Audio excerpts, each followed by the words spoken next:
and myself only. I've been like that since I was a kid. I've always put my feet wherever I want to. Before I saw who I could be, kept thinking, where did I go wrong? Then realizing where I do come from. Wasn't how real love should feel, knowing that it's not just you, it's me. Cause I was made to be free.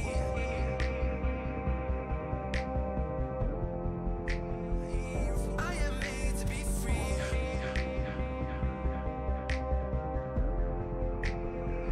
I am made to be free. I am made to be free.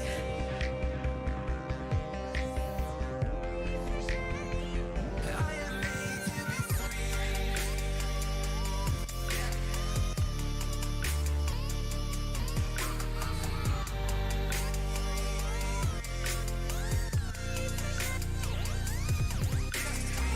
Well, I am made to be free.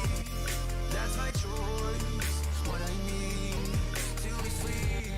Still thinking how real love should feel, when I know that it's not about you, just me.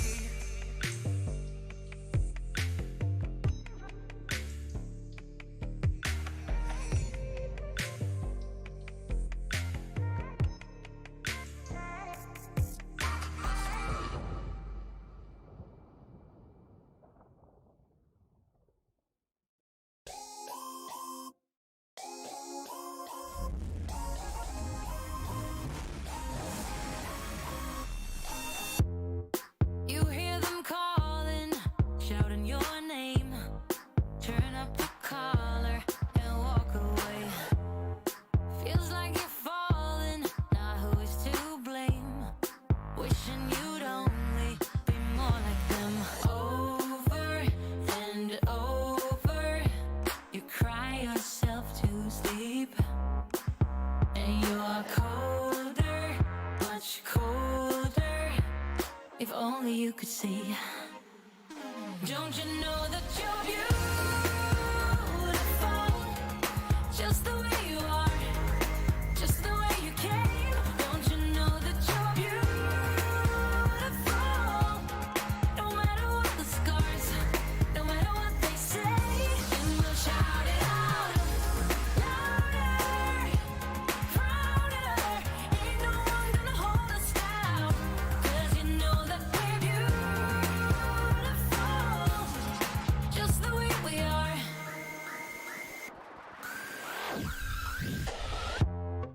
Don't let them sell you all of their dirt. It all will come back once the tables turn. Bolder, go bolder. Now set your sails on high. And you're stronger, much stronger than they will ever be. Don't you know that you're beautiful, just the way you are, just the way you came? Don't you know that you're beautiful, no matter what the scars, no matter what they say? And we'll shout it out louder, prouder. Ain't no one gonna hold us down, 'cause you know that we're beautiful, just the way we are. We're beautiful. So don't go changing. You're perfect as you are, just the way you are. Keep on shining. You're perfect as you are, just the way you are. Don't you know that you're beautiful, just the way you are, just the way you came? Don't you know that you're beautiful, no matter what the scars, no matter what they say? And we'll shout it out louder, prouder. Ain't no one gonna hold us down, 'cause you know that we're beautiful,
Good morning, everybody, and happy Pride Week. I'm Paul Ryder, your MC for the event, and it is my privilege and honour, on behalf of the Cork Pride LGBT Plus Festival, to welcome you to Work with Pride, our diversity and inclusion conference.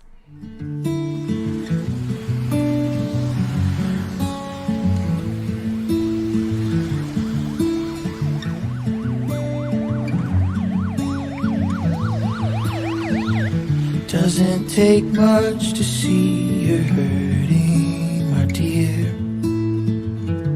The story's written in your eyes. The past you're hiding from just won't disappear. It breaks you down inside. You fear the life you have burn down in flames if you become too satisfied. You disconnect so no one else feels the pain, to keep the casualties lowered in the fight. Oh, but what you don't know is I wanna go to war for you. No matter what we're up against, I promise I'll keep fighting this. Ooh,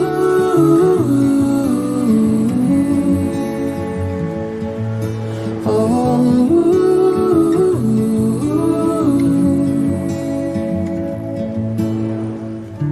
you've been at battle with yourself for a while, without an end within your sight. A restless tug of war you're caught in between, and it keeps you up at night. Oh, I wanna go to war for you. No matter what we're up against, I promise I'll keep fighting this. I don't wanna see the other side unless you're standing next to me. 'Cause this won't ever be a victory without you. Don't give up, not without a fight. I'll go behind enemy lines to make sure you will be alright. And don't give up, not without a fight. I'll go behind enemy lines to make sure you will be alright.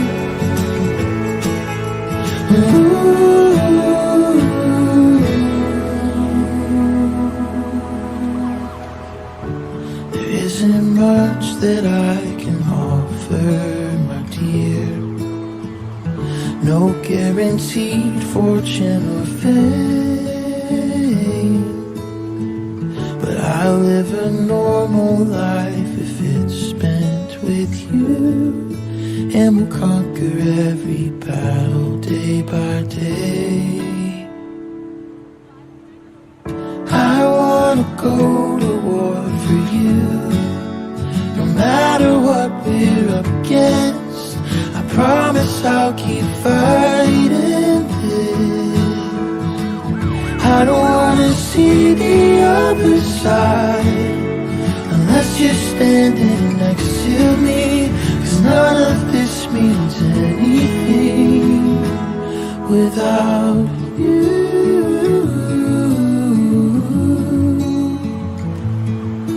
Oh,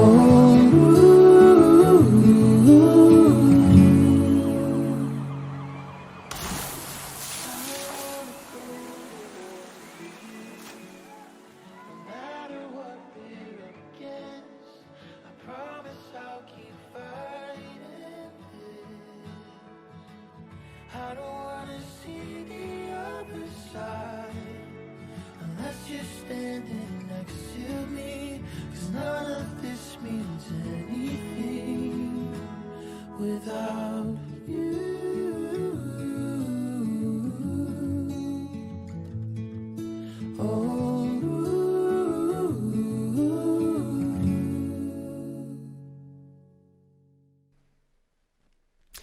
great was it to watch that Cork Pride video before we went live, reminding ourselves of the colour, vibrancy and celebrations of Pride's past, present and future. Today, we are delighted to present our annual Diversity and Inclusion Conference, Work with Pride, one of the key Cork Pride events occurring this week. We are thrilled to welcome virtual conference attendees from over 200 companies and organisations who are all invested in creating and maintaining an LGBT plus inclusive workplace. So, let me tell you what we have in store for you today. From the title sponsor of this year's conference, IBEC, we have a keynote speech from Maeve Costello.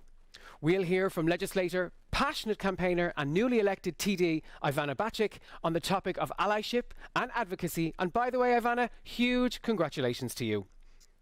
Next up is Renee von Medding, CEO of the non-profit organisation Equality for Children, who sits down for the first of what we will call our Pride Side Chats.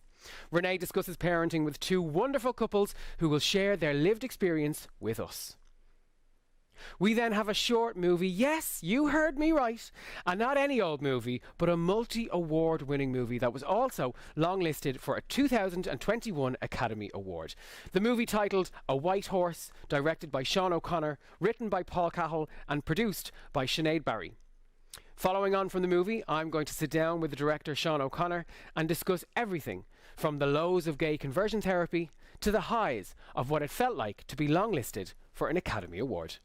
If by now you're gasping for a cuppa of what you fancy, a little tart and a lively discussion, then the next session is not to be missed. Diversity on the Lee sits down with Nem, Thomas and Nadia, where the conversation is hotter than that kettle you just boiled.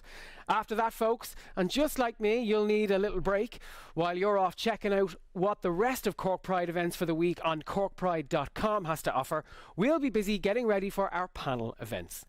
First up, we have our wonderful community panel, including Ailsa Spindler, The Gay Project, Debbie O'Rourke, Chill Out Youth Project, Kate Moynihan, Link, Pori Kerrigan, lecturer, researcher and author, and Sarah Phillips from Tenny, facilitated by Councillor John Mayer. We then have our second panel event, our sponsors panel, including Vicky Godolphin, Accenture, Brian Danaher, VMware, Grania O'Brien, Energia, Don Crowley, MTU, and Paula Cogan from the Cork Chamber of Commerce, all facilitated by Senator Jerry Buttimer. And finally, last but certainly not least, we have Antonishta Leo Varadkar with his keynote speech to close us out. Well, if that isn't an agenda that has you sitting up and eager to get started, then I don't know what is. So, with that, the conference is now open. I hope you have a fantastic morning and let's get this going. Opening the conference this morning, let's go over to our Cork City Mayor, Councillor Colin Kelleher, and Cork County Mayor, Councillor Gillian Collin. Hi, and it's my honour as Lord Mayor of Cork to welcome all local, national and international delegates to the second annual Cork Pride Work with Diversity and Inclusion Conference. Your keynote speaker today will be Antonishta Leo Varadkar, Minister for Enterprise, Trade and Employment, and you will also receive a welcome message from Taoiseach in your programmes. I would like to acknowledge the opportunities for organisations here at the conference today to learn from the delegates, both local, national and international, and recognising that some are on different parts of a journey and that the practice of working with inclusion is constantly evolving. The Diversity and Inclusion Conference is broader than just LBGT issues and the groupings. The organisers' approach is a model that is one full of inclusion for all minority groups, which allows everyone to be their authentic selves in a workplace. So again, on behalf of the people of Cork City, I wish you a very well and happy conference and look forward to seeing you all again in the future. Thank you. As Mayor of the County of Cork, I am delighted to join you at the Cork Pride at Work Diversity and Inclusion Conference. It is easy to see how far our country and our county have come in recent times, but there is still much work to do and we must all play our part. We all share the aim of creating and promoting truly inclusive workplaces, driving positive change and seeing diversity as the asset it truly is. Cork Pride has been doing excellent work in this regard for many years, and I commend them on this work. This conference is another step forward, and an important one. We must all work with pride, and we can all work with pride together. Our diversity is what gives us strength, and by being inclusive, we can truly collaborate. This year's Cork Pride at Work Diversity and Inclusion Conference offers a fantastic and diverse lineup of speakers who will explore a range of topics. I hope that each one of you comes away from the conference inspired and empowered with new knowledge and innovative approaches to become real agents of change in your workplace. Thank you. Thank you for those warm welcomes. Now, coming to us from Government Buildings, it's on Taoiseach and proud Corkonian, Micheál Martin. I am delighted to address you today as you look forward to Cork Pride 2021. I want to commend everyone involved for your creativity and innovation in how you've reimagined this important festival. The theme for Cork Pride 2021 is Together Apart, and the festival's hybrid mix of online and physical events looks set to be unique, collaborative and inclusive. I also understand that Cork Pride will be the first of the Cork festivals to begin a move towards returning to normal. This will be done, of course, in a safe, COVID-compliant format. The programme for the festival runs from the 24th of July right through to the main event on Sunday the 1st of August, the reimagined drive-in after-party. Every June, the LGBTI+ community around the world celebrates Pride with parades, street parties, cultural and community events. It's an opportunity to bring people together, no matter who they are, what their age or where they come from. It is also an opportunity to engage people across Ireland and the world to continue to develop a real and sustained understanding of and interest in LGBTI+ issues. The pandemic has posed a greater risk to marginalised and vulnerable groups, including LGBTI+ young people. A national survey conducted by Belong to Youth Services and released during Pride Month has shown that the mental health of LGBTI+ young people has acutely deteriorated in the last year. The research shows that 97% of LGBTI+ youth are struggling with anxiety, stress or depression. That is not acceptable and it needs to be addressed. Standing together in tough times is a long tradition of the LGBTI+ community. The reorganisation of Pride celebrations for a second year in the face of the continuing challenges of the pandemic is emblematic of that spirit. I share your disappointment that not all of the traditional festivities can take place. I am, however, so pleased to see that people are undaunted by the COVID restrictions and are finding new and safe ways to celebrate and campaign. I want to thank all the team members of Cork Pride who have once again done a brilliant job of bringing these celebrations into homes across Cork and indeed the entire country. I wish everyone watching a fantastic time and I hope that everyone enjoys it. I wish everyone a happy Pride, however you choose to mark it. And I look forward to celebrating Cork Pride 2022 with you all in person. We're now going to hear from Clive Davis, chairperson of the Cork LGBT+ Pride Festival for the past 10 years. Clive is a regional director with Youth Work Ireland and he's also a director of LGBT Ireland. Thanks so much, Paul. Hi, I'm Clive Davis and I'm the chairperson of the Cork LGBT+ Pride Festival. I'd like to warmly welcome you to this year's Work with Pride Diversity and Inclusion Conference. We've got an amazing lineup of inspiring speakers for you today and we're delighted to be coming to you live from the River Lee Hotel in the heart of Cork City. The theme of this year's Cork LGBT+ Pride Festival is Together Apart, something that will mean different things to different people. We've all been through an incredibly challenging 8 months, missing our friends, family and work families. But there's light at the end of the tunnel and we're thankfully well on our way to returning to normality. Thanks so much for joining us today. I really hope you'll enjoy today's conference and will get involved through our social media, engage with us and ask questions. I hope that you'll be inspired by what you hear today and become agents of change in your own workplace. On behalf of the board of Cork LGBT+ Festival, I'd like to thank our title sponsors, IBEC for all their help and support, and our session sponsors, Accenture, MTU, Cork Chamber, VMware, and of course Energia. I'd especially like to thank our Pride with Work Pride Conference Committee, Damien, Kerry, Sarah, Don and Ronan, for all their work over the last 6 months. You've really done an incredible job. Happy Cork Pride, everybody. Thank you so much. Our first keynote speaker comes from this year's title sponsor, IBEC. We are delighted to welcome Maeve Costello. Maeve is a social policy executive at IBEC and is responsible for providing support and strategic advice to IBEC member organisations on diversity and inclusion, as well as lobbying and the development of the policy positions on issues related to inclusion, skills and the labour market. Good morning, everyone. My name is Maeve Costello and I'm a social policy executive at IBEC, and I am delighted to be here with you today to celebrate Cork Pride at the Work with Pride Conference 2021. IBEC is proud to be the title sponsor of Work with Pride and to be part of such important discussions on how businesses can support people in bringing their whole selves to work. The theme of the conference, Together Apart, is very timely as we come together virtually for a second time and as we reflect on our experiences of work during COVID over the last year and a half. During COVID, there was a fear that diversity and inclusion would fall off the business agenda and progress on equality issues would lag, if not recede. But what we have seen is that businesses who are able to maintain a culture of inclusion during the crisis are also those best able to maintain employee engagement and productivity. However, achieving inclusion in a climate of uncertainty is not without its difficulties. The COVID crisis has accentuated existing inclusion challenges in the workplace as some groups are disproportionately impacted on the basis of gender, sexual orientation, race, ethnicity, or disability, while new and perceived inequalities between workers have also emerged. This has really challenged businesses to expand their understanding of diversity and to rethink their strategies of inclusion to both support their workers and maintain as close as to business as usual as possible.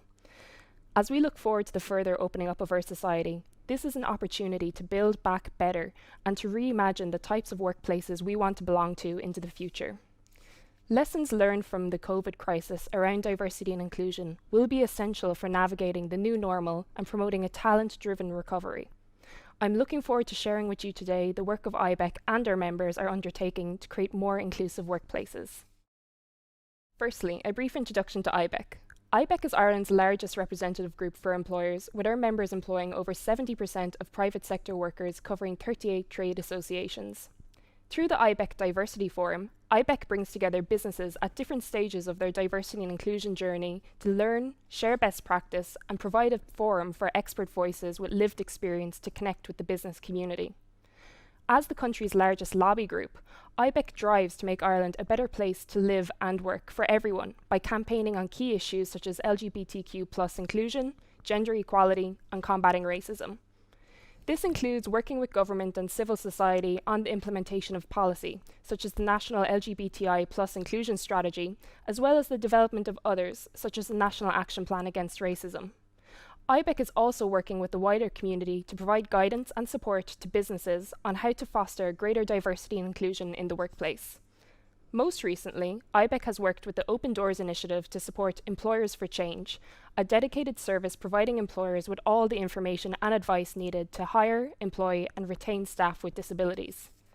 Last week, in collaboration with Employers for Change, IBEC published a policy paper to encourage reforms in our income and employment supports to yield better employment outcomes for people with disabilities. IBEC has also worked with trade unions to develop a reasonable accommodation passport for employers and employees around disability, and also supported the development of a new race equality hub for employers launched by DCU to provide multimedia resources and guidance on tackling racism in the workplace.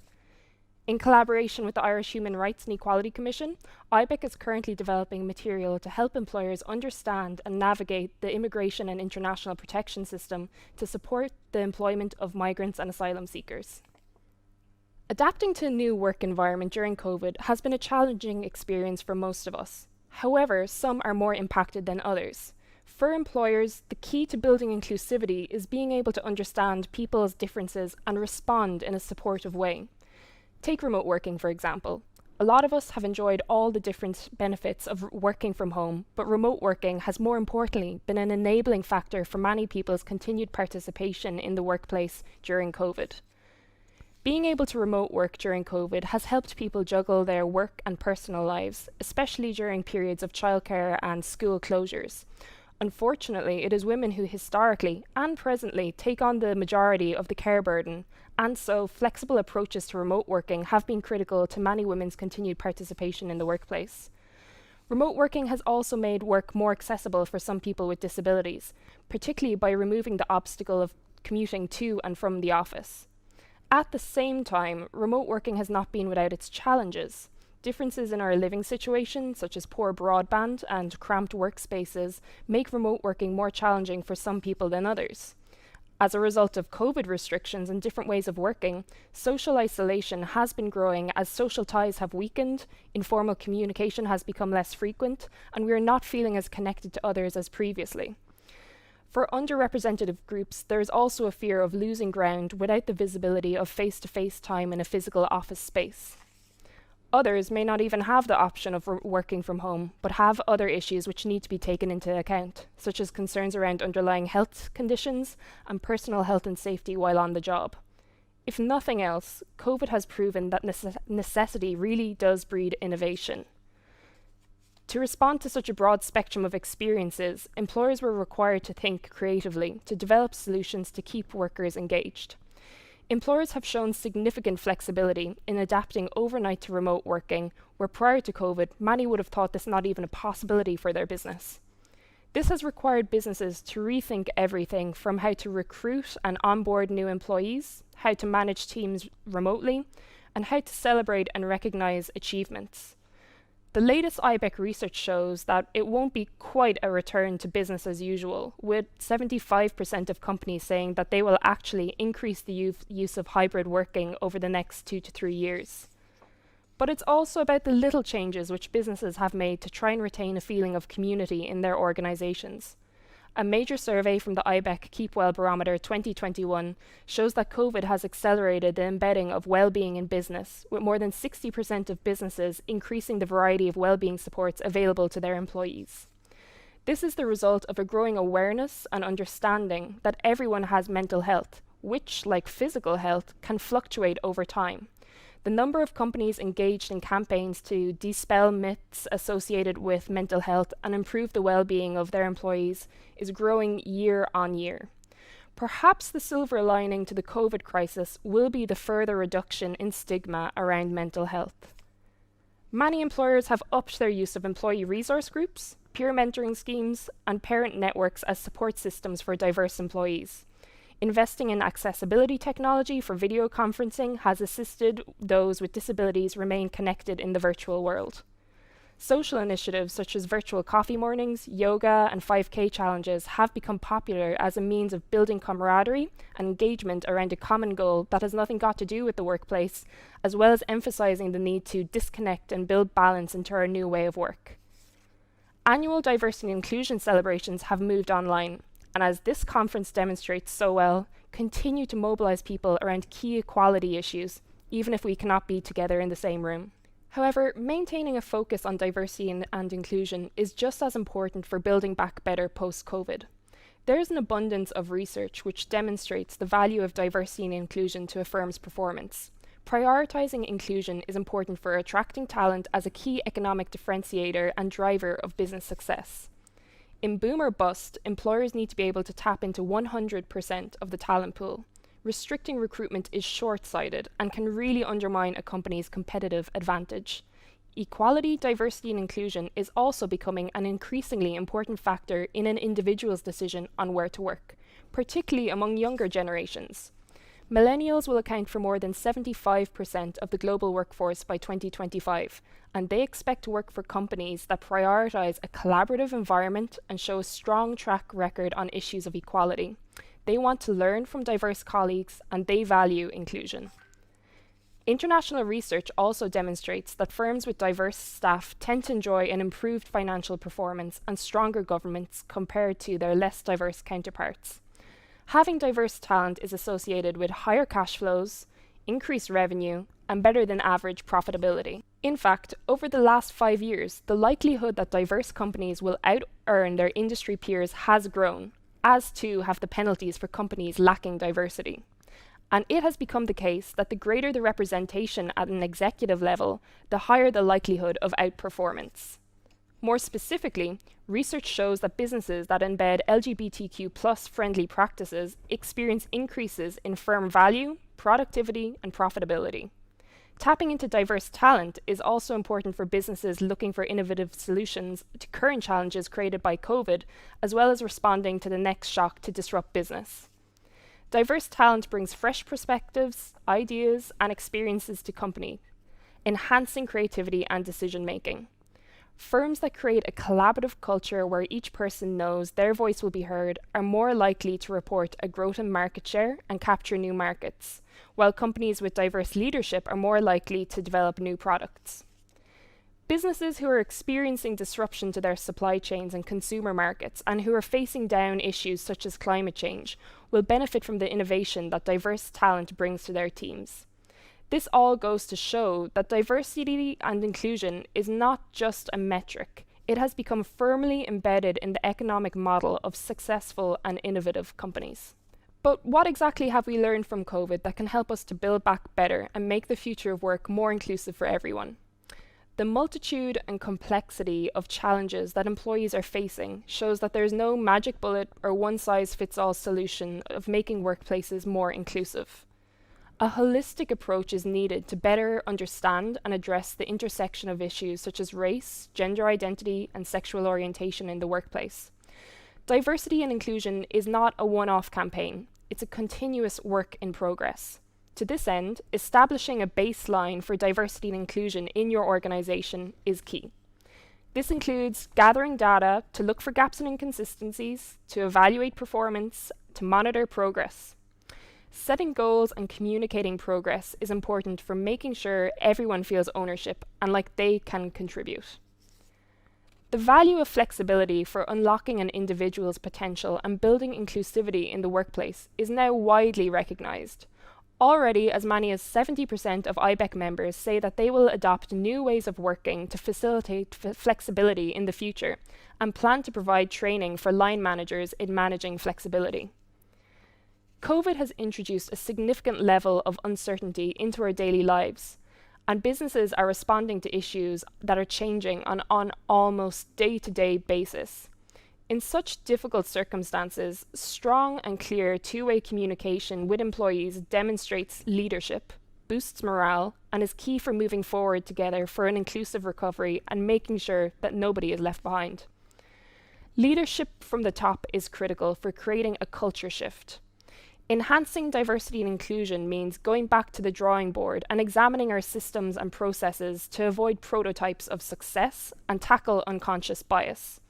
This type of change doesn't happen overnight, and sponsorship by leaders secures the necessary resources, time, planning, and willingness to do the work. A last piece of advice: don't go it alone. Connect with NGOs, charities, organisations such as TENI, As I Am, and Family Carers Ireland for expert advice on your diversity and inclusion priorities. Members of IBEC can also reach out to the IBEC Diversity Forum to tap into the knowledge and experience of other employers. While COVID has created real risks for the diversity and inclusion agenda, it is also shining a light on its value for business. This is not the time for employers to take their eye off the ball. Employers who recognise the barriers diverse teams face and who commit to reasonable adjustments to facilitate full engagement are making investments in the long-term productivity and success of their business. Companies who fail to focus on diversity and inclusion are placing themselves at a disadvantage for the COVID recovery. In fact, the solutions to many of the challenges facing businesses now and into the future is to be found in the development of more diverse and inclusive teams. We cannot return to business as usual post-COVID. The COVID crisis has proven not only that we can do things differently, but that we have a moral imperative to do so. That underrepresented groups have borne the brunt of the impact of COVID shows that there remain systemic obstacles embedded in our society, which employers can play a leading role in addressing. Businesses who are serious about creating more equitable workplaces will learn from both the good and the bad of the COVID experience and be rewarded with a competitive advantage over their counterparts and a workforce more resilient to the future of work. Finally, I would like to take this opportunity to wish you a very happy Cork Pride 2021, and I hope you can enjoy the celebrations wherever you are. and I look forward to a time where we can meet again together. Thank you, Maeve. And all the way from Dublin, our next keynote is by the recently elected Dublin Bay South by-election candidate Ivana Bacik. Sorry, TD Ivana Bacik. Wait, a by-election just for bisexual people? No, okay. Ivana grew up in Rathgar, Terenure, where she lives today with her young family, and where she did indeed recently win the Dublin South by-election. Many congratulations from all of us here at Cork Pride. Ivana was first elected to the Senate in 2007, and as an experienced legislator, she has seen more of her opposition bills become law than any other senator. A long-term campaigner, ally and advocate for constitutional change and equal rights, Ivana represented Catherine Zappone and Anne-Louise Gilligan in their courageous High Court case seeking their right to marry, a case which paved the way for the same-sex marriage referendum in 2015. We are absolutely delighted to have Ivana with us today. My name is Ian Tom and I'm the Chief Executive Officer of Energia Group. Our mission is simple: to provide our customers with innovative, technology-led solutions that help make their lives easier while contributing strongly to decarbonisation and the protection of the environment. I'm confident that we will continue to do that today, tomorrow and into the future for all of our generations to come. Thanks, Paul. I'm honoured and delighted to have been invited to address this year's 2021 Cork Pride Work with Pride Diversity and Inclusion Conference, and I would like to thank the organising committee for this kind and generous invitation. And first, just to say that this is not my first Cork Pride. I had great pleasure in coming down to Cork to be at a Pride some years ago when the kids were small, and we really enjoyed it. But also, of course, I have honorary Corkonian status, having spent some years in my childhood living in Cork, just outside Cork City, in a small place called Crookstown, and I did my national schooling in Clodove National School. So a big shout out to anyone from Crookstown, Clodove, Farnans or Macroom. So it's lovely to have been invited to do this, and I know that the theme of this year's Cork Pride LGBT+ Festival and of the conference is Together Apart. And just as it was last year, of course, this year's conference will be presented virtually on 30th July. So this pre-record will be focusing on the themes of allyship and advocacy. And when I agreed to give this address, when I was invited by Sarah, I was in the throes of a by-election campaign in Dublin. Now that the by-election campaign has concluded and I'm giving the address, I am really thrilled and delighted to be doing so as the newly minted TD for Dublin Bay South. Still getting used to that. I hadn't expected even to win, but certainly not to top the poll in the constituency as I did. And it was just a huge honour, and remains so, to have been elected to represent this wonderful constituency. We received huge support across the constituency and mobilised an immense team of activists on the campaign. Both Labour members and non-Labour members. Many activists whom I had campaigned and worked with on marriage equality in 2015 and on the Repeal the Eighth referendum in 2018, along with family and friends and neighbours and so many others who joined us as allies. So our wonderful, dynamic and positive by-election campaign team comprised Labour members and those who I do call allies, allies who share Labour values of equality, of solidarity and of fairness, and who wanted to see a progressive woman's voice, a centre-left voice, representing them in Dáil Éireann. And that's what we succeeded in achieving. So this very recent campaign I'm just freshly out of has demonstrated to me once again the importance of allyship in its broadest sense, the importance of forming broad alliances and diverse campaign groups, the importance therefore of inclusivity in activism, and the power of inclusive campaigns to achieve substantive change. I have a long track record of allyship myself on LGBT+ campaigning issues. From my days in the late 80s as Students' Union President in Trinity College Dublin, when we had a very active gay soc, a very active women's group on campus, at a time when homosexuality was still a criminal offence, when condoms were illegal, when abortion was completely illegal, both criminal offence and under the Constitution. So that's a long time ago now, and yet Trinity was then, as it is now, a bastion of progressive values, a place where people could feel safe and where inclusivity was valued and pluralism and diversity was valued, and where both staff and students were tolerant of all and empathetic to all. And in other words, a place where sexuality, people could be open about their sexuality at a time when there were very few other places in Ireland when that was true. So more recently, I worked following graduation with the Irish Council for Civil Liberties in the early 90s. And of course, that was the time when we finally did see a major step forward in Ireland with the decriminalisation of homosexuality in 1993, still far too recently, and many decades after a similar law had been passed in Britain in the late 60s. In the Shannon, when I was elected there in 2007, again, I was proud to work with allies, particularly with my great friend and dear comrade, Senator David Norris, on succeeding in getting laws passed to combat discrimination against same-sex couples in pension rights, for example, and to ensure that schools could no longer discriminate against teachers on the grounds of sexuality. Some important reforms. I was also very involved in the passage of the Gender Recognition Act in 2015, and before that in the passage of civil partnership legislation. And as a practicing barrister, of course, I was proud to represent the great Catherine Zappone, later a minister, and the sadly departed Anne-Louise Gilligan, her dear wife, in their landmark constitutional case seeking recognition of the right to marry for gay couples in the High Court. Unfortunately, we lost that case in 2006. I was the junior barrister and we had a great legal team, but we lost the case. But the advocacy around it and the CAL campaign and the momentum that that generated played a huge part in changing public opinion and in bringing about first the passage of that often forgotten now civil partnership law in 2010, and then later the winning of the marriage equality referendum in 2015.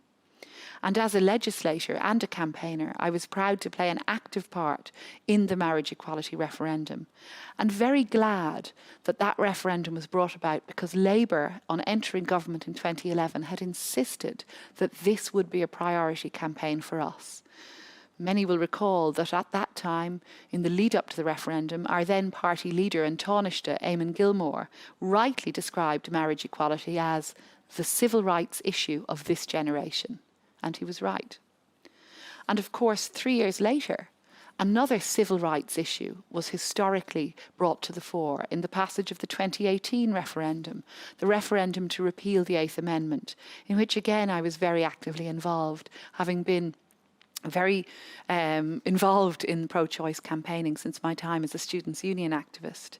We feminist pro-choice campaigners were so pleased and glad to be joined with so many of our LGBT allies and comrades on the referendum campaign, another powerful instance of allyship, with so many men too, both gay and straight, rallying to support their sisters, mothers and girlfriends on this important women's rights issue. Reflecting on the success of the marriage equality referendum and the repeal referendum, and on other campaigns around LGBT rights and equality campaigns more generally, I think it's clear that to win hearts and minds, to change people's minds and to change our laws and our society, it's vital to engage in inclusive advocacy, to win allies to the cause, beyond those directly affected, and to focus on what many LGBT allies have spoken to me as the movable middle. Those people who may not be on your side to begin with, but who can be won over with stories, with human stories, and with inclusive activism. For 3 years, myself, between 2003 and 2006, I was honoured to be a columnist for Gay Community News, for GCN, the publication that has played such a strong and pivotal role in changing the landscape for LGBT rights in Ireland. And so I explored many of the issues around activism, campaigning and civil rights from the viewpoint of an ally.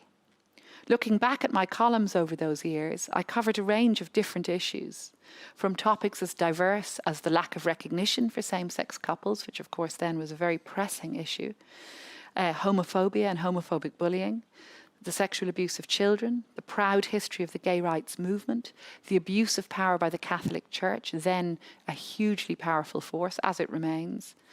I looked also at police powers, at education, at feminism, at racism, at party politics, Irish identity, ethical corporate practices, and the alternative Miss Ireland and the brilliant gay clubbing scene of the late 90s in Dublin and in Cork.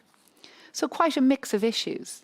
But when I look back over these articles now, and when I reflect on the time when I was writing them, coming out of the late 90s and that club scene, the brilliance of Powder Bubble, the brilliance of Niall Sweeney, of Rory O'Neill, Panty, the brilliance of Trish Brennan, my flatmate for many years, a key theme that emerges for me, whether it's in clubbing culture, whether it's in political campaigning, it's the need, again, to be inclusive, to engage in positive and constructive campaigning and activism in order to achieve social change and to win those hearts and minds. Like the feminist movement, LGBT+ rights campaigners in Ireland have achieved a great deal over a relatively short space of time, albeit after a very late start, given that, as I've said, we only decriminalised homosexuality so much later than our nearest neighbour, Britain. And that's a shameful delay. Those lost years were shameful years in Irish social history when we look at the setbacks for women's rights, for civil rights, the fact that the first divorce referendum was lost in 1986, the fact that for many of us coming of age in the late 80s and early 90s, we were conscious that we were always trying to fight back against a really powerful, conservative, Catholic Church-dominated force in Irish society. That did all change, and it changed during the 1990s and into the noughties, but the change was slow to come, and it only gathered momentum, as I say, very recently. And then what momentum to reflect now, to see Ireland lauded, praised internationally as a bastion of liberalism because we voted by popular referendum, the only country in the world to do so, to legalise marriage equality, to recognise equal rights for same-sex couples, and because we voted by popular referendum in 2018 to legalise abortion at a time when many countries are now rowing back and restricting abortion rights for women. This is seen internationally as Ireland really coming to the fore, being a progressive force for change in the world. And this is wonderful to see. And it's something that we should be proud of as allies, as activists, as feminists, as campaigners on civil rights and equality issues and human rights. But we must not be complacent either. Rights can be rowed back. We know that when we look at other countries. And we must be sure to guard and to protect and to continue to argue for the rights that we have won so strongly in recent years. And we must ensure that other legal change is made, and that we campaign inclusively in order to achieve that change. So on abortion, that we ensure that the legislation is made more progressive, that we do away with unnecessary obstacles for women's fulfilment of their rights, obstacles like the 3-day waiting period. And on LGBT+ rights, we must ensure passage of Fintan Warfield's Shannon Bill to ban so-called conversion therapy, a bill which I was proud to co-sponsor with my Labour comrades. We must ensure passage of our Labour Bill, which would see finally the legal pardoning of those who were convicted in the past for consensual sex between adults.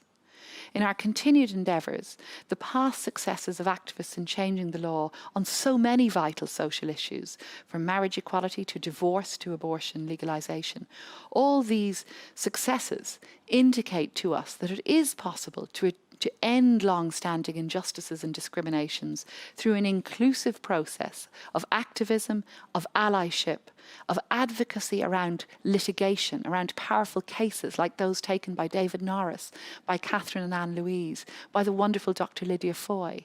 These cases formed galvanising moments for activists and opportunities for advocacy and for telling the stories that will win that movable middle, that will win over hearts and minds. This is the essence of successful political campaigning around civil rights. So we've come a long way. And the last year with COVID has been particularly tough for us all, for communities across Ireland. The theme of this year's Cork Pride, Together Apart, should remind us again how important social solidarity and inclusive activism and advocacy are, how important community spirit must remain in ensuring that we will all get through this and will re-emerge together, LGBT plus community, feminists, activists and allies, as a stronger, more inclusive society and a stronger, more inclusive country. Happy Cork Pride to you all. Gura Mahagwib. Thanks, Ivana. We do have a couple of questions for you that were submitted by conference attendees. The first question is, how can team members give a voice to members of the community in the workplace? I think there's some really good models of best practice on creating spaces in workplaces where people can feel comfortable discussing their sexuality or being open about their sexuality. So we're seeing increasingly LGBT plus caucuses or groupings being formed within big law firms, for example, and I've been delighted to have been invited to a number of law firms to address their LGBT plus workplace groupings. Some are very informal, some are more formal. I know some of the big tech firms have very formalised LGBT plus groups within again, organised within the workplace. So just as within Leinster House we have an Oireachtas Women's Caucus that's been really important for supporting women as a minority in Parliament, so too it's hugely important, I think, that workplaces are generous and open and supportive of those who wish to form LGBT plus groupings, who want to organise events around LGBT plus issues, or indeed around feminist issues or around migrant community issues. So it's about creating more open and inclusive workplaces. And the second question is, why is being a visible ally important in terms of diversity and inclusion in the workplace? I think allyship is critical in campaigning generally. I think it's always important to build an inclusive and broad campaign in order to win hearts and minds and win that movable middle ground. So particularly on LGBT plus campaigning, where it's vital that those of us who want to join and support LGBT plus friends and relatives, that we would be allies, that campaigns would be inclusive, to ensure that it's not just those directly affected on whom the pressure is put to campaign for change. Similarly with feminist campaigning and on the repeal campaign, I think all of us who've been involved in the pro-choice movement for very many years were very conscious that it was important that men stood at our sides and supported us as women seeking recognition of our reproductive health rights, just as I was proud to stand shoulder to shoulder with my LGBT plus allies and comrades, so that there's a support and a broad bearing of responsibility for making the advocacy necessary to win change.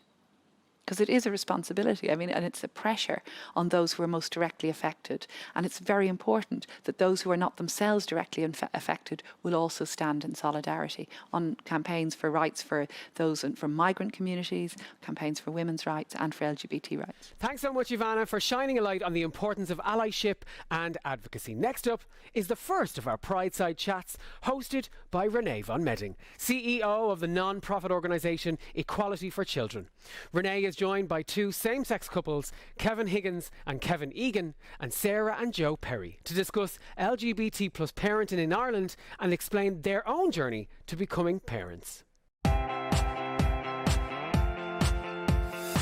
pod is a power of difference group, and it actually gives you the power to actually make a difference. Our pod drives business impact specifically in the areas of recruitment, development, and retention. For recruitment, we provide a face of VMware in public events such as at pride parades or job fairs. For development opportunities, volunteering in the pod gives employees the chance to step up and lead and get experience. And for retention, we make sure that people feel safe at VMware, engaged, and that they want to stay at VMware. They can bring their whole self to work each and every day, and that they're empowered to step up and lead. Recently, our pod was able to provide impact by helping someone that was transitioning. We were asked by Diversity and Inclusion to give feedback how to make this a positive experience as we developed a transgender policy and how this looked for our company. Our community drives business impact by affecting change for the LGBT community, for the employees and their families, whether it's providing additional benefits, gender-neutral restrooms, whatever it may be. We are a voice and an advocate for this entire diverse community within VMware. VMware enables a culture of possibility by letting us come to work as who we are. VM inclusion is a huge piece of that puzzle. It makes it clear to me that VMware wants us to grow as individuals, not just in the workplace, but as leaders and as humans. Come join us and participate. Pick a pod, any pod, and show up. It's easy to get involved with a pod. You can look at our Socialcast page and see what's going on in our pod as far as activities go. You can sign up to receive proactive updates. You can even volunteer with us, so reach out to one of our pod members and ask how to join our pod core team. Or you can simply show your support in the community by sharing events that are happening and coming out and having fun with us.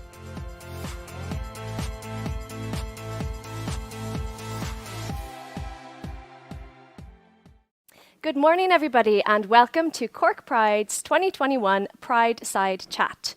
I'm joined today by two sets of wonderful parents, Kevin and Kevin, and Joe and Sarah. And today we're going to be talking about LGBTQ+ parenting in Ireland. So, Kevin and Kevin, I'm going to come to you first. If you could maybe just introduce yourselves and tell me a little bit about your journey to parenthood. Yeah, so I'm Kevin Higgins, or as our kids call me, Daddy. And I'm Kevin Egan, and I'm known as Dad. And our journey started to becoming a family in 2007. Yeah. So in 2007, we had a civil partnership. So we were living in England, in the UK at the time. We'd moved from Ireland in the early noughties. And in 2007, kind of late 2007, we expressed, I guess we started considering, how will we become a family and how will that work? And we kind of looked at all the options that were available to us at the time in England. Everything from surrogacy to, having some friends support us maybe through carrying a child, etc. And adoption was the one that kind of stuck out the most for us. Also as well, we had a kind of a high awareness of adoption at the time. The legislation had just changed in the UK. There was a lot of, I guess, promotion that same-sex couples could adopt. So it was very, very exciting. We were one of the first handful of couples to adopt, same-sex couples to adopt in the local authority that we lived in. And we went on that route. It took us about just over 2 years from making the initial inquiry to the adoption team to our first son, Adam, being placed with us. He was 23 months old, and he came to live with us in early 2010. So it was just over 2 years from start to finish. Wow. It was, we had a few challenges at the beginning of the journey.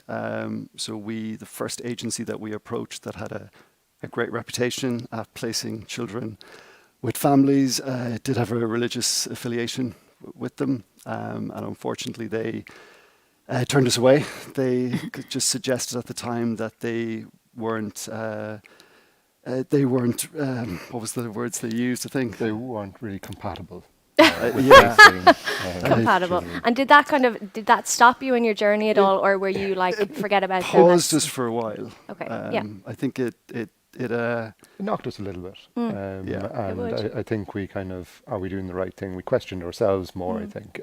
Maybe probably beat ourselves up a bit more emotionally. But then I think we just took the bull by the horns, as they say, and just decided to contact our local authority and see where that would go. And we kind of never looked back since, really. They couldn't have been more welcoming. It was the total opposite. They were ready for us, and that definitely then, I think, firmed up that we were doing the right thing. Yeah. And it was very intrusive, the whole process of adopting, having a social worker come to your house, assess every single part of your life, want to interview any significant partner you had previous to the relationship you were in.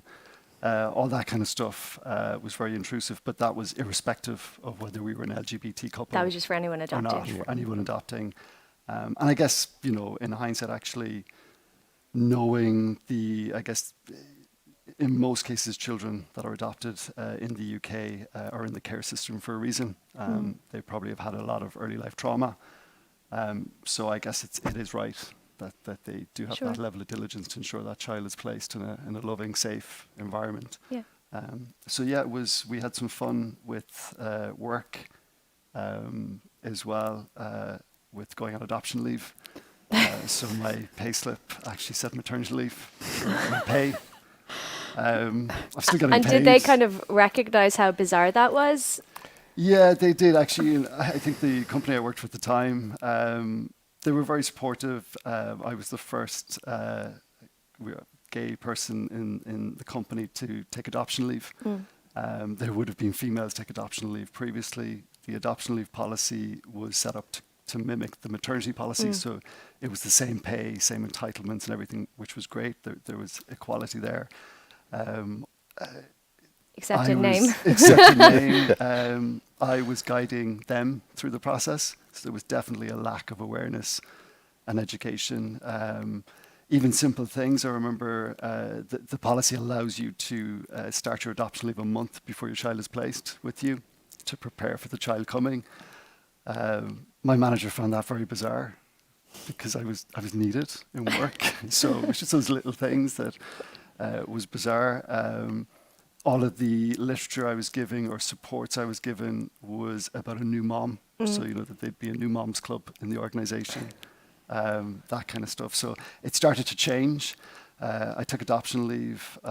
When I returned from adoption leave, again, that was a very interesting experience because I guess the whole flexible working, thinking about childcare, that kind of stuff, I think because it was a man asking for that as a primary carer, they just processed it a little bit differently. And you know, we hear a lot about the glass ceiling with women and the inequality with women in the workplace.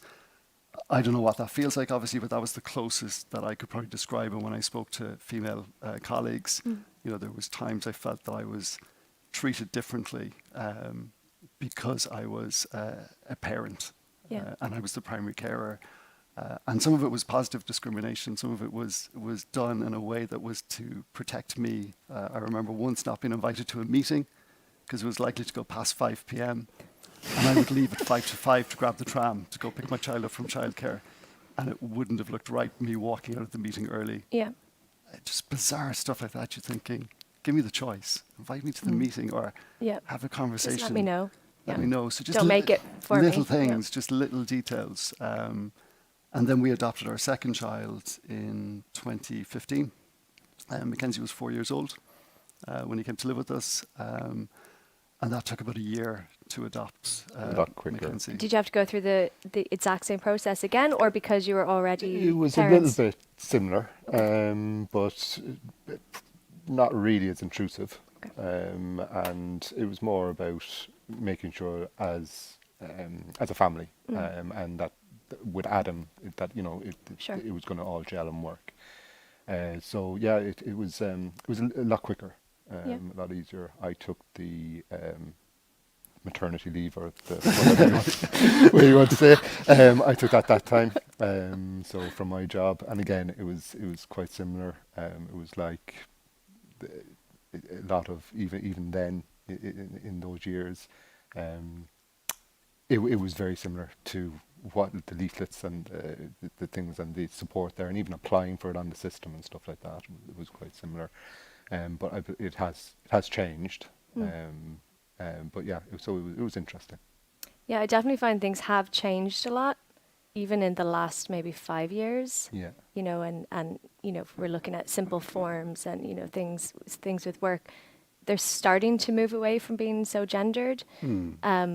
But a lot of times you will still come up against a form that it's like, well, we only have a space for mother and father, so which one are you going to be? Oh yeah, had lots of those questions. Yeah. Who's mum? Basically. Who's mum? Yeah. One of you pick and put your name in the box. And have you had that experience before, where you've been forced to? Yeah. So we actually moving back to Cork, we had to register our children for PPS numbers.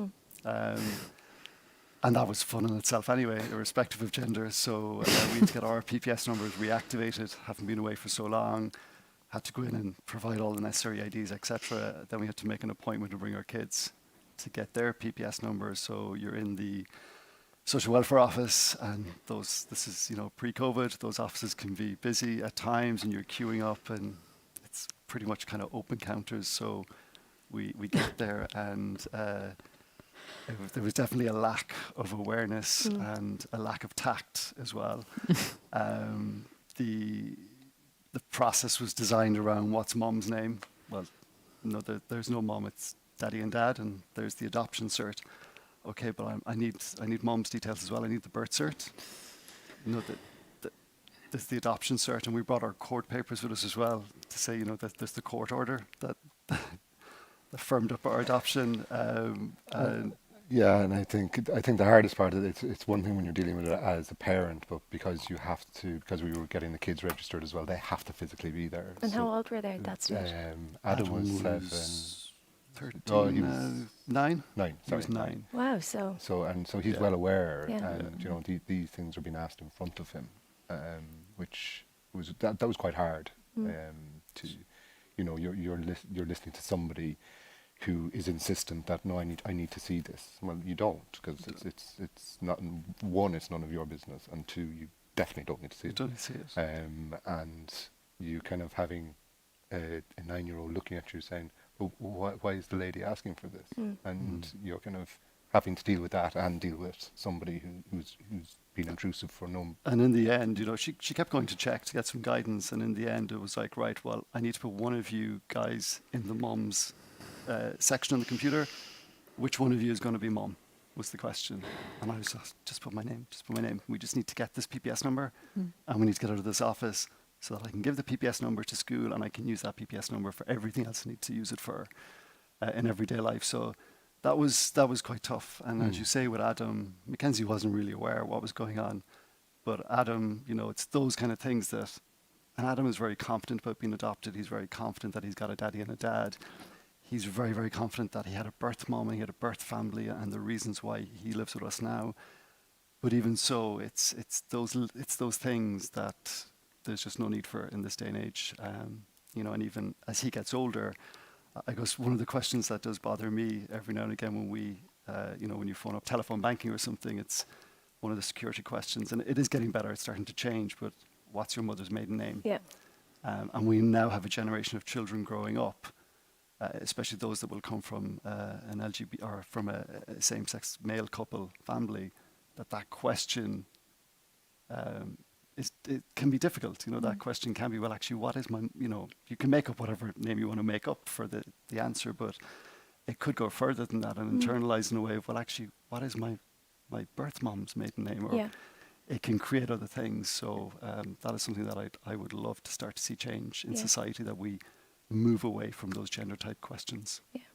Do you know, I'd never even thought of that, because I suppose my kids are so young, they've never been asked that, but I wonder what would they answer if what's your mom's maiden name? Yeah. Which one? Which one?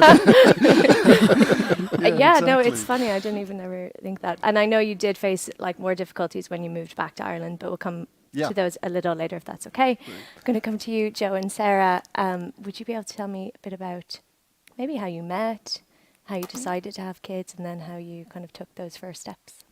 Yeah, well, we met about 6 years ago, and I think I'd kind of already knew that I'd like to have kids, so we had that conversation probably only about a year into our relationship. Quite early on. So yeah, we made an appointment with Waterstones in Cork, and it was kind of after that then we decided to get married as well, because I thought we should, you know, be nice to make the family and the commitment to each other. So I was 3 months pregnant when we got married. So yeah, it was quite we've had a positive experience with Waterstones. They were very inclusive, yeah, for both of us, yeah. To the point where Sarah had to do tests for genetic reasons, which were going to obviously have no effect on the baby. And HIV tests. Yeah. But it's just, it's to add to the inclusivity, I think, you know. And we were lucky enough to go first time, which was a bit of a shock, to be honest, because everyone else I knew who'd done it had spent a couple of years trying to get pregnant. And it's been... So Ada was born 2 years ago. Yeah. So in terms of legislation in the country, she was born before the commencement of the Children and Family Relationships Act, which had complications. So at that time, I suppose we had been tracking the media, and I suppose to bring it back a bit, when we did go to Waterstones, when it came to choosing a donor so that we could become a family,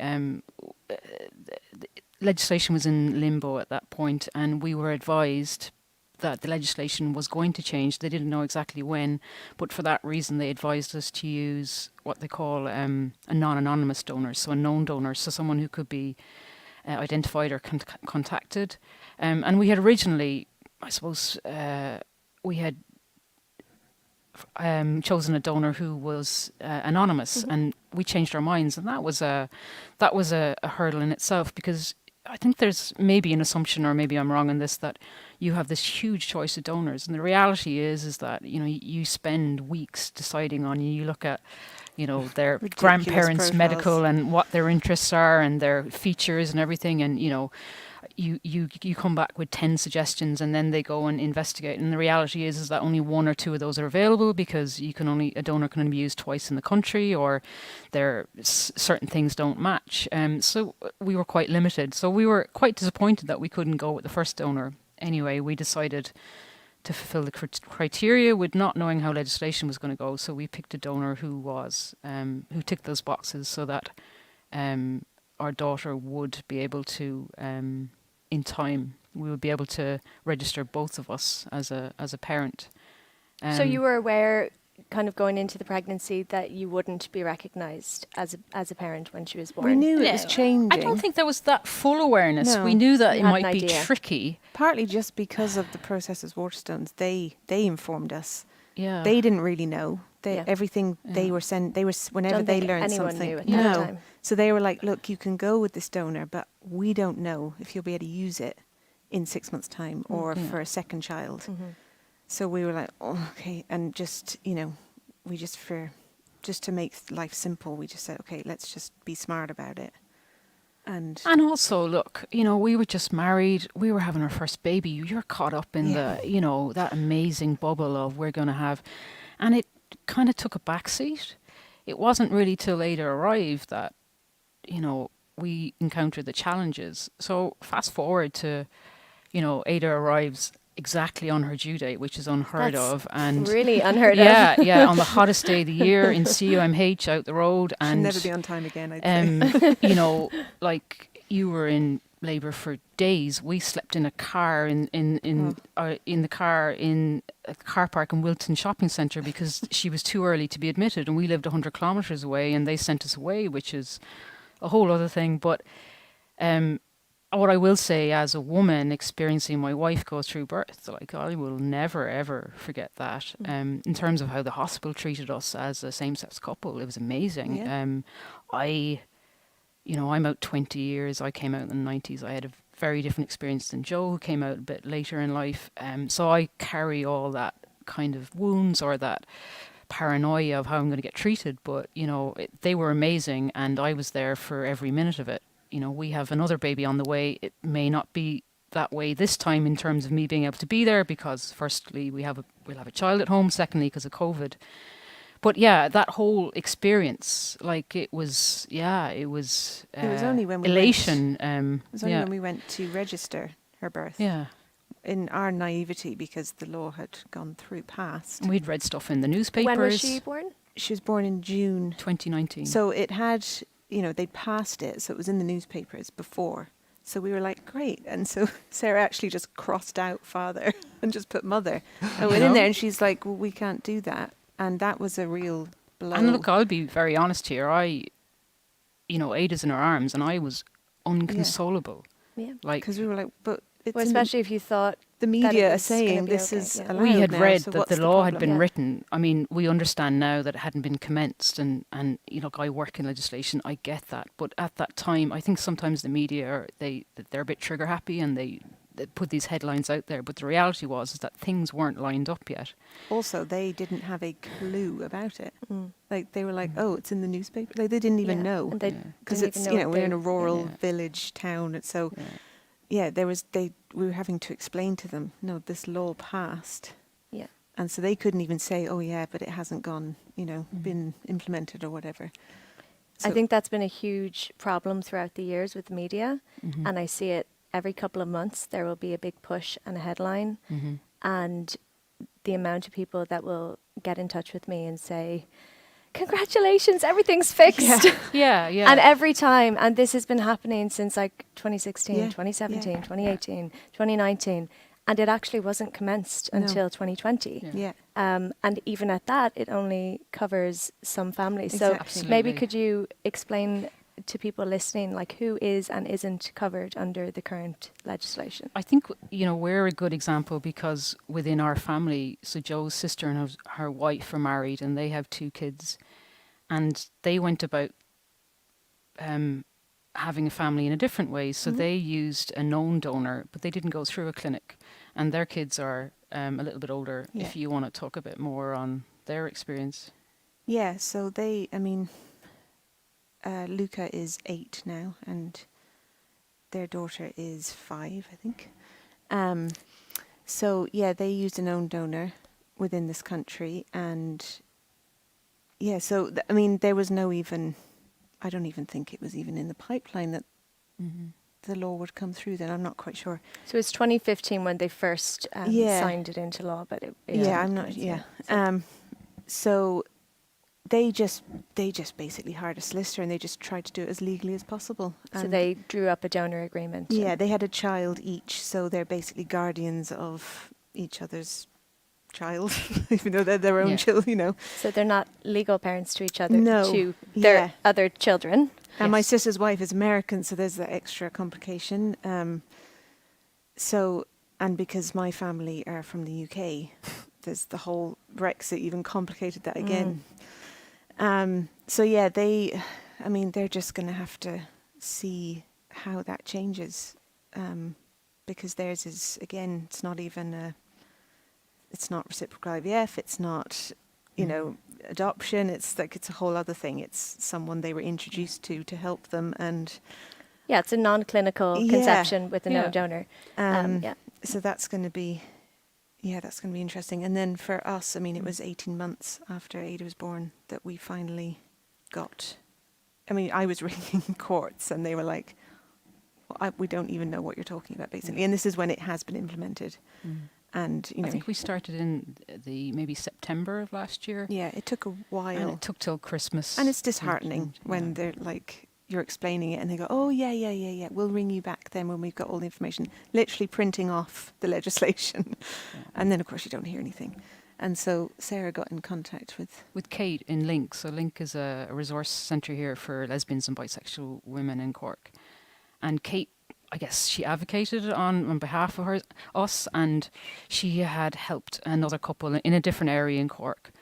So she kind of clarified what we needed to do, and we said, look, we've been phoning and we're kind of getting passed from person to person. So she took it on herself, and she got us in touch with the right person. So we live in West Cork, so it was Clonakilty District Court, I guess you'd call it, that we needed to go to, and she found the right person to talk to. And I think she was that link between it. We weren't getting anywhere, and through that help, we got a court date. He was he took it upon himself, this guy, to educate himself. And he was like, I'm going to get you in before Christmas, because wouldn't it be a nice present for your daughter to have 2 mums by Christmas, And he was really good, like typical West Cork man, there was nothing, I'd say he'd never dealt with anything like it before. And when we got it all sorted, he was like, anyone else who needs help, just give them my number and I will get them through. And he has. And he was, look, I can't even believe I'm saying this, but I think at one point he called me your partner, and he corrected himself. He said, I'm sorry, your wife. And that is amazing. And like, it shouldn't, I shouldn't even have to comment on that, but he tried to do his best with it. Yeah. One thing, I suppose, it has been amazing, and we are incredibly grateful that we were able to go through the court. And your sister and her wife can't right now, but we talked about this on the way up. One thing I'd like to say, that the court experience, it brought out an awful lot of emotions for me. It was supposed to be such an amazing day for us that I would get recognised. We already had a birth cert.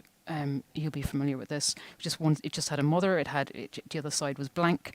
So the whole point of us going there, the end goal was to get Ada's birth re-registered, and that I was recognised. So that for that 18 months, if anything had happened, Joe, I wouldn't have had any rights over Ada, even though we were married and we embarked on this together. So the court date itself, the court clerk, I think, his idea was that he would get us in first and keep us away from the other people that were in court that day. So it was a family court day. But when we got there, the judge decided he wanted to see us last, so we had to sit there for hours, basically. And I'll never forget this, and it's tainted the experience for me. We sat and waited with a handcuffed prisoner to go in to ask a judge, was it okay for me to be a parent? And it just brought up so much for me. The whole day was ruined for me. Even after it, when we got out, I was furious and upset and angry that we were put in that afternoon session with someone who was being brought from a prison to in front of a judge. And then when we got in front of the judge, I think for him, we were the first same-sex couple in West Cork to look for this. And we had our paperwork. We had a paperwork from the clinic to say that we had embarked on this together and that I had given you permission to use this donor to, it was all very legal. We were married. We had affidavits and everything. And I had to justify why I should be allowed to be my child's parent. And, we had to explain who we were. And, we had to say that we were married. And there are lots of people in this country, and this is something close to my heart, who I don't necessarily ever think they think through being a parent and may not necessarily, they're not the best candidates to be parents. But as a 42-year-old woman, I had to stand in front of a judge and explain that I was married to a woman and why I should get parental rights over a child that I cared for 18 months and loved long before she arrived into our family. And that is something that I don't think anyone should have to go through. We're very lucky. Jo is 5 months pregnant now. We have our next child, who will be 100% DNA match. We've used the same donor to Ada Rose, our daughter, is due in the beginning of December, and we won't have to go through that process of going to the courts and almost begging, to be allowed to be my child's parent. We won't have to go through that, which is amazing. But there are so many other couples who don't even have that option. And within our family, and it's very close to our hearts, it was amazing to be able to get that for Ada Rose. But your sisters are stuck in limbo. And I think, Kevin, hearing your story here today, we said that, we don't know any same-sex male couples in West Cork, but it's a minefield. And we're very lucky that we were able to get it eventually.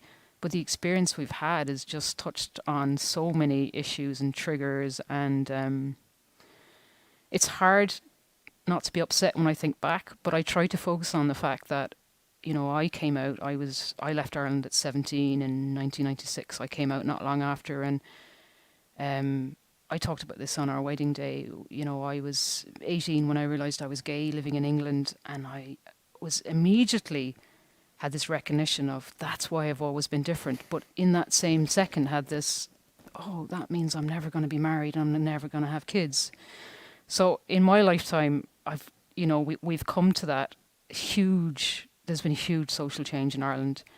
But it's just still quite challenging. And when we talk to our heterosexual friends who are having kids, they can't believe what we have to go through. And I think by talking about this today, just bringing awareness that we're the luckier ones, but yet our experience was really tough. But there are so many other same-sex couples out there who have massive hurdles to overcome that it's going to take a long time for that to be resolved. Hopefully it can be. I think it's definitely really important to recognise how far we've come, because we have come so far. But I think one of the really frustrating things is that a lot of people think that everything is fine now. Yeah.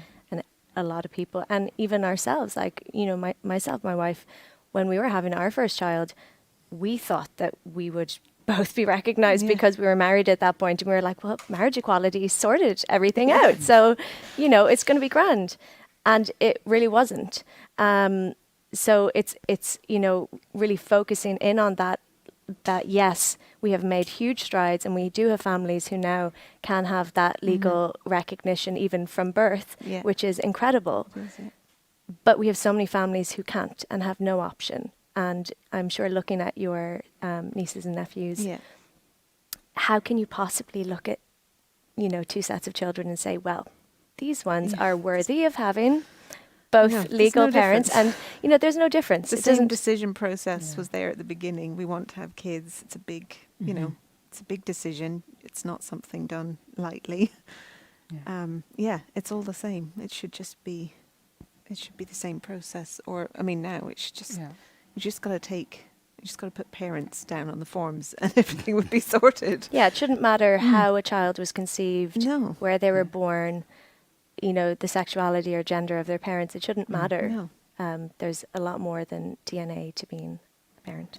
Absolutely, and we see that because Joe carried Ada Rose, and we use a donor, and she is a total clone of you to look at her. Mhm. But the older she gets, I definitely see my personality, you know, and I think we talked about this at the beginning of our journey, and you know, for a number of reasons. I'm older than Joe. I was like 40 when we started in the clinic. You know, it wasn't really an option for a number of reasons we weren't going to try, but yeah, she might be your DNA, but there's no, this nature nurture thing is amazing. But yeah, I mean, the only other thing to add, like, it has been a very difficult financially. I mean, we haven't even gone there. You know, that is a massive burden on people, and I don't think it's always an option for people to go to a clinic. And this is where the legislation is discriminatory, because if you don't go through a clinic, you don't fulfill that. But on the other side of it, you know, we had to make a choice on whether we wanted a family or a house, as in a mortgage. And I think a lot of people have had to make you that know, decision. we've spent a house deposit on getting to where we are now with 1.5 kids, and I don't regret it for a second, but not everybody has to have that, you know.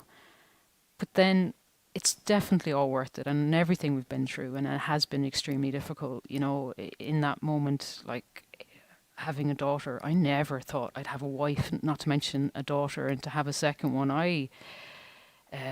it's the most amazing thing in the world. And anyone now I hear is about to become a parent, it's a cliche, but I do think you see the world, your experience of life is different once you're a parent. And for all the negatives and for all the challenges, it has been and still is the most rewarding thing that I have ever done in my life. And, you know, I've achieved a lot in terms of sporting life in younger years, and you know, education. I became a doctor this year. I got to finish my PhD. Congratulations. Thank you. But all of those things are kind of irrelevant. Like, having Ada Rose has been the pivotal thing in my life.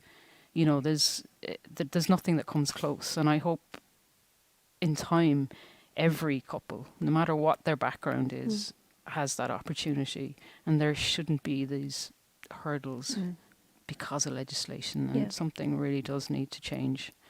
Takes all the romance out of it. Just for anyone listening, just because some people might still be kind of unclear on who is and isn't covered under the CFRA. So you are covered because you're a same-sex female couple. You've used an Irish fertility clinic to conceive. You've used an identifiable sperm donor, and your child and your next child will be born in Ireland. Yes. And that's why you qualify. Yes. So who isn't covered? It's, you know, those who use known donors. Known donors. Non-clinical conception. Reciprocal IVF. So reciprocal IVF is covered. Oh, it is? Yeah. Okay. Okay. It now is. It wasn't originally. Okay. Right. Okay. It is now. Yeah. That's good.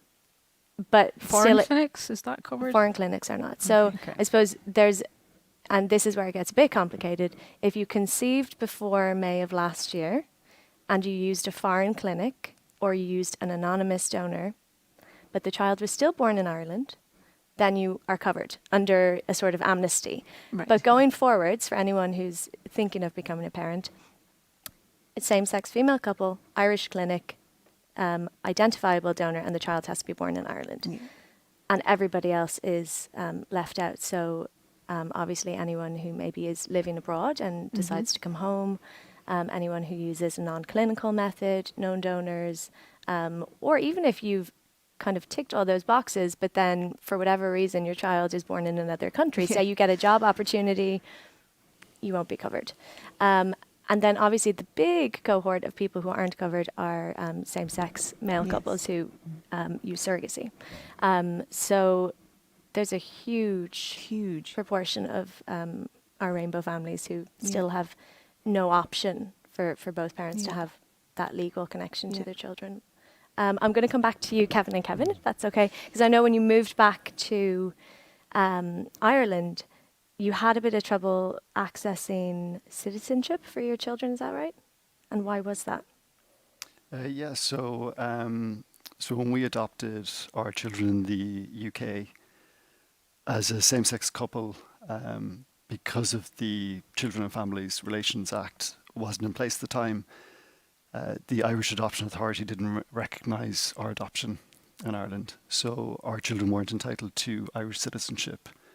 Had we been a heterosexual couple and one or both of us being Irish, they would have recognised the British adoption through the Irish Adoption Authority, and then we could have got an Irish passport. We were unable to do that until 2017, which is when again, coming back to what Joe and Sarah mentioned about the media putting stuff out there, and obviously 2015, everything was hunky-dory. But it was 2017 before that was enacted, and we were able to apply for a passport.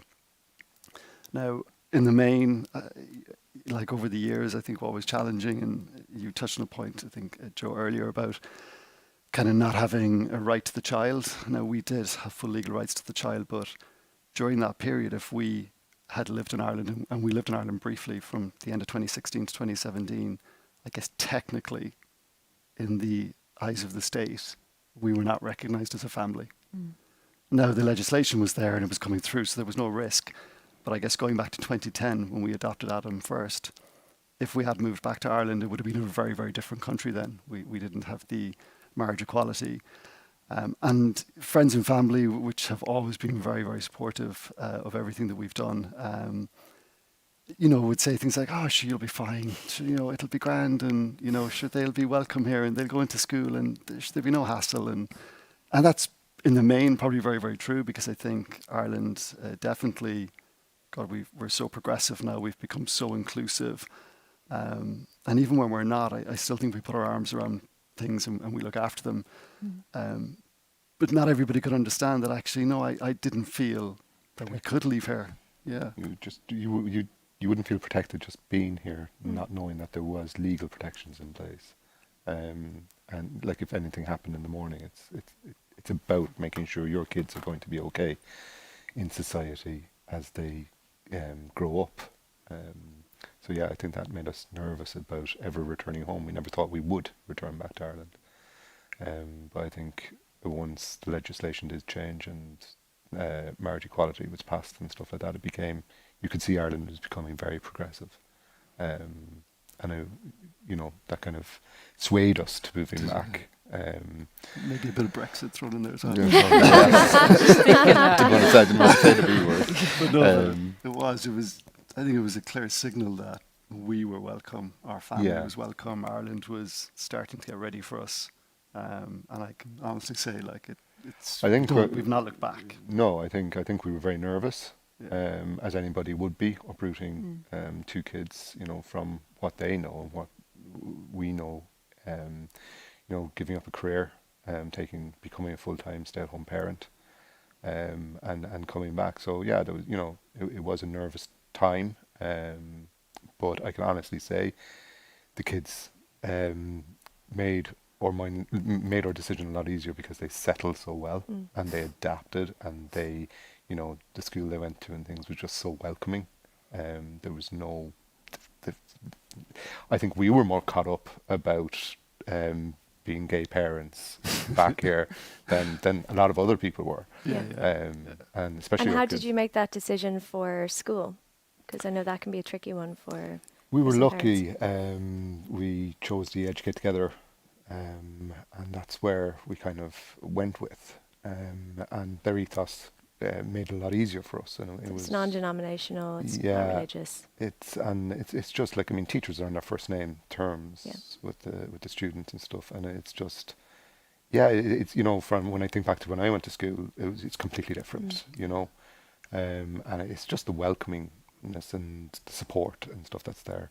And they're so inclusive of everything, you know, irrespective of gender, sexuality, race, religion, whatever it is, they're so inclusive. And I know a lot of other schools are as well, but probably touching a little bit, Joe, on what you said earlier, that's still some of that stuff that's probably internalized from being younger, and, you know, when you were made to feel it was not okay to be gay, it wasn't okay to be who you were. And society, you know, made you feel that way, and I guess running away to the UK gave you that space and that breather and being able to do that. So coming home and possibly considering sending our kids to a school that has a religious patronage to it didn't sit too right with us. Again, we weren't sure what does that mean. Would they have to make their first Holy Communion? You know, they're not even baptized. You know, we don't really practice religion in our family unit, so we were unsure. I'm sure the schools would have been amazing, and we hear lots of positive things about Catholics and Protestant schools today. But I can honestly say that with everything else going on, with trying to battle to get their adoption recognised, trying to get them an Irish passport, trying to get the lady in the PPS office to key my name into the mother's box so we could just get the PPS number, at least we didn't have the challenges of school. And even from day one, that application form for that school was parent 1, parent 2, you know, and as it should be. And as it should be, because, you know, we must, you know, this isn't even just about LGBT. There's children that are in the care system today, have foster parents. There's children, maybe mom is no longer with them. You know, there's lots of children out there that for whatever reason, we need to be a little bit more sensitive when it comes to paperwork for those children. But the school have absolutely been amazing. We're the first same-sex male couple in that school. And we're really fortunate now that our son is moving on to the Educate Together secondary school this year. I'd love to see more Educate Togethers around the country. I'm probably a bit of an advocate for them. It's quite sad of a city the size of Cork that we only have one Educate Together secondary school in the whole city.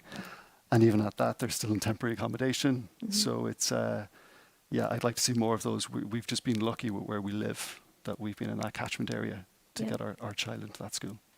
Could I ask you if you could speak to yourselves 10 years ago before you know, or 13 years ago before you started down this road, what do you wish you knew? Like, what would you say to anyone who's about to embark on their own first steps towards becoming a parent? I think never lose faith, never lose hope, and always think positively. Whatever your darkest day is, there's always hope there, and never give up on that. I think you know, what we have to remember as well is to see how far we have come. We would never have come this far if it wasn't for previous generations to ours. So every we're constantly, there's a journey constantly happening, and we have to keep that. You know, we have to keep that going.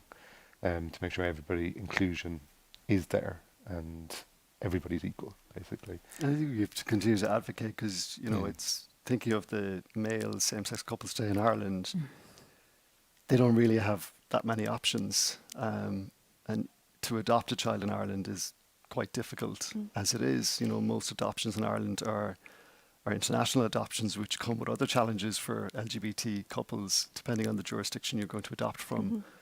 And, you know, does that mean that we're going to see more male couples? You know, we left because Ireland wasn't ready, or I didn't feel Ireland was ready for me to come out to be gay, 20 years ago, and that's why we left. But are we going to see same-sex male couples leave now?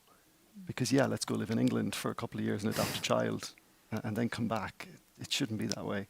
You know, they should have more options available to them, be it through surrogacy or whatever route that family decides to go. But I think maybe back to your question, if 13 years ago or so, if we could speak to ourselves again, I think definitely it's about be confident and doing our homework as well. I think specifically for adoption, because it became an option, we had rose-tinted glasses on, and most kids do have some early life trauma. I suppose we've been just on a journey with that of understanding that as it arises now, and how we deal with that and what that looks like and how we support our child and both of our children. So yeah, I would have taken a little bit more time, dig in, get a lot more information. It still wouldn't have changed anything, and I wouldn't swap either of them for the world. Maybe, you know, Some days. some days, you know. Although we were talking earlier about teenagers, yeah, I take me back to the terrible twos and the testing threes. Yeah, No. We'll swap. I'll send you a 2-year-old. And coming back to you two, if you had a hope for, you know, something to happen in Ireland in the coming years to progress rights for all families, like what would you like to see happen? Well, I suppose that any of the younger generation don't have to go through these things, that, you know, if they have to use fertility clinics, that it's not such a... It's very expensive, and it's heartbreaking for a lot of it. So that, you know, you don't want to have to be worrying about money, so that things like that become easier, whether it's whatever in tax rebates or whatever. And that they don't have to worry about all these ridiculous paperwork issues. I mean, paperwork is such a stupid thing to be worrying about, that it just, you can make a decision about how you want to have children and when, and be able to do it in as, you know, whatever the natural way of having kids is for you. I mean, I don't feel like we had kids unnaturally. We had it the way we needed to have them, and it was beautiful in its own way. And I, you know... Well, the paperwork bit is funny because, you know, I've got the other side of the coin to you, because I have to apply for paternity leave now for the birth of our next child, and it's paternity leave. And I can see HR calling maternity leave, and I'm like, well, it's not maternity leave, because my wife is going on maternity leave and I'm going on paternity leave, as it's called by the Department of Social Welfare or whatever. But yeah, I think there have been some very progressive changes with Parent 1 and Parent 2. I think school forms are having to change, because it's awkwardness on their part when they're, you know, sometimes they don't even think like that because they haven't had to.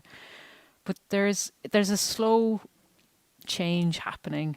I still come back to, you know, Tessa and Liz's situation, that in the one family that we have different rights and we have a different experience. And I hope it doesn't affect those kids, you know, their kids.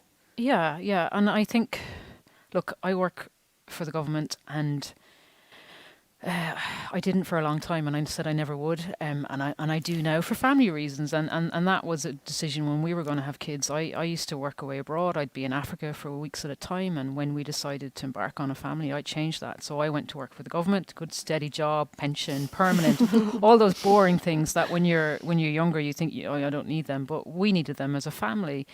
And I see the pace government works at snail pace, and if a decision is made, it doesn't mean that it's actually going to be implemented, or it will be operationalized for 18 months to 2 years, which is quite fast. And there are all these things that need, first of all, government will, and things like having a gay Taoiseach, or he's Taoiseach at the moment. These things are definitely helping our cause, but there's no getting away from it. Government, the pace of things is the issue here, and government and legislation hasn't caught up with the changes that are happening in our society, and I don't know what the solution is to that. Unfortunately, I don't think there's a quick fix solution. I think it could be another 10 years before we have the type of equality that we need. I think we're going in the right direction. It's just too slow. There's always going to be something more important. You know, everyone's going to have something that's more important, but I think it needs to be put to the forefront for the sake of the kids, really. I mean, well, we're not talking we'll about... get over Yeah, we're stuff, not talking about theoretical children. We're talking about kids who are here and who exist. And they deserve equality now. Yeah, just because they're, you know, kids doesn't mean... And they don't understand it, maybe. Yeah. But, like, Ada doesn't understand it, but she still deserves the right to have two mums on a piece of paper, you know?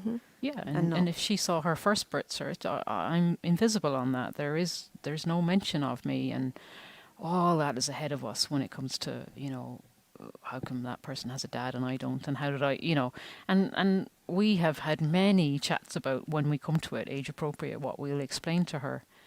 But yeah, I think there is an awful lot to do. And the key thing for people to hear is, just because you see it in a newspaper doesn't mean that it's where we're at. And it took me, when we tried to register me from day one on ADAS, and I have no problem. I phoned TDs, I got onto head people in government departments, and I made my voice known, and I suppose I know what to do to find out the information, and I don't think everybody maybe has that capacity or has that ability to do that. And why would they? You Yeah, know? yeah. You know, people shouldn't have to. We don't need to understand legislation on a daily basis. Unless that's your job. Yeah. Yeah, but we do now. I know. Yes. Yeah, we know the ins and outs of it, and we know how complicated it is. But yeah, it adds to the complications that we've had to becoming and I also parents. think for the future, I would like, as you said, for schools, there should be. I mean, there's no Educate Together In that I know West of where Cork, we live. yeah. Now, not to say they're very welcoming. My nieces and nephews, none of them practice religion in the schools, and it's fine. They don't mind at all. So, but it would be nice to know that that wasn't even needed to be a concern, that we don't need to worry, And it would be nice to have an alternative. Yeah. I think that you can look at a different. And in West Cork, I mean, there's one secondary school that I don't think they're an Educate Together, but I don't think they have any religion in them. But it's actually quite far away. Schools are far away when you live in the countryside, so there's no chance we'd be sending her there unless we moved. So our way around that at the moment is, we're putting her name down in a number of schools. Everywhere. And when it comes to it, and we'll see what type of child she is and what suits. Yeah. But look, I went to a Catholic primary school and I went to a convent secondary school, and whether I'm gay or straight, I would like to avoid my child going to that Catholic ethos. But it's more difficult in a rural area, and we live in the country for different reasons, and we like the lifestyle down there, but it comes at the cost of having less of a choice in terms of non-denominational schools. And we're a bit behind you guys, but we'll cross that bridge when we come to it. So just to end on a high note, could you both tell me what is your favorite thing about being a parent? Ooh. For me, I think it's that she's just this thing that you just love, and then, she has her moments of tantrums, but then you look at her and you're like, she's just our little perfect being. Yeah, I mean, look, she drives me nuts, like, she does, but she's my number one source of pride, and we're here today because of Cork Pride, and I am so proud to be her parent.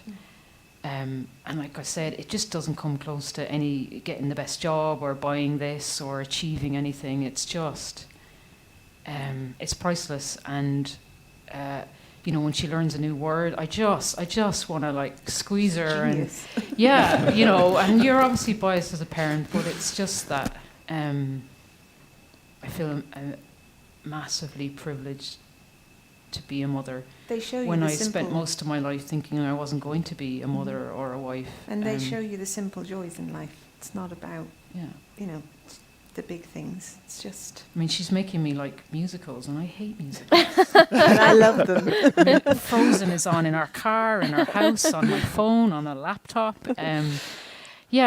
Those things, she's changed me and softened me in ways that I never thought. So for me it's pride. That I'm so proud to be a mother and a parent, and to have this opportunity. There's nothing better. And what about you two? What is your favourite thing about being parents? I think it's just seeing them be happy. I think it's seen that little smile. Even when our eldest, who's 13, he still every morning has a smile on his face. Now that might only last 2 minutes because he could be screaming at me the next. Yeah, yeah. Because he's learning new words too. Oh, entirely different sorts of words. But yeah, so I think it's seen that there's a child there that you're responsible for getting this far in life, and I don't think we would always be responsible for them, even when they're older and stuff. But yeah, just getting them so far and seeing them achieve, and yeah, being proud as well. I think you're always proud of them.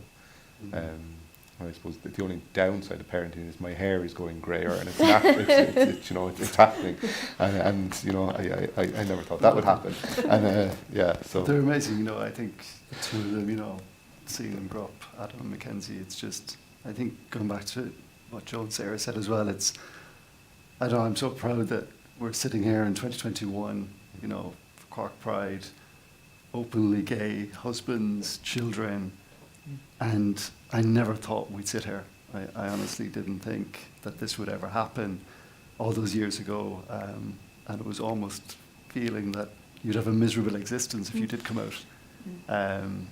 But you had to be who you want to be, so it's great to be proud, but equally we're raising our children today that they can be whoever they want to be. And we're trying to be as gender neutral as possible about things, even simple things of, oh, you're all dressed up today, you're trying to impress a girl at school. You're all dressed up today. Is there somebody you're trying to impress in school? Because we're in society, that's what we do. We opposite gender the whole time. So no, absolutely so proud of who they are and what they might be in the future. And again, we can't forget, not that we want to get there, but we have the next generation to come yet where we're going to be same-sex grandparents, possibly. way off, but way off. But it's and that's why government and legislation and society has to catch up at a quicker pace, so we can all get there and enjoy it and be inclusive. Well, that's a lovely note to end on. Thank you so much, Kevin and Joe and Sarah, for sharing your experiences. I'm sure everyone listening is going to benefit so much from just hearing such a real side to LGBTQ plus parenting in Ireland. So thank you. That was a super Pride Side chat. Thanks to Renee and both of our couples. Our next session, sponsored by Munster Technological University, begins with a screening of A White Horse, a short film about gay conversion therapy in the 1970s. I was fortunate to be able to sit down with director Sean O'Connor to discuss the film and the inspiration behind it.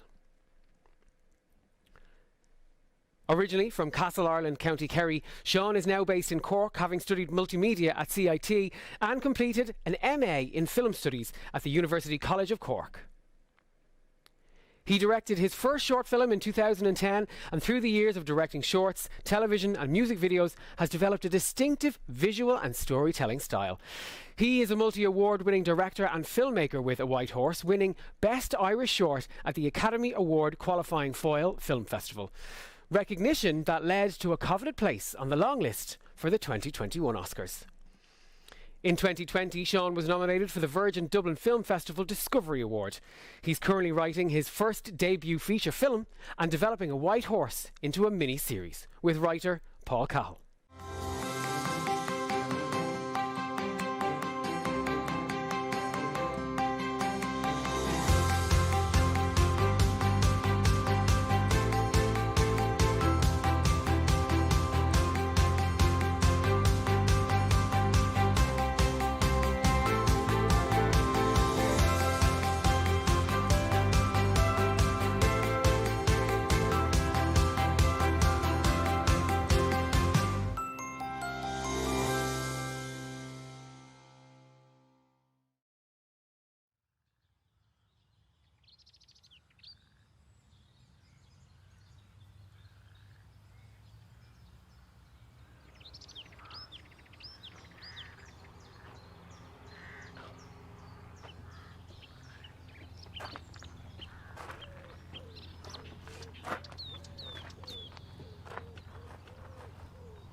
Hello? Bridget, is that you? Bridget? How's Danny? Thank God. Your brother's fine. Bridget, where are you? And Dad? Dad's fine too. Listen, where are you? And you? Stop it. Bridget, just stop it. You've everyone worried sick. The hospital, they've people out searching. Where are you? I don't know. Whose phone are you using?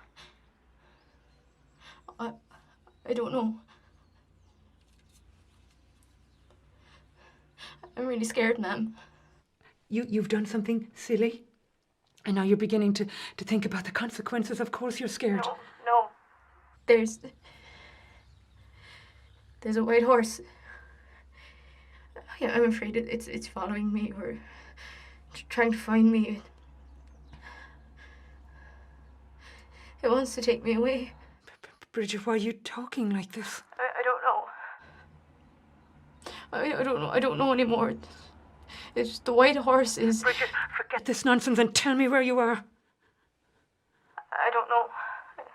Look around. What do you see? See... Someone's coming. Okay, good. Go to them. Put them on the phone. Let me speak to them. I can't, Ma'am. The white horse, they might know the white horse. Hello? Bridget, hello? Ma'am. Do you remember Ballybunion? Ballybunion? In the summer, our holidays, do you remember? Of course I remember. On the beach, the tide would go out and we'd walk to the little pools left behind. Don't go near the water. Bridget, do you hear me? No swimming. I was scared the crabs would bite off the tops of my toes, but you said they were more scared of me. That's right, they were. We were safe there in the little pools. We were safe. Bridget, you want me to take you to Ballybunion, is that it? I want it to be like how it was, Ma'am. It will be. Now tell me where you are and I'll come and get you. And we'll go to Ballybunion together. Can I bring a friend? You can bring anyone. Can I bring Niamh? Can I bring Niamh? You forget all about her. She's the reason you got sick. Now tell me where you are. I'm not going out at her, Ma'am. Do you hear me? Not without her. Okay. If you tell me where you are, your friend, she can come too. Thanks, Ma'am. Do you still see somebody? I see them. Go and get them. I want to talk to them. Everything will be like how it was. Yes, Bridget. Promise me.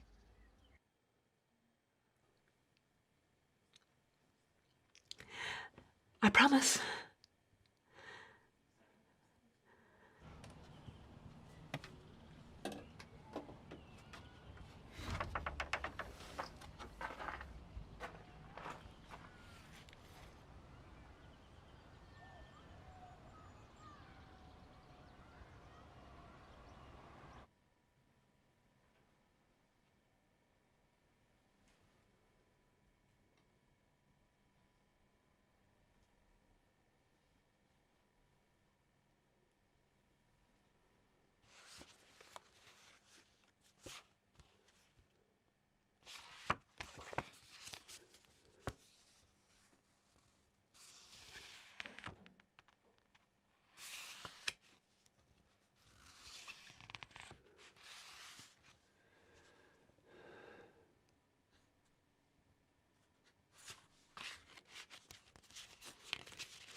Is Bridget coming home?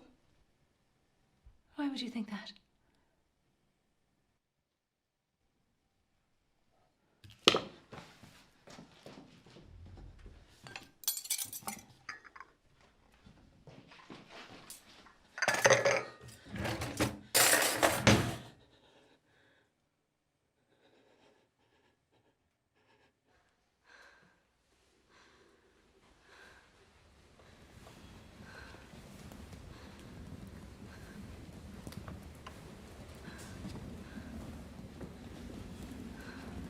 Don't be afraid now, Bridget. Everything is fine.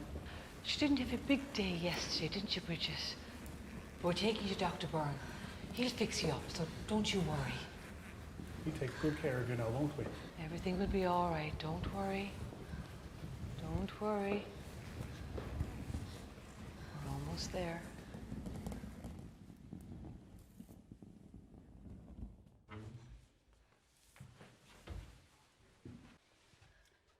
Now, open your mouth, Bridget, please. Open your mouth. We don't want you biting your tongue now, Bridget, do we? Good. Saline. I'm going to put some saline on your temples, Bridget.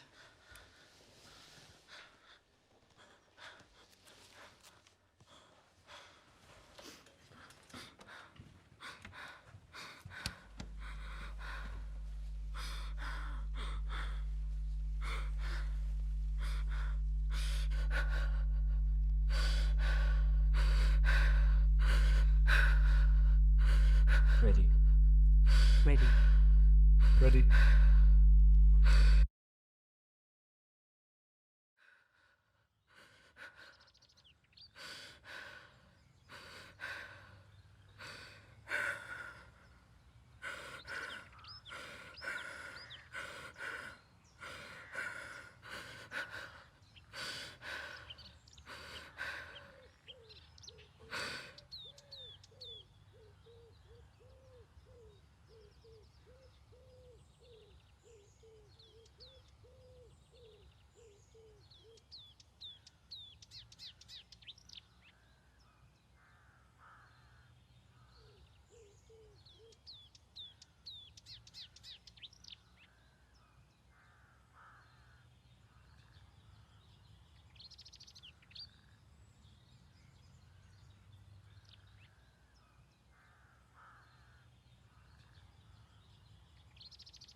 Sean O'Connor, how are you? I'm very well, thank you. How are you doing? Thank you so much for joining us here at the D&I conference with Cork Pride for 2021.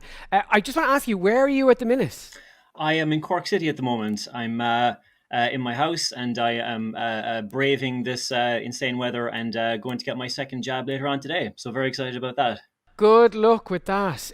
Listen, I want to kind of go from everything that's been talked about in the last kind of couple of months with this film, A White Horse.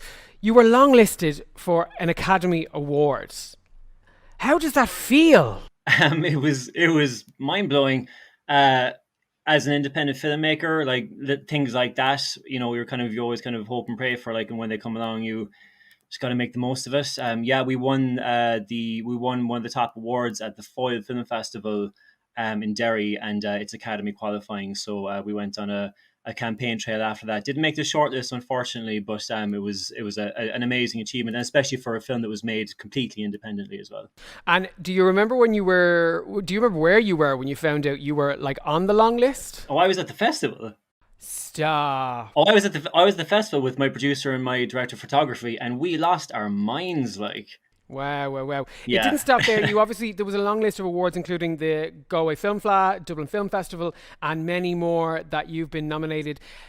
Does it get easier to get these nominations, or is it kind of like, are you like typical Hollywood glamour and be like, sure, whatever, this is run of the mill stuff? I'd love to say that it kind of you kind of calm down after a while, but, like, like the thrill of seeing your work projected in a cinema with people is fantastic. The thrill of like, you know, getting some sort of recognition for it as well is like is always a joy, like, you know, and great for the people involved in the film as well, like, you know, to put at the top of the CV, which I certainly do with anything I'm nominated for. Go back to the start a little bit for me. Where does your love of storytelling and filmmaking come from? Was it something that was always in you as a kid, or has it developed over later life? I'm told that when I was a child, I had to be wrenched away from the television. I was obsessed with movies since I was a kid. Was watching like The Never-Ending Story on a loop as a child, and just always loved going to cinema. Just adored it. Filmmaking wasn't something I kind of ever thought was really possible until I was kind of in my mid-20s. I did multimedia in the Cork Institute of Technology, and in third year there was a film module, and it was the first time I actually went out and made something and thought, oh, this is actually a tangible, possible thing, and it opened up this whole new world for me. And I want to just touch on, because you know, the industry of entertainment and movie making and filmmaking and stuff like that has suffered a lot over the last 16 months of the pandemic.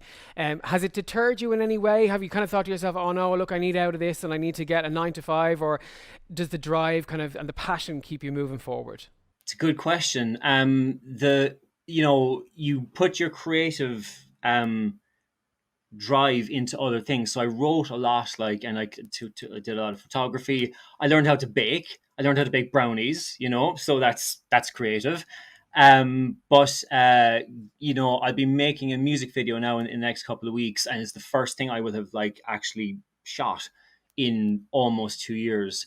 And I'm super excited about it. I'm also kind of worried that I'll have forgotten how to do all of it, and I'll just walk on the set and fall over or something. But there's a bit of nervousness there as well. But I think that kind of collectively with the artistic community, there's just get back to it. There's so many stories to tell. There's so much stuff built up as well. And just the difficulty of the last year and a half as well. That needs to be kind of processed artistically as well in a good way. Do you enjoy the different aspects of kind of filmmaking and this sort of stuff? Like you've just said, you're making a music video soon, and that will be very different to the work you did with A White Horse, which we'll talk about in a moment. Is it important to have those different aspects in the artistic kind of creative realm of life? Yeah, I think so. I think that a lovely way to kind of look at it is that whether you're shooting a corporate video, or you're shooting a music video, or you're shooting a short film or something for TV, you're shooting something. You're always learning, you're always developing your art, because you're always going to come across regardless of what budget you're working with, you're always going to encounter problems, and it's about essentially kind of problem solving and kind of coming up with ways to obviate issues that happen on the day. The more experience you get, the better you are at then expressing yourself when it comes to the more kind of creative aspects of the arts, I suppose. I love that. And listen, before we get into the film, any advice for young filmmakers or directors out there who are aspiring to kind of even have a little bit of the success that you've had in your career? I would say that the best thing to do is fortunately we live in an age where technology has been completely democratized. So even the work that I would have had to do to make something back in my early 20s, it would have been insanely expensive, to shoot on film or things like that. Now you have cameras that are worthy of screen one at the gate in Cork on your phone.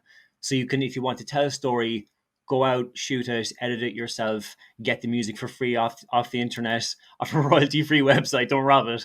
And, make as much stuff as you can, tell as many stories as you can, and put them out into the world. Get feedback and just be working and improving all the time. I love that. You're so passionate. I kind of can hear that in you about the different aspects. And you're so right. You can do so much with the device that's in your hand these days. If Lady Gaga can film a music video, you can make a film. So I suppose it's all relative in that.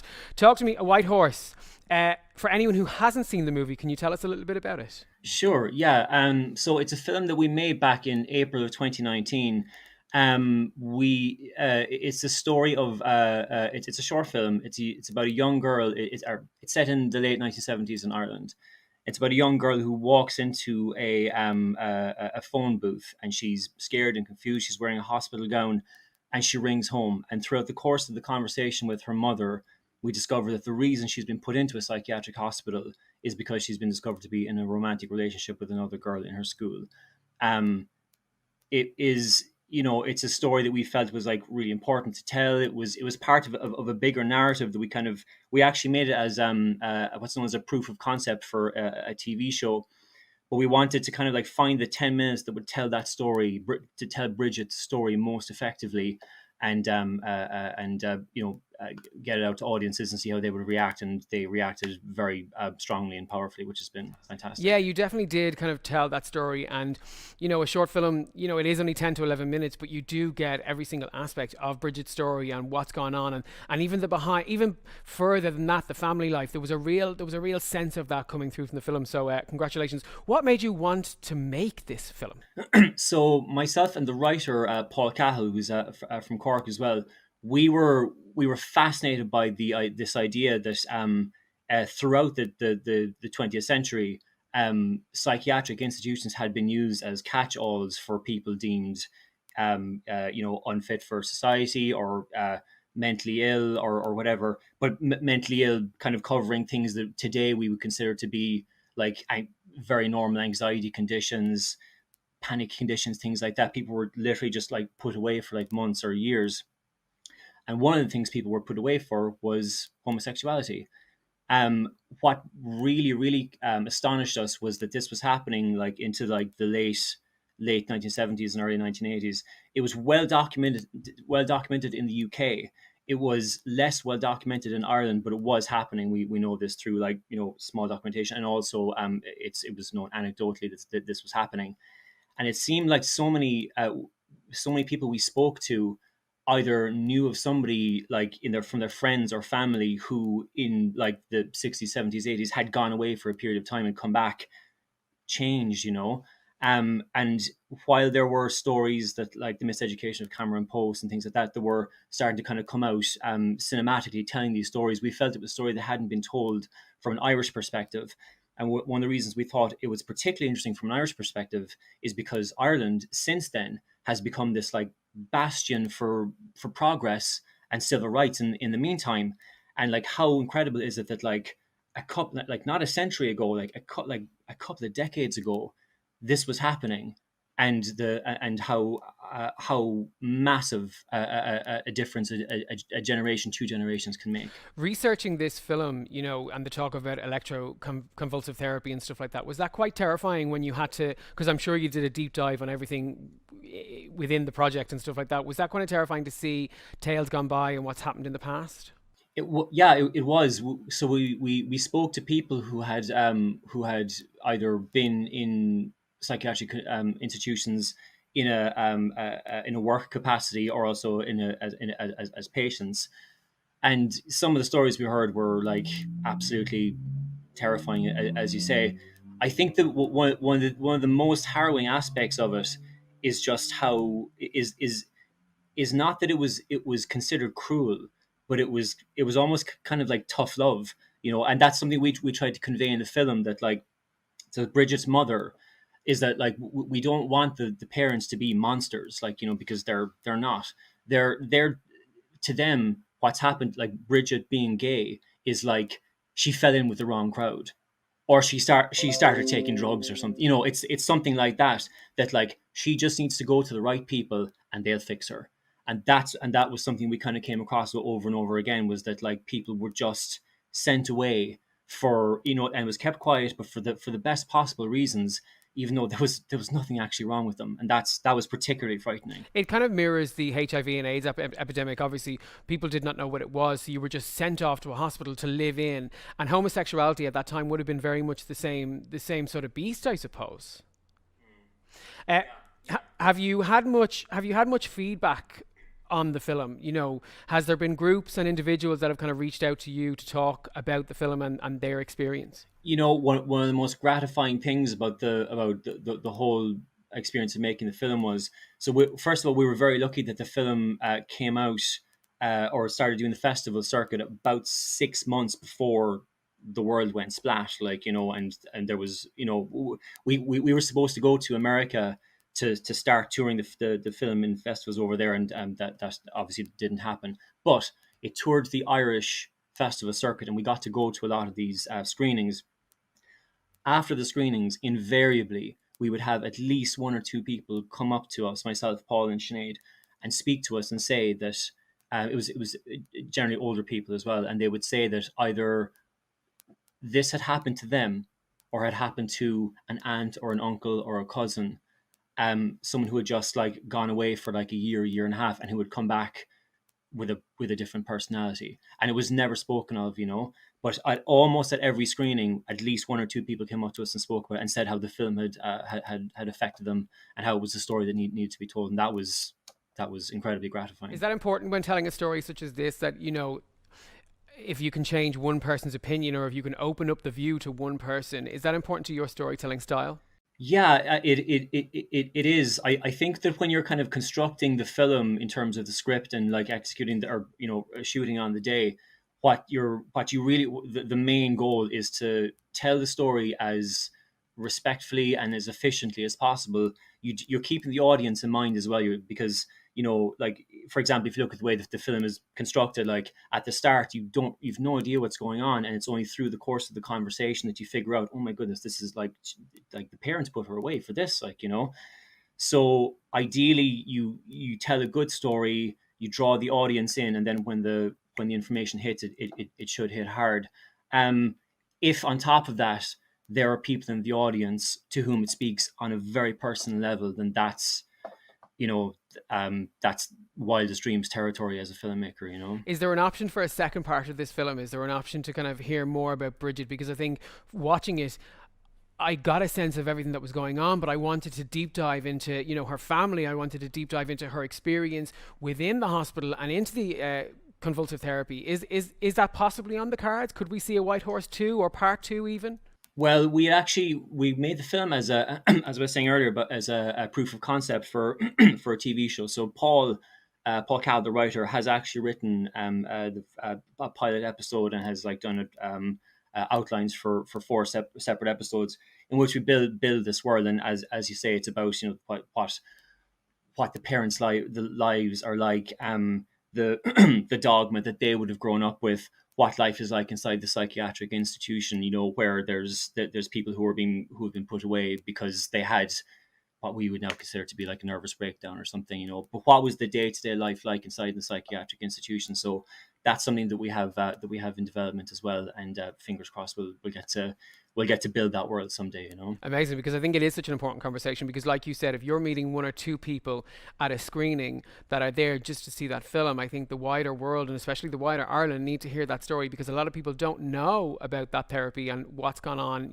from the 1970s and stuff, and it's still actually going on to this day. Was there any stories that you kind of researched over your period to getting the film ready of things that were still happening in the world? Yeah, I mean, it's actually fascinating how it has continued and changed, in that, since homosexuality was taken out of the DSM by the American Psychiatric Association and was not considered a disorder. Even the fact it was considered a disorder up until 1973 is bonkers, But after that, conversion therapy basically ended in terms of psychiatric institutions.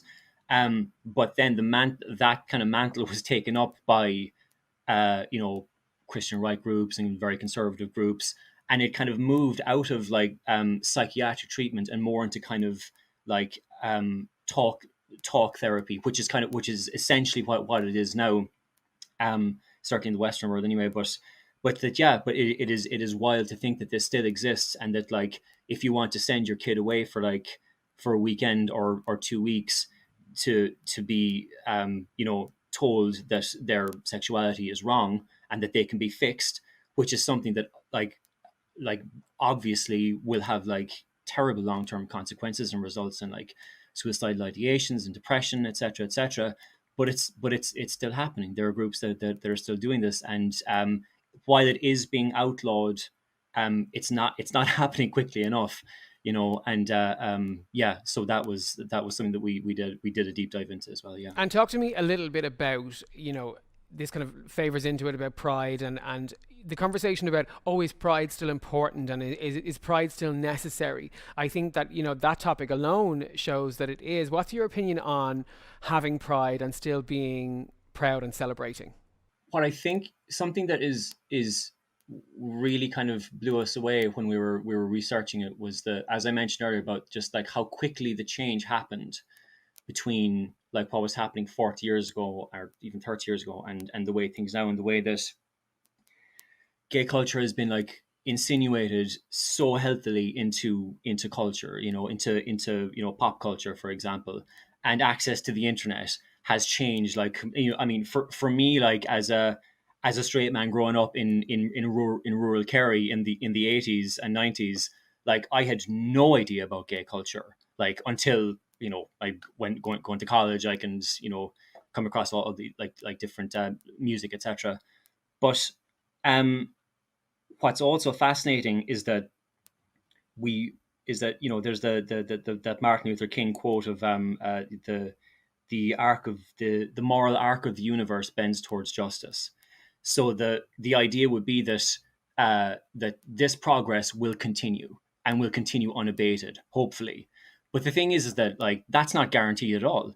So, and if you look at what's happened in the States over the last like 5-6 years, an ultra conservative judge getting nominated to the Supreme Court, which could have knock-on effects for LGBT rights. If you look at like the Republican National Convention, they ran on essentially a pro-conversion therapy ticket in 2020 and 2016. Like this, it's like if you take your eye off the ball, this progress is not guaranteed at all. And I think that things like events like Pride are essential to keep that moving forward, and to not let us forget that this progress is not guaranteed. Yeah, I really like that. You're almost injecting back into the society why it's prevalent and why it's needed. Yeah, I love that. Lastly, Sean, thank you so much for joining us. I just want to ask you, what is next for Sean O'Connor? Well, music video in a couple of weeks. Yeah. Which I hope I remember how to direct something. It's going to be interesting. You'll be fine. Yeah, and after that, so I took the time to write a feature script during lockdown.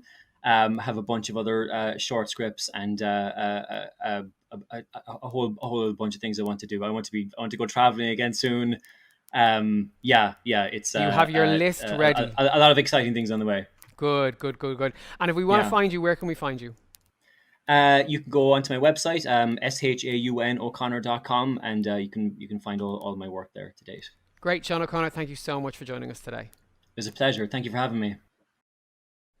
And now in our next session, Dr. Martin Davern, Executive Director of the Cork Sexual Health Centre and Adjunct Lecturer in UCC, in conversation with Robbie Lawler, co-founder of Access to Medicines Ireland, HIV activist and co-host of the PosVibe podcast, to shine a light on HIV and the workplace.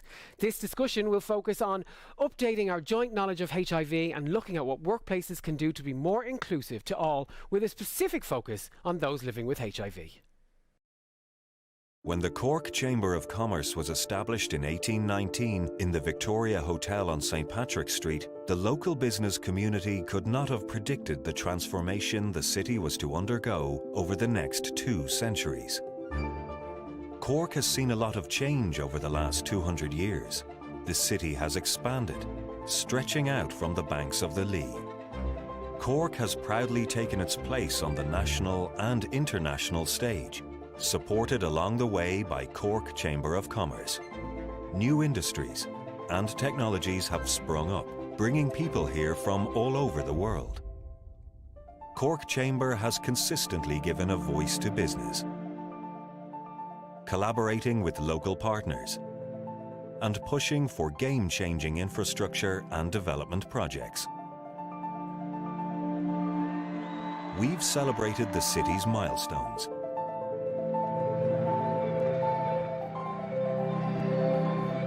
and navigated challenging times. Through it all, we've never lost sight on how to put on a show. As Ireland has changed, Cork has risen, each and every time. And the Chamber has been there as one of the region's greatest champions. In 1885, former President of the Cork Chamber, Charles Stewart Parnell, gave his most famous speech in Cork, saying, "No man has the right to say to his country, 'Thus far shalt thou go, and no further.'" Over the past 200 years, your chamber has championed Cork and its businesses. Your leadership and initiative has underpinned the economic success of the city and county, and in doing so, you've contributed enormously to the development of our country. Cork has come a long way, but we're not done yet. And Cork Chamber will be there with you every step of the way. Together, making Cork the best place for business.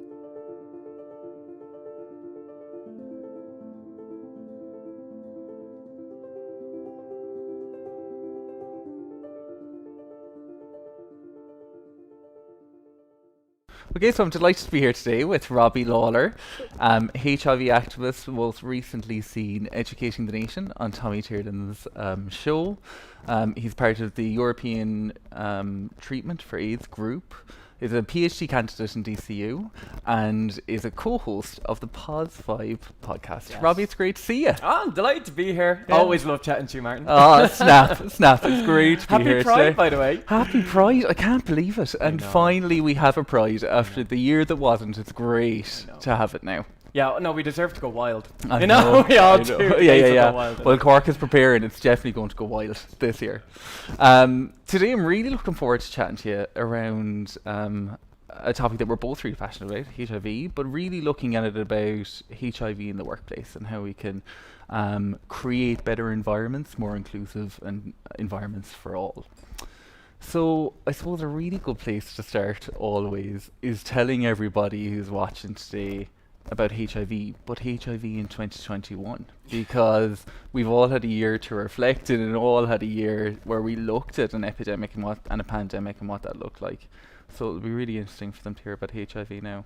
Yeah, no, I'm always delighted to start off with HIV because I could go on this big spiel about HIV stigma and then everyone's like, what does HIV stand for? You know, so they don't even know the very basics. And I have some sympathy towards that because when I was diagnosed at the age of 21, I didn't have a clue about HIV because I never thought it would be something that would affect me. I never had a sexual health education class, so I didn't know the difference. So I think it's a good place to start, actually, and what it's like to live with HIV now, because people have all these different misconceptions around HIV. You know, people who lived through the 80s, 90s still remember that Tombstone ad, "Don't die of ignorance." That ad, will we ever forget it? I don't think people will. Yeah. So yeah, it's good to kind of give an idea of what it is like to live with HIV now, especially when we talk about stigma and discrimination, why it's just no need for it in society. There never was, but particularly now, there's just no reason for it. So I'll start off. So HIV stands for Human Immunodeficiency Virus, and that's I got that virus through unprotected sex, okay? And that attacks my immune system, and you can get AIDS when HIV keeps battling your immune system and gets it so low that your body can't fight off an infection. And A stands for Acquired Immunodeficiency Syndrome. So that is basically an umbrella term for all just the infections that could kill you because you just don't have the immune system there. So there's a difference between HIV and AIDS, but they're used so interchangeably, as you know, Martin. But the fantastic thing is now, the medication are so good now, and we have so many different types of medication. Myself and Veda, who's the co-host of the Pause 5 podcast, always call them like Tic Tacs. They're used to freshen your breath, essentially, because there's very few side effects. And if you have side effects in one, you just go on to another. It's fantastic. So what the medication does is it stops HIV from replicating. So as the virus doesn't replicate, it doesn't attack your immune system. So people who start medication can live as long as anyone else and have the immune system as someone who does not have HIV. So this is just incredible. Also what it does, and this is the best thing, and everyone should know this, is, remember I said it stops the virus from replicating? Well, it lies dormant or to sleep in different parts of my body, but there's so few free-flowing HIV in my system, in my semen, or if you have a vagina, in your vaginal fluids, or around your anus, that we just cannot pass on HIV sexually. It's impossible. And the amazing thing about that is I'm with my partner who's HIV negative, and for the last, 5 years since this research came out, we were actually part of research to show this conclusive evidence. I know. That's fun. We don't wear condoms. And this is the paradox, is that the safest people to have sex with, not to get HIV, are people living with HIV, who know their status, who are on effective treatment and who have the virus to undetectable levels, we call. So if you're undetectable, you're untransmittable. That's the paradox. It's the people who don't know it, their status, that are the ones passing on. That's why we always encourage everyone to get tested. Know your status, get in treatment, live your best life, thrive in life, no drama. And that's what we want. However, although we're in the medical age of HIV, stigma is still there.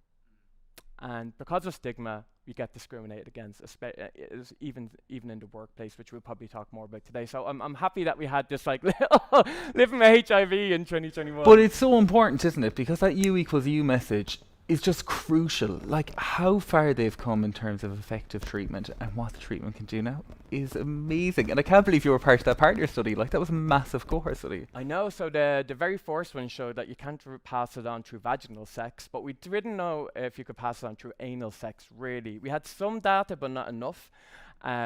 So they had a clinical trial running, a part of the clinical trial, which was around the world, but they were running it also in James's Hospital. And my partner saw the study, and he was like, let's do it. And I was like, no, absolutely not. Because the last thing you want to do is pass on HIV to a casual sexual partner or someone who you care about or you love. Like that's just the last thing anyone living with HIV wants to do. And the full data set wasn't in, and I was like, knowing my luck, I'd be that point, not 1% or whatever, because we didn't know. But Morris said, my partner, let's go to the research nurse, let's talk about this, and I want to do this for us, for history, and also the HIV community, because it was such a monumental study. And we took part in it, and we had to like basically write down how many times we had sex and stuff like that, and then we were talking to some researchers. Following along. Exactly, I was like, piss me off that week, you know? So anyways, we're doing that, and we got the tail end, so we're doing the last 8 months of the research, but it was nice to be somewhat part of it anyways. And conclusively, the risk is zero. There's not a reduced risk, blah, blah, blah. The risk is an absolute zero, and this is just liberating. It's great from a public health point of view. We'll get everyone to know their status, get them on treatment, get them undetectable. We'll have no new HIV infections. But for me, it's the most liberating thing, because even just since 2012, 2015, roughly, when I was part of that research project, I was like, the idea of me passing on HIV was just the most scariest thing, and it made me have so much self-stigma. It made me feel dirty. It made me feel unclean, potentially being able to pass on something that's a chronic health condition. Now, you can live as well. It's the most manageable health condition there is out there, chronic health condition, the most manageable. But yet the idea of passing on, like I wouldn't want, if I had diabetes, I wouldn't want to give diabetes to my partner, essentially. Do you know what I mean? So the fact that I know that I absolutely can't, and the fact that I'm the safest person for him not to get HIV, I'm like, he should be saying thank you every time we have sex. And I'm like, I was like, people should be queuing out the door for people living with HIV to have sex with them, because we're doing the community a favor, because we know our status. We take our treatment every day, we adhere to it with supports, which we do need, and then we're undetectable. So yeah, it's mind-blowing. It's a complete game changer. The problem is not enough people know about it. And that's the problem. And that's where, as a community and as in terms of allyship, we should be telling everyone who's willing to listen. And even if they're not willing to listen, tell them anyways. Come here, couldn't agree with you more. I actually think that is one of the biggest issues. There's a knowledge gap, isn't there, from how far we've come forward in our journey around HIV and treatment and how it's all working, to what the community knows, and the really wider evolving Irish community know around HIV, and they remember those awful lads, but they don't know our new story and the new way it's transpired. And so I think that knowledge gap has really led to kind of stigma in the area, and I'll never forget that survey from HIV Ireland a few years ago, which highlighted the level of stigma in Ireland that people are facing, and it is shocking. Like, isn't it? It's shocking, and it's born out of ignorance, a lot of it. In that survey, the HIV Ireland Stigma Survey, they showed like 1/3 of people thought you can get HIV from spit. 1/4 of people thought you can get HIV from kissing someone. Kissing! Have you ever been to Chambers or to, I don't know, Coppers on a Saturday night? If you can get HIV from kissing, everyone would have it. But if that's the level of knowledge, of course people are going to fear us because they think they're going to get a chronic health condition. And that's just not the case, do you know what I mean? But that's just a lack of education. As you said, there's a knowledge gap there. But what hurt me most, I suppose, within that stigma survey was that they also surveyed people living with HIV. And there's around 164 people living with HIV. And 17% of them said that they had suicidal thoughts within the last 12 months. 17%, that's 4 to 5 times more than the general population side, the people who do not live with HIV. And that is, for me, that's a real epidemic in itself. An epidemic within an epidemic, and it derives from silence and shame around HIV. So when we're talking today about stigma and discrimination, it has huge ramifications for the lived experience of the thousands of us. There are thousands of us living with HIV in this country, and around 50% of all new diagnoses are gay and bi men. So this is something our community really need to tackle. 100%. And it's actually, I think that's such a good point when you say an epidemic within an epidemic. That's exactly it. And when you say that statistic around suicidal ideation, it's so hard, isn't it? Like, those people should have somewhere to turn to, support services to reach on. And they're placed in that position from a society that isn't knowledgeable enough or hasn't taken the time to educate themselves, and that's not okay. I don't think we really grieved the AIDS pandemic, or the epidemic, the Irish one, I should say. HIV medication came in 1996, and because people kind of stopped dying who had access to that treatment, I know some LGBT groups wanted to stop talking about HIV. HIV activists want to stop talking about HIV. Queer activists want, because it was just so traumatic. Government officials stopped talking about it. We've got no education since. And I always say, do you know, where silence reigns, trauma thrives, essentially. And because we never really talked about HIV since then, I get a diagnosis in 2012, and there's no one, not one person who's talking about HIV that I knew of, I should say. There probably were people out there, but openly talking about it, that I could be like, oh, they live okay with HIV, that's fine. No one knew nothing about HIV. It's like we just collectively forgot about it, but yeah, HIV rates were on the rise. So I'm so happy now that there's momentum. The community, again, it makes me so proud of the queer community specifically. I do see momentum. I do see us being a community and putting HIV back on the agenda, because we need to now more than ever. Yeah, have it there. That's so true. And fair play to you. It's an awful lot of your activism and people like you who've been activists in this area and who are progressing this conversation forward that has moved that. And I know that you've been volunteering for years and for a long time in this area. Do you want to tell us a little bit about your volunteering and how that all started and came about? Well, it came from my own diagnosis and not having a clue about it, and then being angry that I didn't know anything about it, or that I never had discussions about STIs or HIV with friends, or seeing a campaign in the queer community that like I remember, or with my sexual partners, never talked about STIs, let alone HIV. So I was angry about that. But what made me really angry was when I started giving peer support, and I started meeting all these amazing people living with HIV, both men, women, gay, straight, and yet, as though I was meeting all these amazing people, I started hearing all these horrible stories of stigma. And what I realized was, people were discrediting us socially because we have a health condition. And because they stereotype what HIV is, they think that we are less or dirty, or we almost deserve HIV, or do you know what I mean? We're socially discredited in some way. And I'm just like, I'm meeting all these amazing people. These are all incredible human beings. And what really made sense to me was that, as I said before, HIV stands for Human Immunodeficiency Virus, but people forget the H all the time. They just see us as vectors of disease. And I was like, I'm part of the problem here. Because secrecy is born out of fear and ignorance around HIV, because we're so stigmatized. People don't want to talk about their status. They don't want people to know that they live with HIV. But because no one's talking about it, the stigma and shame and lack of education persists. And I was like, I need to break this chain, because I want to bring back the HIV. But they're showing people that we're normal people. We just want to live our life. And that's what I'm saying. No, I would actually say we're extraordinary people, because I just meet them and I just fall in love with them over and over again, because I just see so much stories of resilience. And I'm always just constantly inspired by all the people who I meet. So I really wanted to break that chain, and that's where my activism and voluntary work really took off, because I was doing it for myself, because I want to live in a society that doesn't see me as less, because I'm not less. But I didn't want all my friends to be seen as less. And so that's where I just start telling my story to literally anyone who will listen. Honestly, my poor barbers along the way, my taxi men, they all know my story by now. But I'm hoping that I got the conversation around HIV started again. Oh, I definitely think you're dead right. You know, it is putting the human back into it is so important, because we're social creatures, aren't we? All humans. We need to interact with people and to see people, and for individuals to see a person interact with you and see your positivity or energy around this space, that's a huge combat stigma in this area, so it's fab. That was the whole point of the Pos Vibe podcast. This is a shameless plug. Oh my gosh, fair play. I actually think that podcast is phenomenal. It's well so done. Fun. It's I great. A lady who's like Dublin's iconic drag queen who also lives with HIV, and they bring the fun.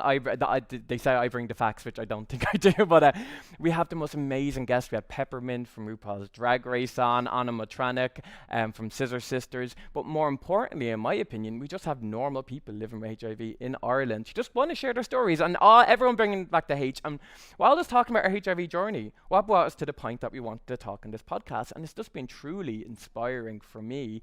And now, from someone who in 2012 that no one was talking about it, now we have people coming up to myself and Veda asking, can I be on your podcast to share my story? Like, that's for me, it's just the biggest almost sea change that we're seeing from this. So I'm excited for where it's going to go. We're already going to plan now season 2, and we just hope to keep the conversation going, not let the silence reign like we did previously. Let's just keep it on the agenda. And so my friend said to me previously, Jesus, Rob, you're a little bit oversaturated in the media and so talk about HIV. And I was like, isn't that the best thing ever? HIV should be oversaturated. Not me, but that topic of HIV should always be in people's faces, of sexual health in general should always be in people's faces, because as human beings, we're always like, that won't happen to me. That's going to happen to someone else. Always. We order other people, but it can happen to anyone. And I think the thing about COVID, it made people realize about transmission of viruses. It's just a virus. Once it gets into you, you have it. And you can get it in if you expose yourself all the time or if you expose yourself once. The same with HIV. So let's constantly keep the conversation going and just meet new people and amazing people while we do it. Yeah, I think it's great because actually your podcast is so lovely. It's on my walk every time. I'm loving the podcast on the walk.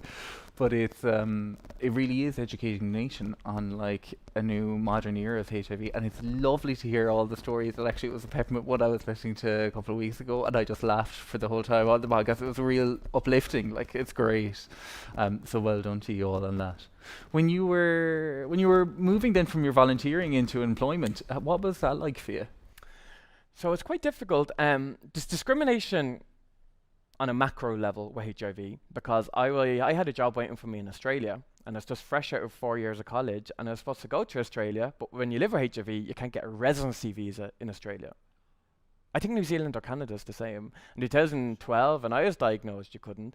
HIVtravel.org is a great resource. It tells you all the visa requirements for people living with HIV. But imagine so many of these countries around the world can't even accept me. So that's one big thing that stopped me from pursuing my dream. And I could have gone for a year or two, of course, but if I wanted to prolong that, it wasn't going to happen. Second thing then, I was like, in the depths of depression, I was like, I want to travel anyways. I'm going to go for a job in Emirates, just so maybe I can travel that way. And I remember putting a day effort into this because it's a huge application. And then the very last question was, do you live with HIV or Hep C? And I was like, because it's based in Dubai, and you're not even allowed into Dubai if you have HIV. So that was the second one. Wow. Then because I was so involved in voluntary work and a bit of policy work, I'd done a good bit of work in the UK too, on my CV was HIV, and I was so nervous about using this as my CV, even though when you work in HIV campaigning, it's so transferable to so many different jobs. And I think anyone in terms of activism for whatever it is, you get many great skills that can go into loads of jobs. But I was still afraid that like someone from HR would just see it and throw it in the bin. And it really kind of stopped me from going for jobs that I really wanted, funnily enough, even though I was quite open about it. So that was still me overcoming some internalized stigma, I thought. So I wanted to make my own job, work for myself, and I do that through education, going around. And then I work freelance in terms of policy with European AIDS Treatment Group, which I meant previously, and I work with the organisations such as You Stop AIDS and Stop AIDS in the UK, and do some in the States as well. So, and now I'm doing my PhD. So through that, I've kind of worked for myself, but that was for me being fearful of HIV being so prominent on my CV, knowing that I also lived with HIV is very, like, you could notice there, but so HIV never really affected me in terms of employment, other than I couldn't get a job in another country. However, I remember I said I was making all these friends living with HIV. They would tell me about some stories about how they were discriminated about HIV in their work. Some people work in client-based environments. So some are hairdressers, barbers, some work in childcare, although that's not client-based, but you know what I mean. And they are terrified of or teachers, school teachers. They are terrified of people finding out about their HIV status, because they think they might lose their clients, or they'll be indirectly discriminated in work. So that is the fear stopping them talking about their HIV status openly. And we know when, as queer people, when society places or forces a secret on you, that makes you feel less, it makes you feel distant.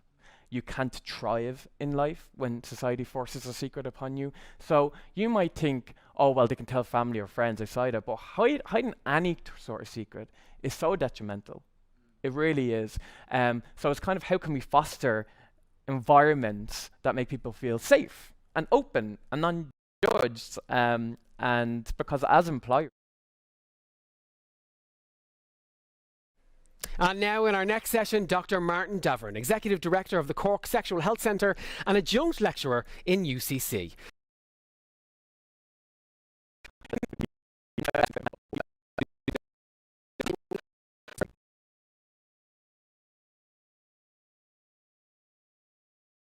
And the well-being of every single person who works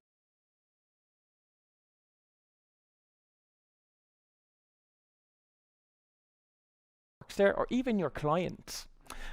So that's what you can do. One of my favourite stories, it's a small sign of solidarity that I tell everyone, because it always means so much to me, is that the red ribbon. I had a friend who lived in London at the time, and he was given a diagnosis, and he was living there for 3 months. He had really bad mental health issues. He felt so much internalized stigma, and he didn't tell a soul.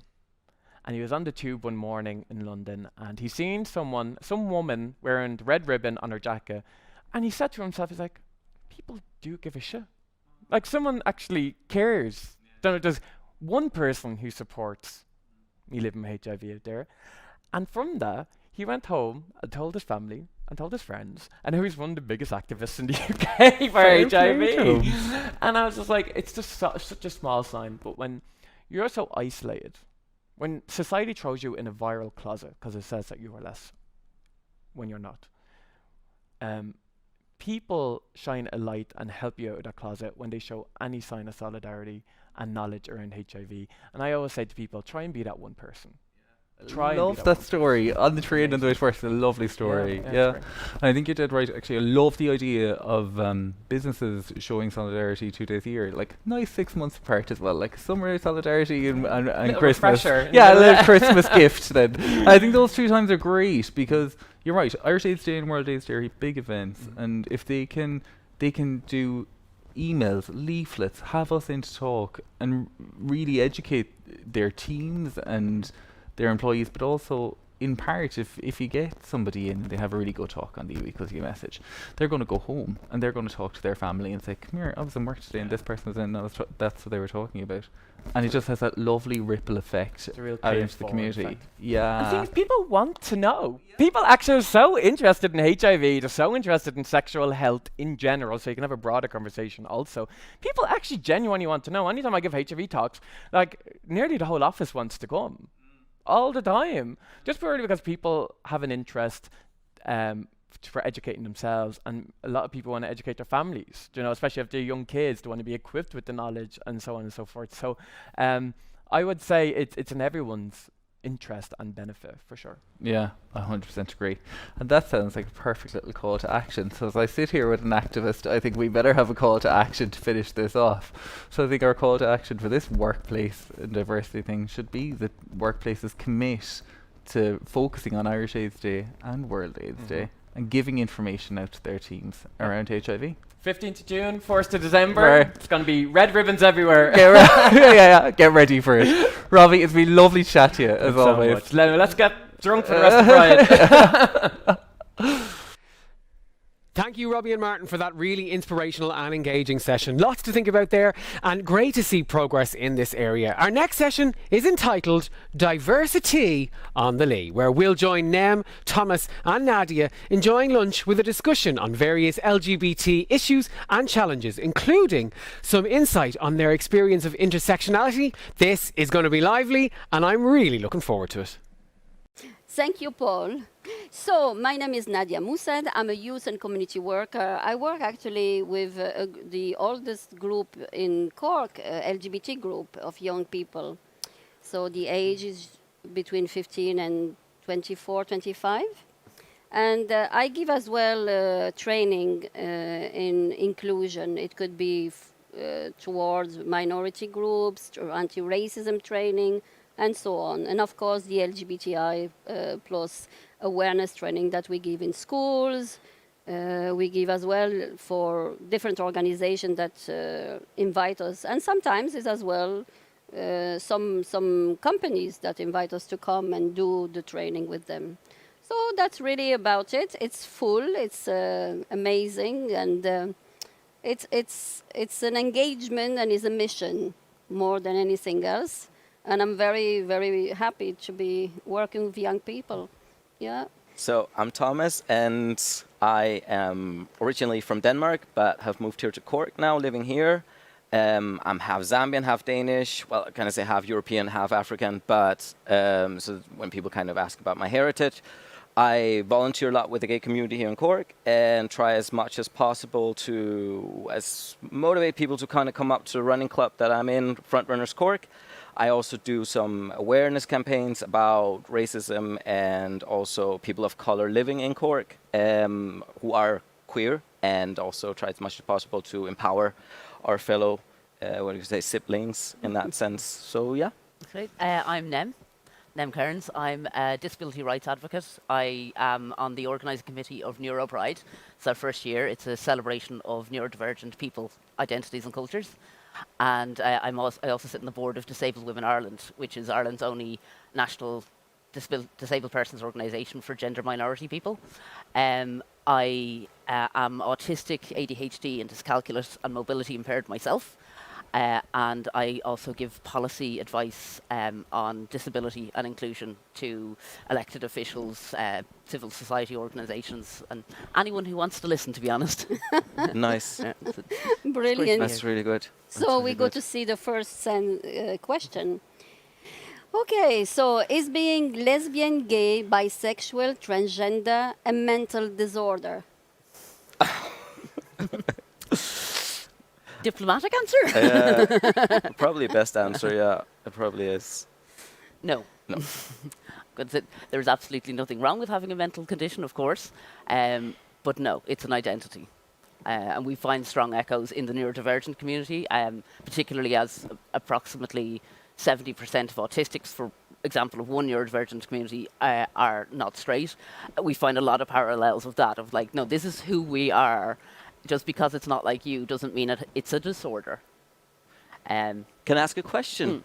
Do you confront the whole categorization of mental disorders as social constructs? Do you kind of say these are invented to separate us from the majority and that they're fundamentally bad when you have to? Because neurodiversity sounds better.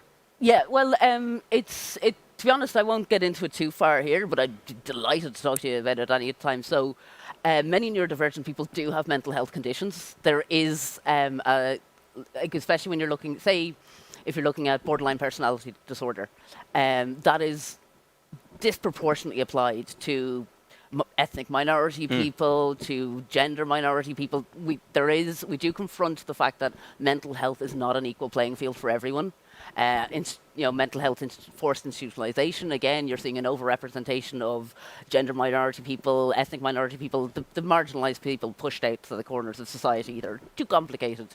However, it's not to stigmatize mental health, but just literally, it's just that in society today, we don't know what to do with neurodivergency. Up to 1 in 7 people are neurodivergent, and it just means there is a physical difference in your brain. So it's not a mental health condition in that. It's a physical difference. It's biodiversity. So that's why we talk about neurodiversity. Yeah, nice. Yeah. Well, very good. So what do you think? I'm delighted, actually. Yeah. Definitely. Should I? You want to tell us what you think, like in terms of the question? Definitely, like in terms of saying if we're a mental disorder. I don't know. Yeah. No, of course not. But I don't know what else to say to that. It's like if someone. It depends who's asking, really. Do you know if a straight person walks up to you in the street and asks, "Do you think being LGBT plus is a mental disorder?" Are you going to stand there and kind of be able to answer that question? Well, let's say, for instance, my mum. I say she's homophobic, but she didn't. It's not an opinion. I think that she grew up in a place where the gender construct was so severe that there was no questioning about the life we have and why is it the way we have it. Yeah. Why believe things? Why not question just a little bit around you the things? So when I sit with her and I say to her, okay, there is time we believe that the earth was flat. And okay, some young people in my group says, Nadia, there is still people who believe it's flat. So it's just it's not that I pity. I know her. I know her world, and I respect her world. I found it a pity that, but she gave me the possibility to have an education, to search, to understand a little, and to question. Yeah. She never stopped us from questioning, Yeah. but she never was able to question herself. So you've been asked the question, so you would know already what to reply if someone came up and said that. If someone's tell me if the question is it a mental disorder, so I will probably ask them, why do you think it is? Yeah. Or That's what good, makes you believe it is a mental disorder? I like that. So it's to bring back to the limitation of the concept of gender and to get them to question what they believe mostly. And maybe you don't succeed always to get people to question, but just tell them, I'm not LGBTI+, but one day I decided to question why is this idea around that people cannot be the way they want to be. It's actually like the overarching idea is that freedom of defining yourself. You know. I do think you're onto something there about it's the mindset and the frame of reference, because not that long ago, homosexuality was classed officially as a mental disorder. It was in the DSM, and now transgender is, but homosexuality isn't. And so quickly, most people, I think, will like if it's framed that way, because the frame has shifted. Already find it bizarre that we ever said that homosexuality or bisexuality was a mental disorder. And yet we still accept that trans is. And I'm really hoping that, again, in just a few years... That it's going... that people will find that as bizarre and unthinkable. So you are saying, give them some time. I'm trying to remain optimistic. Coming out as a young person today is easier than it used to be. So Jesus Christ, it actually flew over to. It wants to be with you. It wants to be with you. Thank you, God. We've got some aerodynamics in here. Well, I'm working with young people. I could tell you definitely that it is not easy. I have young people that cannot come out to their parents. I have parents calling me and in distress because they think something is wrong with their child. Wow, okay. And there is loads of people really, I can see through the years now that lots of people get separated even. Yeah. Because one parent will be supportive and the others will be definitely not. And this is the dynamic of the families. So I don't think that we change that much. That it's like sometimes people are accepting of what's going on out there, and if it's happened to them, it's a big issue. Yeah. You know. So I think it's very hard for lots of young people. Yeah. Yeah. Very hard. It's true. It's true. I would also, from dating what you call rural Irishmen, in that sense that you would find that it'd be easier to come out even for guys younger than my age. But the fact of the matter is that people still get beat up from coming out with their parents, for instance, like that. Like, and a lot of these guys, they do feel a little bit of guilt for the fact that they can't come out because maybe they find that their environment that they grew up is quite hostile. So, and then you tell that to other people and they're like, wait, that doesn't seem like, you know, the modern world that we live in. Oh, it's 2021, you know, that can't be happening. But it is happening. And we haven't addressed those things in that sense, I find, as much. Yeah. But And there's still it's perceived as easier, but we still have a lot of the casual jokes we throw around. And this is kind of a pet theory a little bit, but I think there's still a thing where queer relationships are seen as inherently sexual in a way that straight relationships aren't. So people can be kind of okay in theory, but then when it's their kid or someone related to them, they're like, oh no, they're too young. And you especially see it, like, to bring a disability lens, there's that infantilizing and desexualizing that happens to disabled people. And when they're queer, which a lot of us are, there's that kind of thing of that, no, they're not able, if it's with some of the opposite gender, not even getting into the gender binary, that's romantic and cute and sweet, but it's too sexual and dangerous if it's any queer relationship. And it's that, I think that weird frame is still there, and it does still affect people in trying to come out. And then there's the other thing where you're pressurized to define yourself. So I have a lot of friends who came out in their 20s and then realized that, oh, their gender or their sexuality wasn't quite as fixed as they thought, or they hadn't explored it all, and now they're having a whole other thing and having to re-come out again because, it turns out I'm not strictly speaking a gay man. I think we put a lot of pressure on people to define themselves, and we've a lot of conception still of what a queer relationship is and what a straight relationship is, and they're not the same thing. But there is always the happy story as well. There is as well, parents who are absolutely marvelous. I mean, they are the ones who bring the young people to the group and make sure that for trans young people that they know what to do and they follow, religiously kind of following it to the point.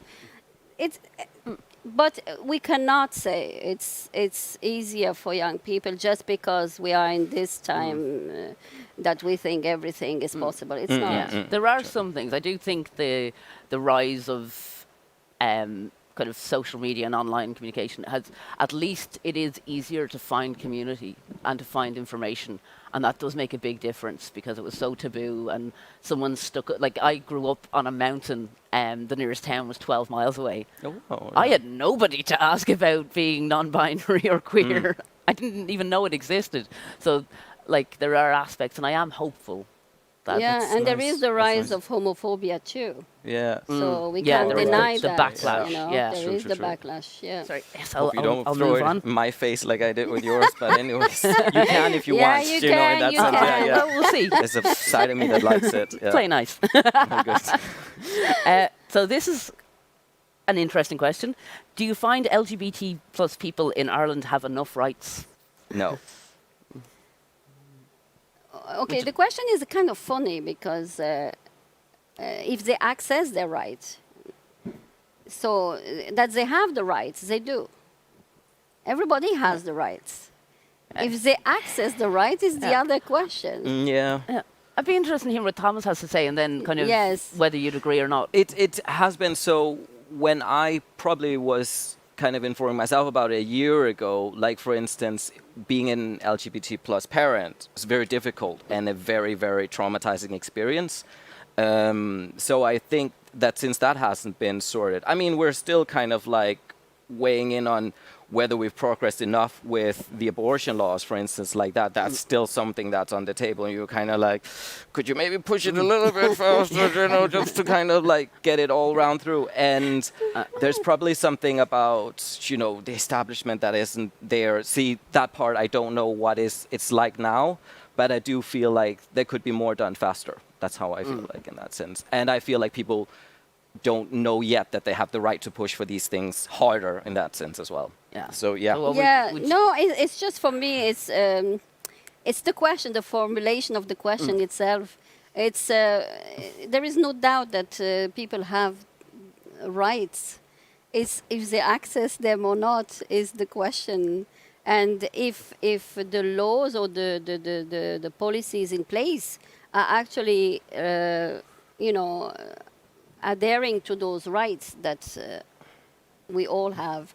So the changes when they happen here, it seems in Ireland, is reactive, and there is not like a there is not the follow-up that happens sometimes. Yeah, good point. Yeah. So like, of course, I was there when the marriage equality happened. Well, I would have thought of the, if you want to adopt a child, was something logical that needed to be part of that package. So it's just like there is a big reaction, and then there is a we are advanced in the newspaper, in the flash. It looks good there. The campaign looks but good. then it doesn't follow up so somehow. much in Ireland. Yeah, and I agree, and also that the joined up thinking, the holistic thinking. I think LGBTQ plus people still aren't embedded. So like a lot of the problems that there are, like with LGBTQ parenting or the Gender Recognition Act, the fact that it doesn't apply to non-binary people, there's no recognition there, and younger people. It's often not malice. It's just not really thinking things through and things not gelling, and we're still falling through cracks where it's not where we're deliberately being denied rights, but haven't really thought it all through, and this kind of piecemeal thing, or the big flash, and then the lack of follow through afterwards. For me, the difficulty is mostly right now what I see with the young people is when it comes to the decision a trans young person has to make and when they're allowed to make it. I mean, if you are born female and you are a male, well, there is part of the body that are going to develop at a certain age. And if you are a male, you don't want to have that body showing up, breast starting, having period and all. Why delaying everything and then just to say, oh, it's not real? I mean, they have to arrange something. Young people are not empty vessels. Yeah. They know. They know who they are. Yeah. We understand that a trans person knows who they are way younger than we believe. Yeah, it's still that thing that we're the deviation that, like, nobody asks, when did you realize you were straight? When did you realize you were cis? It's like, it doesn't work like that. Every day I wake up. True. But, like, my community, the neurodivergent community, it kind of that kind of multiplies, where there are loads of autistic people. So autistic people are much, again, like highly represented in the trans non-binary. Yes. And I'm going to say it. A big part is because gender identity, some of it, this whole like strict thing, is a social more. It's not an objective truth. And we don't buy into that so much. But there's, like, not just in Ireland, but in lots of countries, lots of European countries, including Denmark, we're denied transitioning. Yes. Because we're autistic. We couldn't possibly know. Yeah. Jesus Christ. It's an okay reason to just no transitioning support, and not even medical transitioning, any gender identity support whatsoever. You don't know what's best for you. You couldn't possibly know. How would you know? Like, I live here. Incredible. 24 hours a day. Yes. So shall I go for the next one? Do indeed. Okay. I thought LGBTI people act a certain way. Do I fit the stereotype? Am I even LGBTI? I've heard that from some guys asking me about them. That's funny. Can I actually see the question? Yeah, That is I hilarious. Know. I am like useless to bring the intonation. No, it's not that. It's like, it's just kind of looking at it, because it's three comments, it's 3 sentences, like literally it is 3 sentences, and it's like, am I even LGBTI? Because LGBTI, that's a question in itself, because you might have had, so I'd have sex with a guy, and then after both kind of ejaculating in each other's presence, it's like, am I even LGBTI? And I'm, geez, I don't know, you seem to like it, you know? So it's even that sense, people really want others to externally say what they are, which is really interesting. So in the first one, I thought LGBT people act a certain way. Yes, I feel like I get that from a lot of straight people. Do I fit the stereotype? That's another thing I might get from some other people. But am I even LGBT is something I might get from someone in the bedroom after we've like had sex.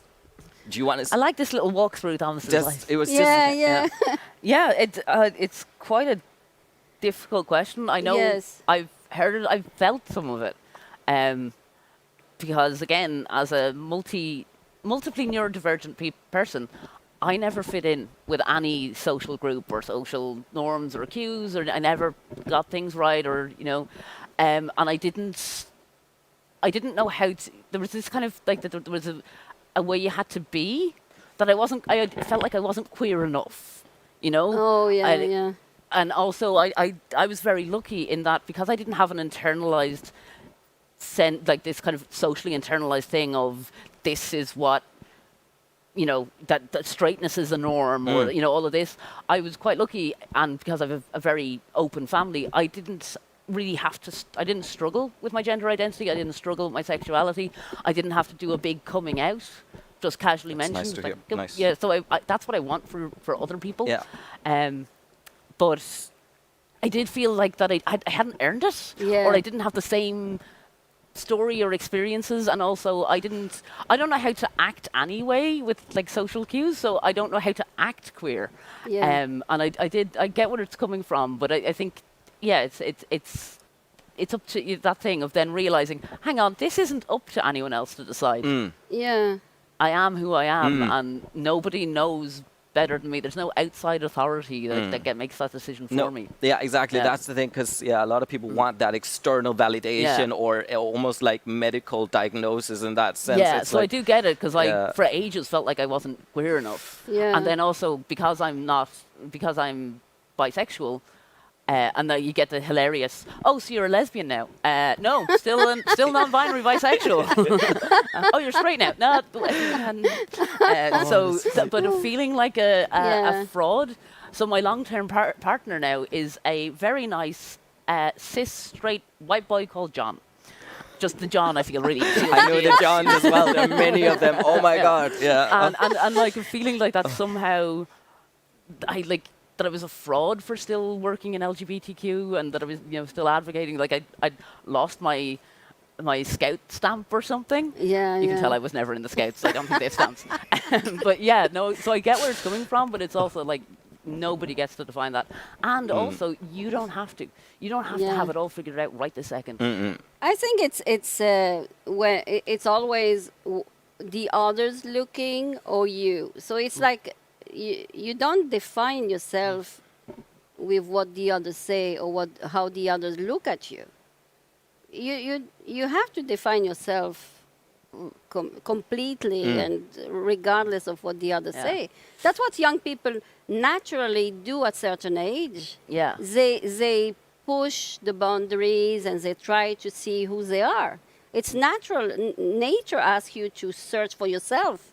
So why fight it and try to follow a stereotype? I mean, otherwise I'm not me.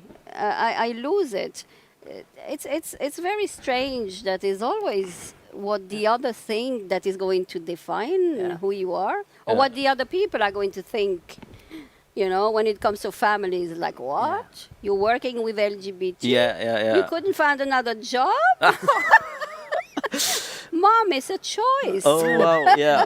Oh, that's interesting getting that, Do you know, I'd say to people who are actually struggling with kind of finding themselves within the spectrum, enjoy the confusion. There's part of it where it's like, I wish I had a little bit more confusion. I wish I had a little bit time more to be not experimental, but just to feel in between. Because I feel so gay sometimes, where I'm just like, I'm so boring. Actually, I feel so gay that I'm so boring, and it's not as well just boring. Yeah, but it's yeah. I mean, intersectionality just kind of sounds interesting, and I think it's a trend these days, maybe even in that sense. But I think it's nice if you feel like in between somewhere and you're exploring some other side, like dabble in different identities if you can, in that sense. I think the good thing is, the other way, sometimes there's this like, oh, there's a rise in different genders, or there's a rise in queer people. Yeah. It's not. It's just, I think it's important. That's why it's important to kind of just have that openness in all our spaces, because it's not that more people are queer. It's that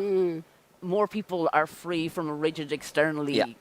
And that you have to be 100%, and that it's like you should be 100% gay or 100% straight, or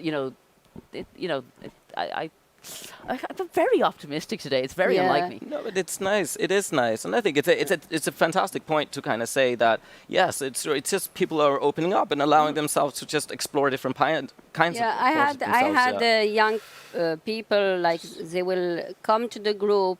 One was. They find herself as lesbian, but then at one stage she says, actually, I'm really attracted to men. So she says it was for her a phase, for instance, but she was free to explore that phase. That was just a phase for her. The other person came as a lesbian, but actually found out that she was a trans.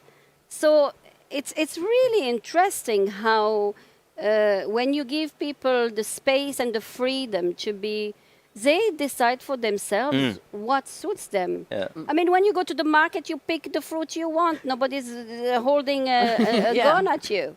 So you make your choices, and so is when it comes to gender identity. My mom was telling me about this flower, that if you keep it in a pot and the roots are too constricted, it grows in a certain way and it has a certain type of flower. And if you just give it more space in a bigger pot or plant it in the earth, the blossoms are different, and it produces different types of blossoms, like even at the same time.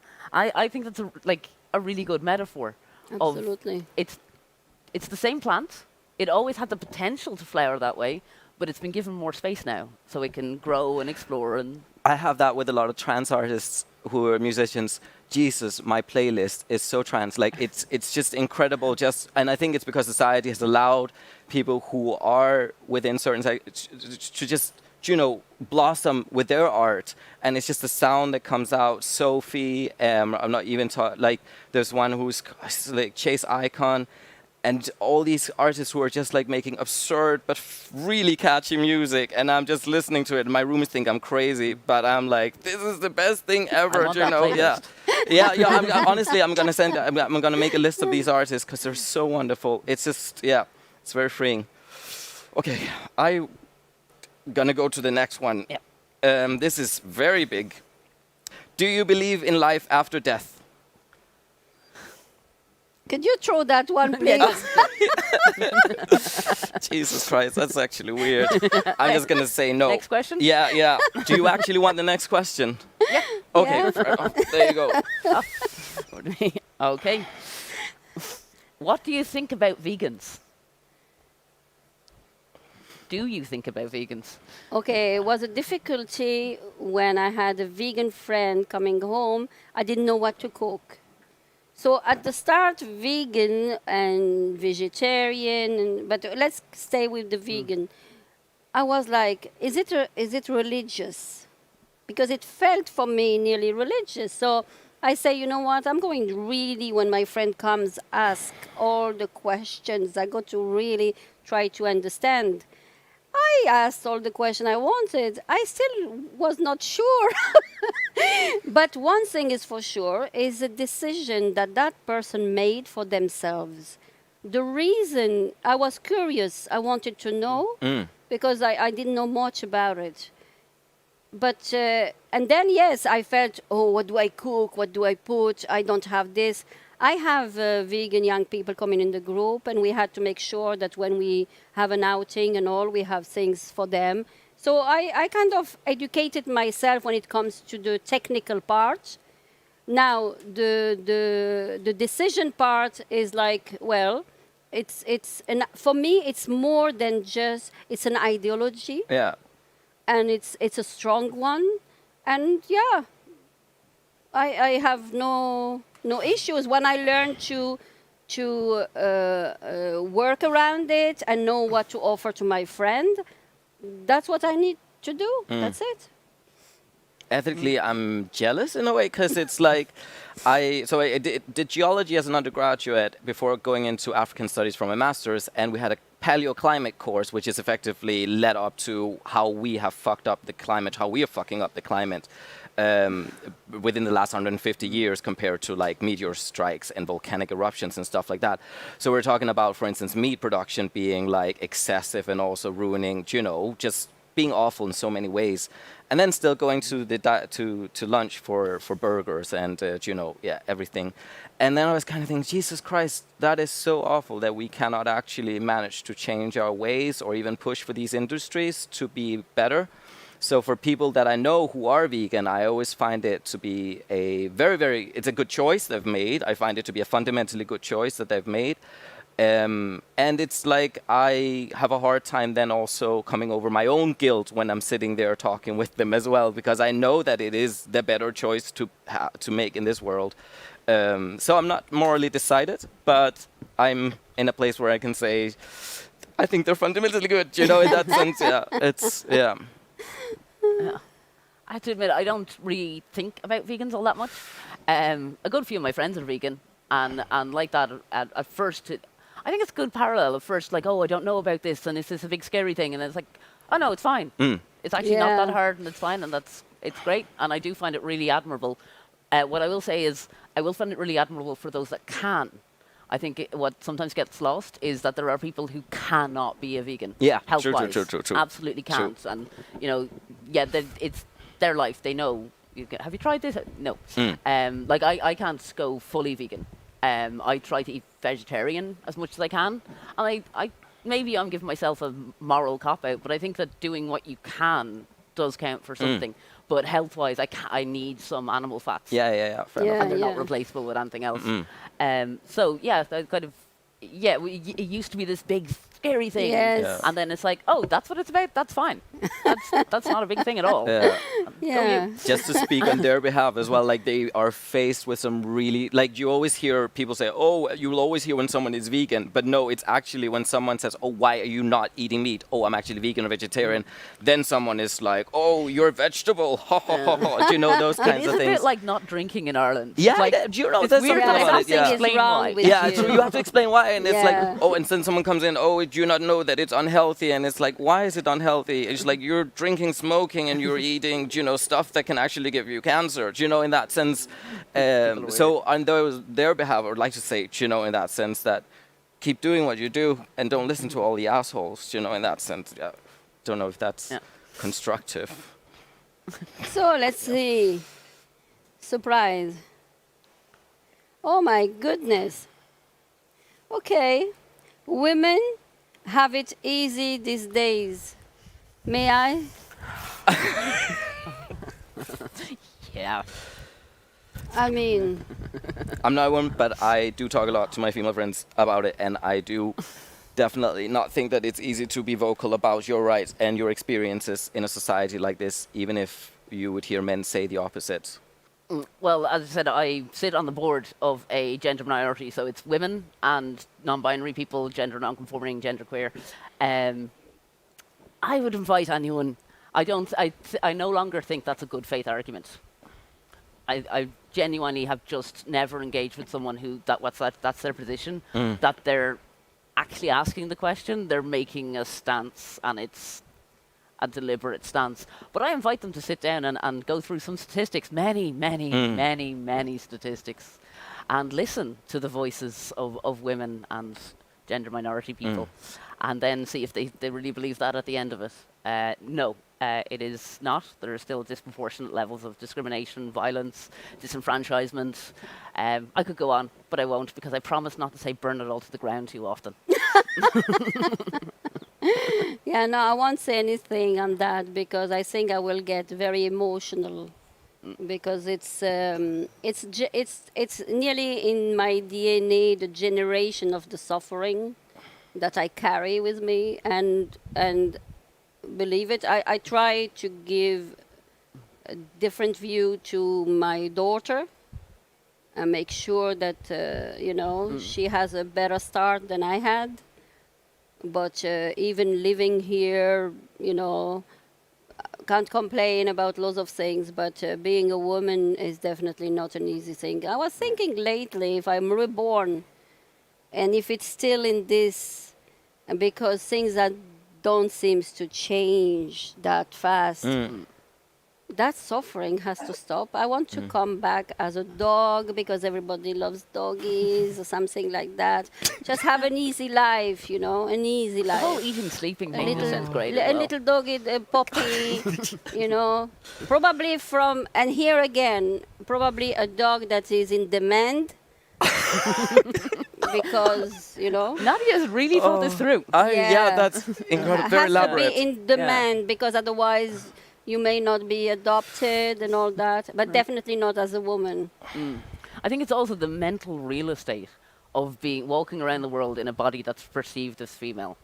Like it's like you can, as I said, I can show you so many statistics and they're all true and they all have an impact. But it's also the time out of your life, the time out of your the emotional and psychological labor of don't not smile because then you're perceived as more unfriendly than a cis man who doesn't smile. But don't smile too much because that's an invitation. You're asking for abuse apparently. And don't take that road. Don't go here. Don't. It's all don't. It's all restrictions and the onus on you to keep yourself safe. Like other people's prejudice and violence is just a natural force that nobody can change. So you have to try guard against the tsunami. I can't pronounce that word. But yeah, and it's also, and again, I am a disability rights advocate.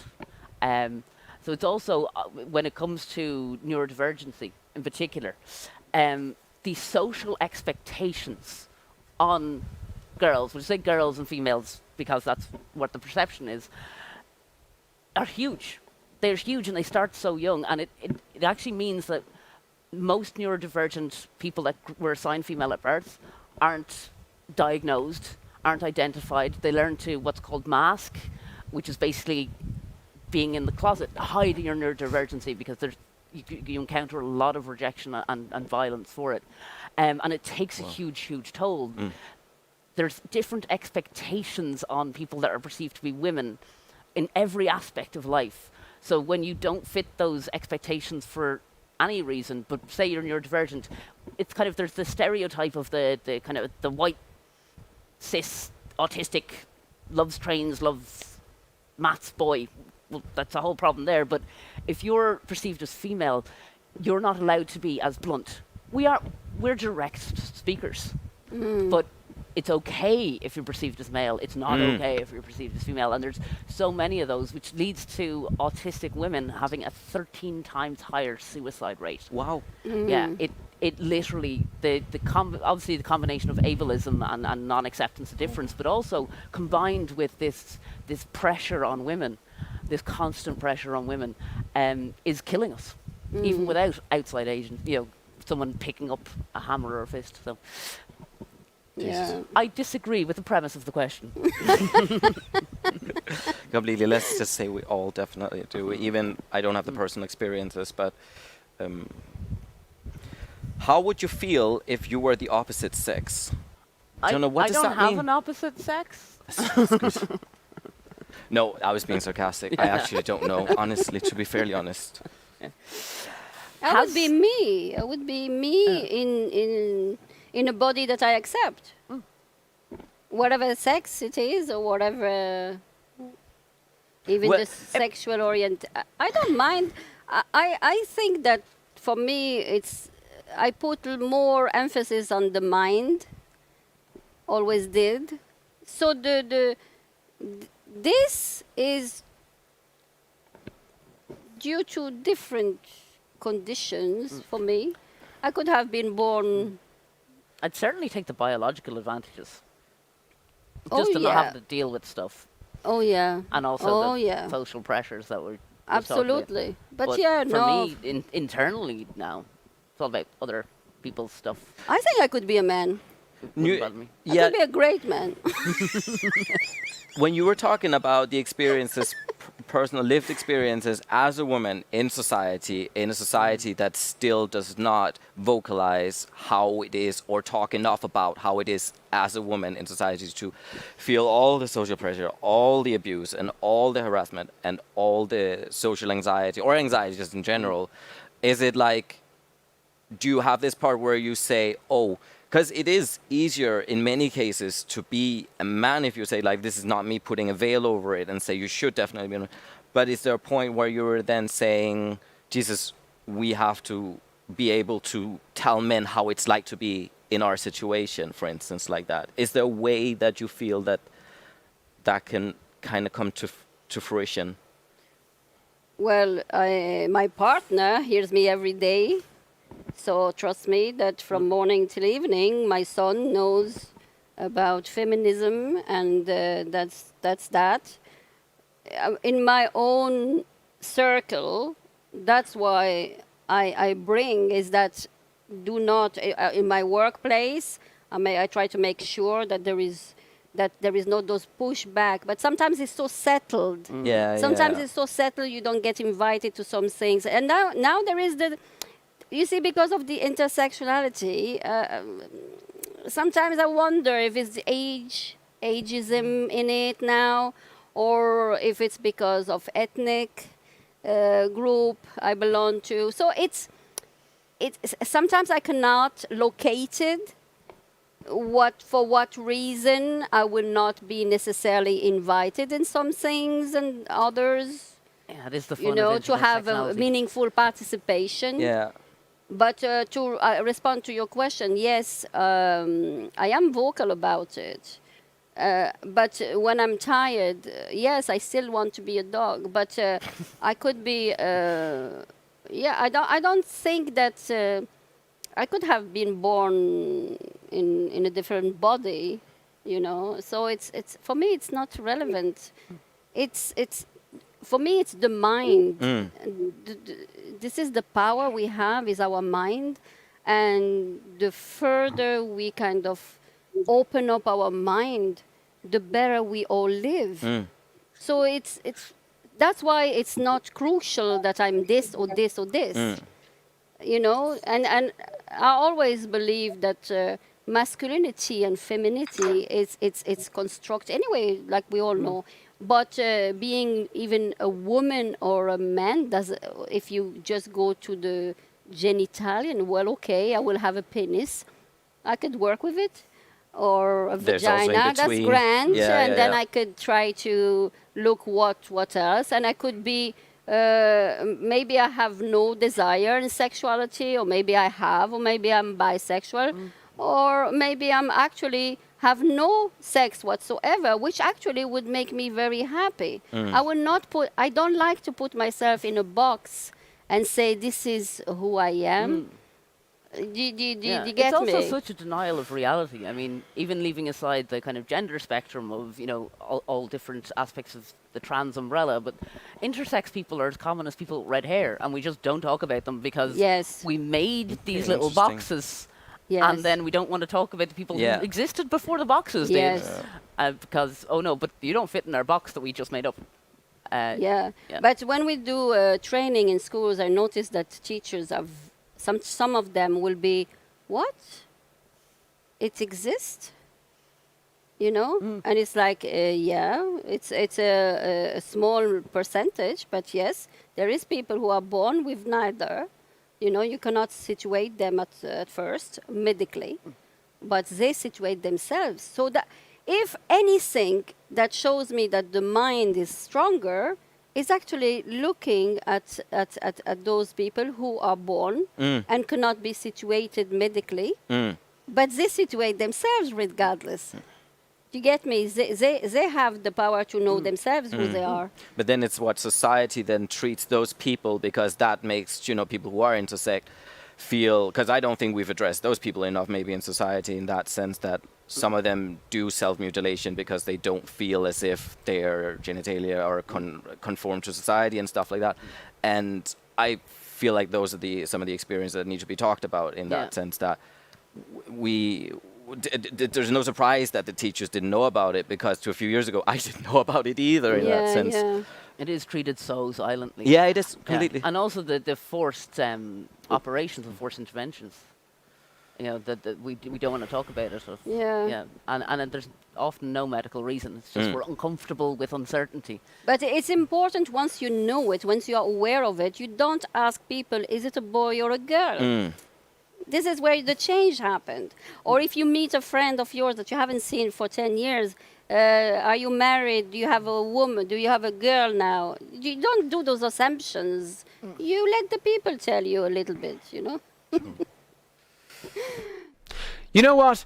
I don't know about you, but that one really blew me away. Nem, Thomas and Nadia, before I let you go, I do have one question for you. What does Pride mean to you? So, I know that is a celebration, but it is as well an action that reminds the people that others died for their rights. And I think it's about activism, it's about visibility. And it's to bring it there where sometimes it's not expected, you know. Pride to me means something that you have to do as often as you can. It's not just once a year. I think it's something that has to, like for instance with the running club, I feel like every time we do our running sessions, that's a bit of pride, that's a pride celebration that we have there. Like we acknowledge some of the struggles that are there in our lives as queers, but we also celebrate the fantastic things, and we come together and we relate to the fantastic things that involve being queer and being a little bit outside of the norm, or just being completely outside of the norm. So I think it's an exploration of that, and it's also something that has to be constant instead of just a month or once a week every year. It has to be a recurring element. I couldn't agree more. Nice. Yeah, and pride for me as well means standing up and saying who you are and telling your own story instead of letting other people tell your story, and adding your voices together, finding your community. I know it sounds very blah, but it's true. And like, as I said, I'm a queer, non-binary, neurodivergent person. Everybody wants to tell my story, and they don't tell it right. But when I come with my community, it's like, no, this is who we really are. These are the stories we have to tell. Here's where we came from, and here's where we hope to go. And like you said, it can't just be one day or 1 week a year. It's a journey, and it's inviting people to join us on our journey, but also it's our journey and our story to tell. Right, Paul, we're hungry. Can we please get to the food? Back to you in the studio. God, and the gin and tonic would be nice. God. Oh, you have us all starving, tempting us with that delicious afternoon tea. Enjoy it. You deserve it. I hope you're all enjoying the conference. What an amazing lineup of keynote speakers and Pride Side chats we've had so far. At this point, we're going to take a really quick break and we'll be right back. So put on the kettle and we'll see you in just a few.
Hi everyone, welcome back. We're going to move on to our next session. So we have two really exciting panels for you today. Our first panel includes members from a number of our community partners and educators. Let's hear from each of them where they will be discussing topics, issues and ongoing activities in support of the community.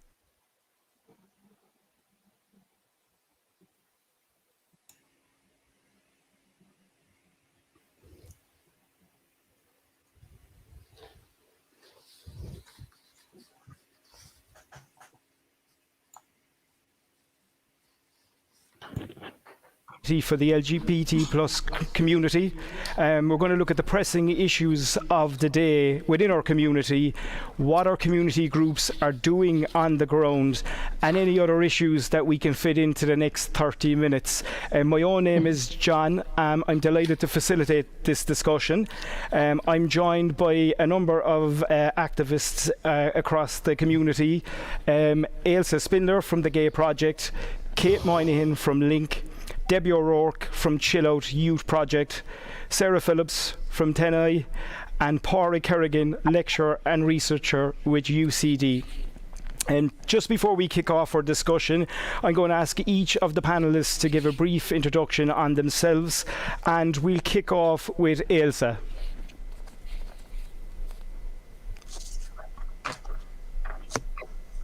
Good afternoon, everybody. My name is Ailsa Spindler. As John's already said, I'm the coordinator of Gay Project. We're based in Cork, but we cover, well, certainly all of Munster, and we have activities beyond that too. So we look out for the interests of gay, bisexual, queer, trans men, and men who have sex with men. Personally, I've been an LGBTQI plus activist for more years than I'm prepared to reveal to the general public. I've been all sorts of different things, paid and unpaid. And all I would say is the fight goes on, and it's really good to have everybody engaging with us today. Thanks, Ailsa. And Kate, over to you. Hi, good afternoon, everyone. Great to be here. My name is Kate Moynihan, and I'm the coordinator in Link. So we work with lesbian and bisexual women from all different parts of the country. We have outreach projects in Kerry and Waterford. And I suppose just to say, working within my own community is a total privilege for me. Thanks, Kate. Debbie? Hi, everybody. So I'm Debbie O'Rourke. I'm a community and youth worker. I work with Chill Out Youth Project, which is our LGBT project in Waterford and South Tipperary Community Youth Service. We're based in Waterford City, and then we have groups in Dungarvan and Clonmel as well. We work with 10 to 24-year-olds. I'm also a committee member with Pride of the Daisha, a relatively new pride on the scale of where some prides have come from. And we've had particular experience in Waterford, which I'll talk about. But like Kate said, working within my own community is something I've done for many, many years. To be able to walk that journey with young people as well is also a great privilege for me. And to make sure that they have spaces where their voices are centred and platformed, and where they can grow their confidence is probably my greatest achievement so far. Thanks, Debbie. Cheers. Sarah? Hi, everybody. I'm delighted to be here. I'm Sarah Phillips. I'm the chair of Transgender Equality Network Ireland. I've been in that chair now for 9 years, a bit too long probably. But TENI is the national trans organisation. We work across all aspects of life for trans people in Ireland. We provide support, education, and we advocate for our rights. We do a lot of work, especially around family support and healthcare, and working on a lot of the problems that we have within the healthcare system right now. I've been in the community for over 25, 30 years now, working in various different aspects of that. And I'm also currently on the board of the National Women's Council here in Ireland. Thanks, Sarah. And last but not least, Pádraig.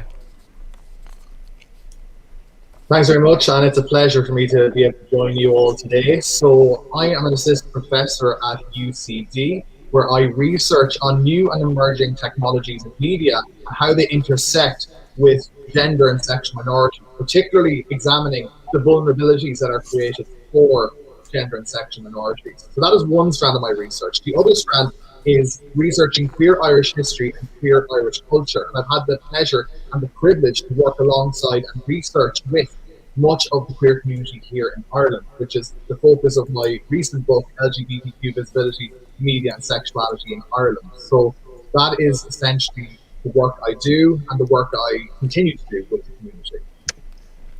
Thanks, Pádraig.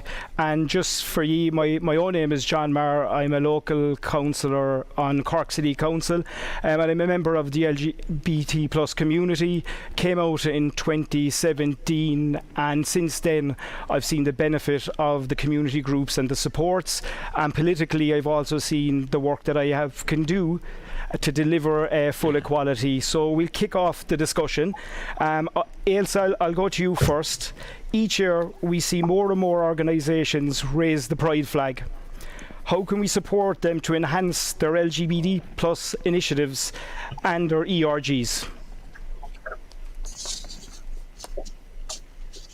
Okay, that's, I think, a very pertinent question at the moment because, of course, we're in the middle of Cork Pride. We've had Pride Week across Ireland earlier in the year and other smaller local prides going on, and that's fantastic. And it's really good that we get businesses and community partners, agencies, all the people saying, yes, let's put a pride flag up. However, I feel sometimes that there is a lot of rainbow washing, that people feel that that's all they have to do to show their LGBTQI plus credentials. And the real change has to come at a much deeper level, both within individual businesses, organisations, but also in society as a whole. I mean, some of you may already know that we've just seen a right-wing journalist posting defamatory statements online, calling the Queen's drag show that we arranged earlier in the week, that they're calling them pedophiles, they're saying it's perversion and being exposed to children. It's just awful that that sort of thing goes on. Now, a flag, of course, is a very visible symbol, but we really need to see HR departments taking the whole issue a bit more seriously, having proper training in terms of how to work with LGBTQI plus colleagues in the workplace, be a good ally, and just generally accept that, to use a pertinent but perhaps rather old phrase, we're here, we're queer, get used to it. You know, I mean, we're not going away in spite of what some of these nasty right-wing people would like us to do, and we need to ensure that the rights that we fought for and will continue to fight for, because we haven't got everything that we should have, that those rights are protected in the workplace and in society as a whole. Thanks, Ailsa. Appreciate that. Debbie, if I can come to you. Recently we saw the burning of the Pride flag during Waterford Pride. Have we really come as far as we've thought? In a word, I think the answer has to be no. I know there was huge shock in the kind of general community in Waterford and huge support in the days that followed the burning of the flag, but that was Waterford. We've seen similar things in Carlow. I was looking last night at the young people from Cork's mural that was vandalised and horrible graffiti being shown on it. We can see this happening. This is not what happened in Waterford wasn't a unique event. This is something that has happened this year in a way that we haven't seen in a while. I think we need to be really cautious. The impact of what happened was huge on the LGBT community personally. The impact on ourselves and the committee was massive as well. I felt that. And I think we really need to think about whose responsibility it is to make sure that these things can't happen. And it's not any one person's responsibility, but it's definitely not only the community, up to the community to fight back against events like this. It's really important that we stay visible and that the fear doesn't move us backwards. in terms of being able to show proudly who we are to the world.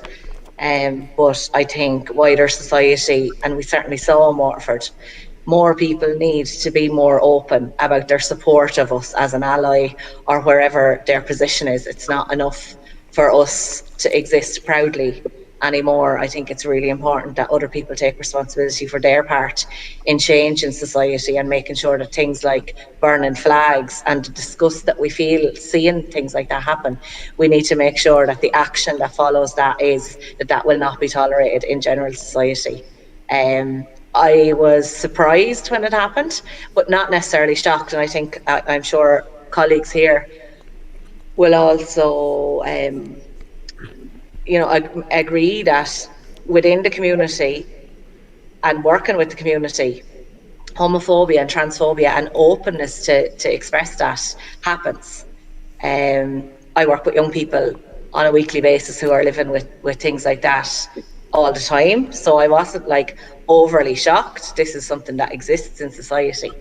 I think the unintended positive of it happening is that other people are waking up to the fact, people who don't hear it all the time are waking up to the fact that attitudes and values like that are still somewhere in our society, and we all need to take responsibility to make sure that it's not going to be tolerated.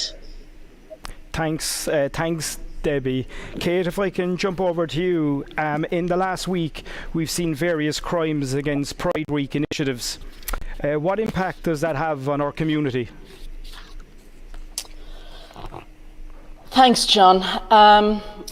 It has a huge impact on the community. So we've seen several incidents happening in Cork in the past week.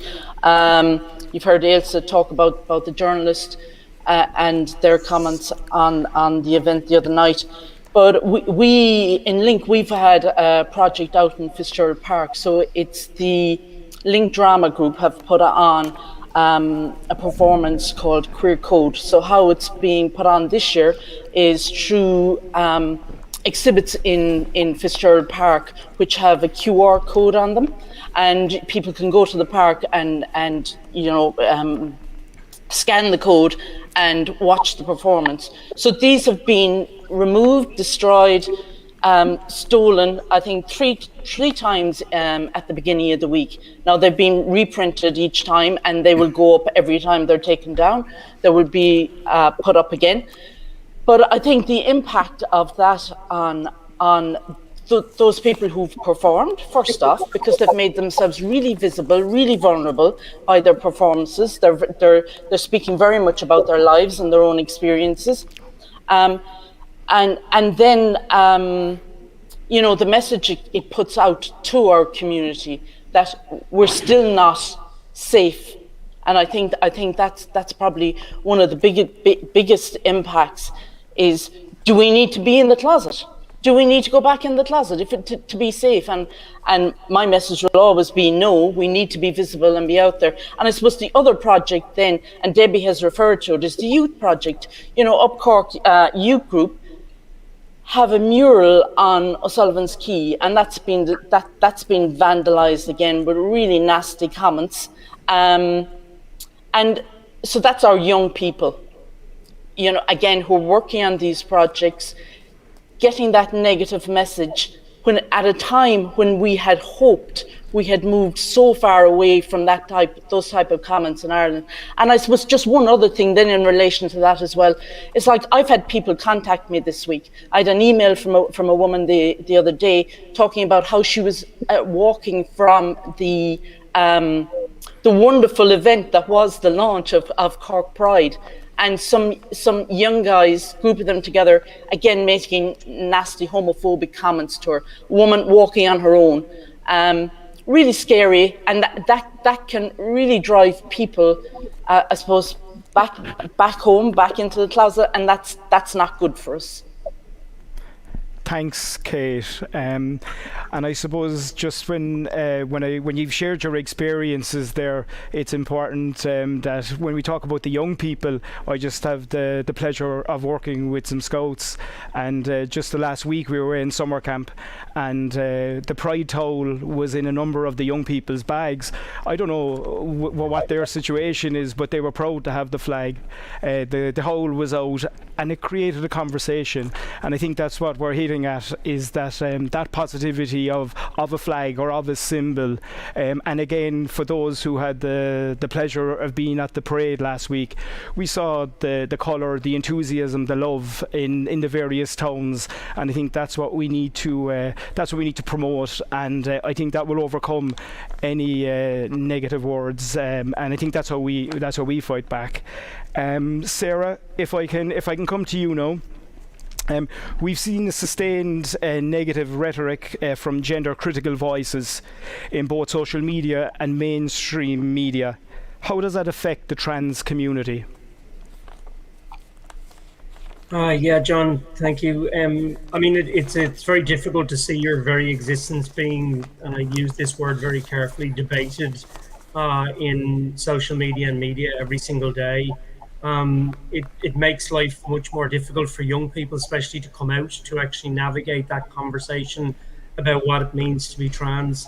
But we're also seeing that a knock-on effect from those conversations. And again, I don't like these words like conversation, discussion, debate, because it's other people talking about us, not about we're not in this discussion as such.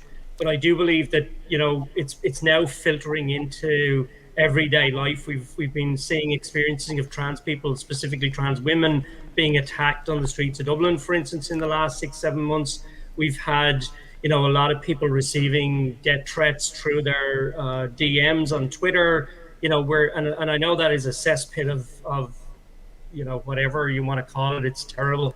But the impact on the trans community's mental health is colossal.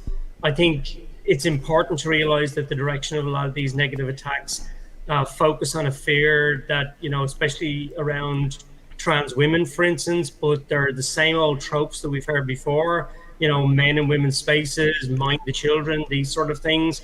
And we've heard these stories in the wider LGBT community in the past. It is very much now focused on the trans community in a lot of ways. And so, yeah, it's also very hard for trans community not to stand up and try and engage and fight back. And yet when you do, it provides more oxygen for it. It also provides a situation where is exactly what these gender critical voices are looking for. What they're trying to do is provoke you. They're trying to then publicize the way you react, and then perpetrate a constant you know, process where this debate or their so-called debate will happen. But it is having a huge effect on our community. It is conversation within our support groups day in, day out. And really what the effect of how we deal with it is really going to be about, like I think what both Ailsa and Kate just said there a moment ago, about building that allyship around making sure that we are all staying together, keeping that positive visibility that we've gained over the last 10 years, and keeping going and trying to build more coalitions and more allies and more conversations like this, so that we make sure that people are aware that we have to fight against it in some shape or form. Thanks, Sarah. And Pádraig, can you just tell us a little about the research of the LGBT plus visibility? Absolutely, and my research on LGBTQ visibility speaks to a lot of what the panel is actually discussing today. And my research has been really informed and interested in examining why has visibility always been such a crucial facet and aspect of queer civil rights movements. You know, to be seen, to be heard is so crucial for these movements. So visibility takes on a role that it's social, it's political, it's cultural, and it's been used and utilized by queer civil rights movements as a particular political tool, because to ascertain or obtain visibility is a means by which they can achieve or transmit a particular message to communicate that we exist, we are here, we are valued, and we deserve to be here. So that's one thing. Visibility also is really crucial for queer communities because it goes to demonstrate that there are other queer people out there. And how can we tell people that there are other queer people out there without that power of visibility, without the power of media or being able to get onto some media system or having a mural in Cork, the one that Ailsa and Debbie have spoken, and Kate have spoken to, the mural that was defecated. But these are really important symbols of visibility that demonstrate how it is crucial to indexically show that there is a community there for people who may be struggling. So while visibility may be political in that it can help to achieve liberation, it can help to progress the movement, it can help to show that a movement and a community exists, what the conversations here today are showing, and what we're seeing recently within, I suppose, far-right responses, that is manifested through gender critical conversations, which I kind of even hate to use the term, but this has become the taxonomical positioning, flagging that has become the norm in the conversations. But visibility is a double-edged sword, and visibility has a particular power.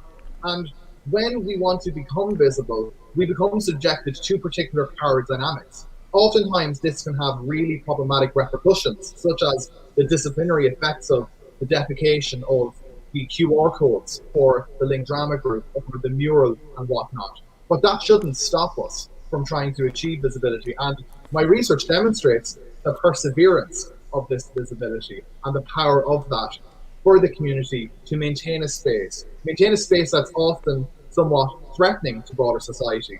Well, it's really important that we maintain that for especially our queer youths coming through the ranks. Thanks, Pádraig. Ailsa, we're going to jump back to you now. You spoke earlier about supporting business. What about education and training? Is there enough engagement between corporations and not-for-profits? Well, of course, we'd like to see more cooperation. I'm sure I speak for all of the NGOs when I say we often do get contacted by businesses that want training. I think there are some issues around that. One, I would say, is that often the training they're looking for is rather superficial. So we find that actually you need more than one session really to address a lot of the issues that face people in the workplace when they come across LGBTQI plus issues. And I think another thing, and this is something we within the sector need to sort out for ourselves, is there is no proper accreditation of training. I would like to see all Irish NGOs dealing with these issues to have proper accredited trainers so that the standard of training was at a very high level. It's very frustrating when some of our service users go to, for example, counsellors or therapists or their own HR departments or something, and they come back to us and say, rather than getting support, they've had to spend half their time explaining the issues. Because I think a lot of people oversimplify the issues. They think it's about how you come out. Well, you know, some of us feel that you almost have to come out every day, for example. You have to come out every time, not just in the workplace with your colleagues, but every time you face a customer. Every time, if you're trans, you answer the phone, you can get all sorts of stuff. And I could go on, but all I'm saying is that we need to have an acceptance within the business world that this is a complex and important issue. Don't just listen to a conference like this once a year, but engage with us as experts, because we are experts. We have trained people, but we have lived experience. And those are things that you need to be aware of when you're planning your policies and your strategies to help and support LGBTQI plus staff and also customers.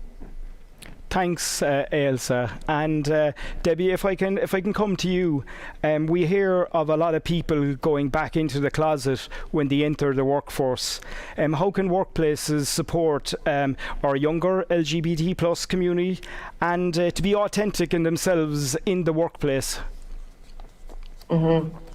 I think that's a really important question. And young people, I work with young people, like they talk about like nerves about starting work is a really, like that's a thing we all go through when we're starting into the workforce and trying to look at where our place is and what we want to do in terms of career.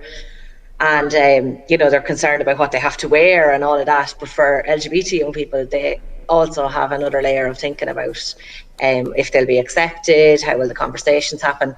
I'm thinking, actually, I've just thought of a young man a young gay man I work with who recently started work, and he's really struggling with conversations that are happening in his workplace about the LGBT community, because he hasn't come out yet in work. He's out in his family and his community. He before he started work was very confident in that, and I can see the impact on his confidence of starting work in a workplace where there's conversations happening, at lunchroom tables, on working lines where people are working beside each other, and it's very insidious. Like it's the things like how the word gay is used. It's the jokes that are made, and it's really having an impact on him. And I think companies and organisations really need to think about a day in the life of one of their employees. What would it mean for LGBT employees to work there? What happens? Do they ever see themselves? Like, we're talking a lot about visibility, and the status quo is that it's an exception in June that a rainbow flag goes up. It can't be an exception. We can't always have to be fighting to make ourselves visible. And talking about coming out all the time, like this young man is going to have to come out to change some of the conversations that are happening, or approach his employer, and he's in no position at all to approach his employer to raise some of the issues or experiences that he's having. So you have to think about, like, how would an LGBT employee know that they're safe? Safety has been mentioned, and that's people's primary concern often, starting in a new workplace or a college or a different environment. Are they going to be safe there is the first thing. Going back into the closet might be around protecting safety until they know they're in a safe place. If they start out and they're hearing jeers about who they are and they're hearing negativity about the LGBT community, then they know that they're not safe, so they might not go any further with sharing who they fully are in the workplace. The other thing about authenticity is like being able to be themselves as they are, and not having to conform to stereotypes, because they might be accepted to a certain level, but then if they're not presenting in the way that's an acceptable way to be queer at the moment in Irish society, then they've got another challenge, and I think about intersectionality, where for Black queer young people or disabled queer young people, the young people I work with who live with direct vision, who are part of the community, they might have 5 different identities to consider when they're starting employment. And I think it's really important that organisations and companies think about, like what I was saying, what would a day in the life be like for a young LGBT person coming into work? Do they see themselves represented? Is the community talked about or referenced in any way? Are they safe? Are the conversations that happen in their workplace safe? Are they celebrated? Are they promoted? And is that sustained outside of 1 month or one initiative? Like young people would talk about, particularly, I suppose, school experience and experiences in workplaces where there's a focus for a day maybe or a week, and they get great joy, and that really matters to see themselves represented, but then it might disappear totally for the rest of the time they spend in that place, and that's kind of disjointed, and it needs to be sustained. So if you have a certain budget, and that's the budget you have to spend on this, look at how you can sustain it over the year, or have like an extra bit of focus maybe in June or whenever Pride Month happens in your county. But sustainability, visibility and safety would be the 3 things, and just think about what a day in the life would be like for an LGBT young person in your workplace, and just be ahead of it. Don't wait for them to have to raise it. Okay, Debbie, thanks a million, and we appreciate that. Pádraig, if I can jump over to you. You mentioned in an article on the Pride magazine that Cork has always been to the forefront in inciting change and ensuring more representation. And can you just tell us more about how we can build on that experience to strengthen the visibility of the LGBT plus community and in the workplace? Absolutely, John, and it kind of speaks to what Debbie has just said, and it's that word, sustainability. And while it's really great that we're seeing, diversity and inclusion measures with Pride happening every June, it's simply not good enough. And what we need to happen and what we need to do is create a sustainable diversity work culture within organizations. So I recently did a project where we were focusing on media work specifically and how media employers and broadcasters and writers' rooms and script writers could help improve recruiting talent from diverse communities, particularly the LGBTQ community. And what the findings from that research actually demonstrated was that these people didn't necessarily know where to go and recruit these young queers. And there are plenty of young queers who are talented and are qualified in media work and have developed media portfolios, but they just don't have connections there. So what needs to happen is that pipelines of talent need to be created within organizations to bring in this new diverse talent. And what this creates is what's referred to as productive diversity, where the more of a diverse workforce that you actually have, you have it populated with more diverse ideas, a diverse culture, diverse viewpoints, and queer perspectives that is different to the status quo of the organization. So that's one way in which visibility could be strengthened within the workforce. It's through generating this kind of sustainable pipeline of talent.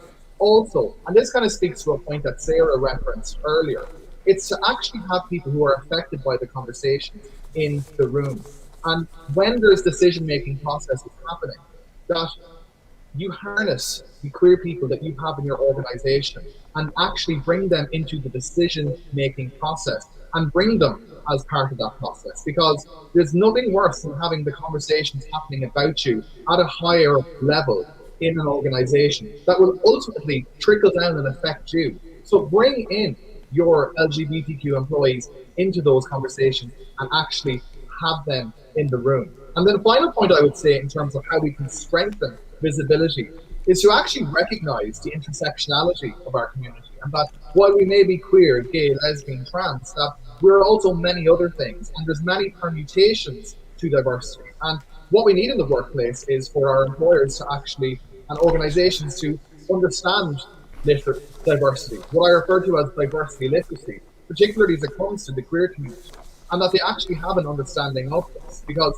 they're all working from different kinds of pipelines, different kinds of manuscripts. And I think we need to improve diversity literacy within the workplace before we see really, really good, sustainable diversity amongst the workforce and in terms of visibility as well. So that's kind of what I would have to say about that, John. Thanks, Pádraig. And unfortunately, guys, the clock is ticking against us, but I'm going to get Sarah and Kate in, and you about have a minute and a half each, okay? So I'll start with Sarah. Are there examples of best practices of what organisations are doing to support trans staff members? Yeah, quickly, there are a number of them. I would highlight Dublin Bus specifically. They've been out there at the forefront of trying to ensure that they've employment policies, especially around trans inclusion in the workplace, and I'll focus on that specifically if that's okay. There are other ones coming on board, or CSI, Grant Thornton, Central Bank, Google. There are a few more, but they're few and far between. I think, but when companies are looking at this, you have to consider that you're not just writing an LGBT plus policy that is for inclusion in the workplace. You need to look specifically at trans inclusion also, and also take the steps to ensure that trans people know that the workplace is a welcoming place to be employed in, that you are welcome to apply for a job, and also that you will look at all of the various aspects of that person's inclusion rather than just being out in the workplace. That's a whole other conversation that could take up the hour, but I'll leave it at that for today. Thank you, Sarah. And Kate, finally to yourself, can you tell us about the new Workling project that you're launching? Okay, thanks, John. To speak very quickly about no it. Pressure. So this is a project, Workling. So it's been funded by Rethink Ireland, the Equality Fund. And so it's aimed at lesbian, bisexual women and employers. So we're looking at addressing some of the intersectionalities that that the other speakers have been talking about this morning as well. but also the impact that homophobia, both external and internal, has had on our community, and how that may hinder our educational development and career paths. So that's one part of it. And then the other part is rolling out training. We often find that our when we deliver a lot of training, and it often just goes to senior staff, whereas we hear that it's on the floor that people hear the jokes and the comments and the prejudice. So we're looking at rolling out our training further and engaging with employers. And I suppose also it's like for smaller companies, because we're aware that a lot of the big companies who've been involved here in this conference this morning have a lot of policies in place, whereas smaller companies, businesses don't. So we're looking to try and bring our training to those organisations. So it's like, you know, a two-pronged approach, really, working with the community and then working with employers as well. Thanks, John. Okay, thanks a million. And unfortunately, that is the end of our discussion. I'd like to thank Elsa, Kate, Debbie, Sarah and Pádraig, and just wish everybody a happy Pride. Thanks a million.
Our second of today's panels comes from our session sponsors and sheds a light on what corporate, business and education efforts are underway to bring a voice to LGBT plus rights in the workplace.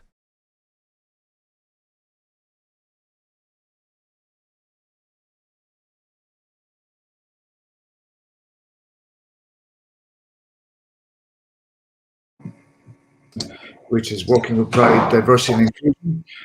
We have a very strong, excellent panel this afternoon that I want to welcome. First of all, I want to welcome from Accenture, Vicky Godolphin. Vicky is the Managing Director and LGBTQ plus network sponsor of Accenture in Ireland. She is a very strong, positive influence, not just in our company, but in the workplace. And has responsibility for helping clients across a variety and myriad of ways. And Vicky has been a long supporter and ally of the LGBTQ plus community here in Cork and in Ireland, and takes a huge role in the context of Accenture being one of the key sponsors of the Gays International Film Festival and Pride at Accenture. Our second panelist is Brian Danaher, who is the Senior Director of IT and CTO Shared Services in VMware. Brian is a very important ally to us here in Cork and has been a very positive influence in bringing diversity and inclusion into the workplace. He has over 20 years experience in the IT industry and is passionate about creating a more sustaining culture of innovation, equality, inclusion at VMware. And Brian is busy at work, busy in inclusion, but also is married to Amy, and they have 3 children. And Brian, you're very welcome this afternoon to our panel. Our third panelist is Don Crowley, who is the head of the Department of Organisation and Professional Development at the new Munster Technological University, which has become a strong champion of diverse and inclusive higher education for students and for those working in the workplace in MTU. And Don has been a pioneer in the creation of a new certificate in diversity and inclusion in the workplace, which is commencing this September in MTU.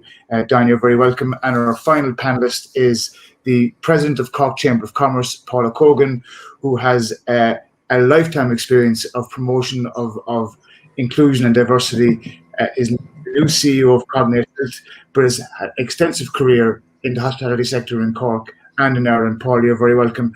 And thank you to our panelists for being here today, but also for your support and your sponsorship of Cork Pride. And maybe I can ask each one of you just to give an opening sentence about yourself and about what you hope to bring to today's panel discussion. Thank you. So I'll start with you, John.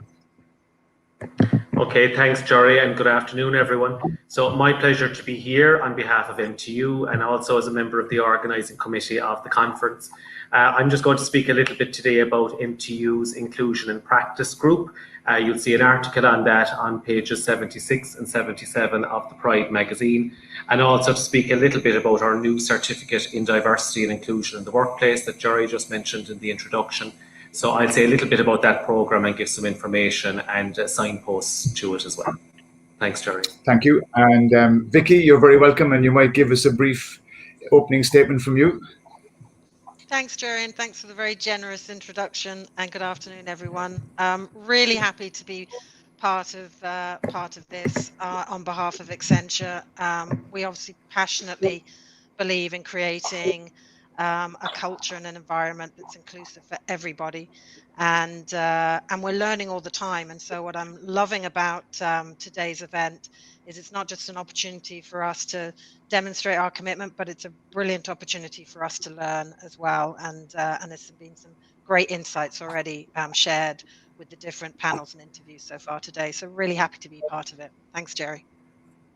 Thank you, Vicky. And Brian Danaher is our next panelist. Brian, you're very welcome. And I should have said in my introduction, I've known Brian Danaher since he was a wee child. But Brian, it's good to have you here today in a professional capacity. And thank you for all your work as well. Thanks, Jerry. But that was only 15 years ago, right? So we're both still young men. Yeah, I'd echo Vicky's sentiment as well. Like, really looking forward to listening and learning, and first and foremost, trying to be an ally to this community. So if there's people listening out there today that are like, you may be tentative or on the fence, I think turning up to sessions like this are important. But of course, like representing all the great work VMware has done throughout the years as well. We have an inclusion team, we call it VMware Inclusion. I'll probably touch on some of those topics that they've been working for the Pride community, and happy to represent that and contribute to the discussion. So yeah, really looking forward to it. Thank you, Brian. And Paula, you're very welcome as President of Cork Chamber, a very important organisation in our city. You're very welcome, Paula. Thanks, Jerry, and we know each other a long time too. So it's great to be involved today. As the others have mentioned, we represent over 100,000 employees for 1,200 companies in Cork. So really what I'm looking forward to is a discussion around how important diversity and inclusion is for business, and actually how commercially important it is as well, and how an area like Cork and a region like Cork can become such a success as a result of diversity and inclusion. And maybe just to give an insight from a Cork Chamber perspective on our programme as part of the Sustainable Development Goals and the Sustainable Cork programme as well. So really looking forward to it. Thank you, Paula. And I suppose the context of, as Brian said, it's about all of us being able to be free to be who we are. If you take Maslow's model and a triangle of hierarchy of reaching that point of self-actualization, it is important that in the workplace there is diversity and an inclusive culture created, and that we can all be free to be who we are.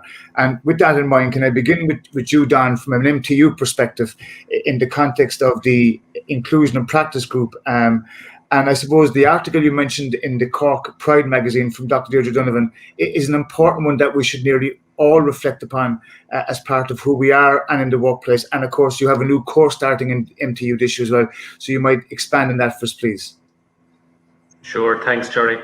So certainly, I mean, the work of the Inclusion and Practice Group is highlighted on the Pride magazine, as I said. But this work really builds and supports MTU's first core value, which is inclusion. So the work of the Inclusion and Practice Group concerns all of our 18,000 plus students and our 1,800 or so staff. And the overall objective of this project is to facilitate and to nurture an inclusive classroom and workplace through enhanced teaching practice and student and staff induction programs, and looking at best practice as well in diversity and inclusion policies. And I think this as well will feed into that new certificate that I'll talk about as well.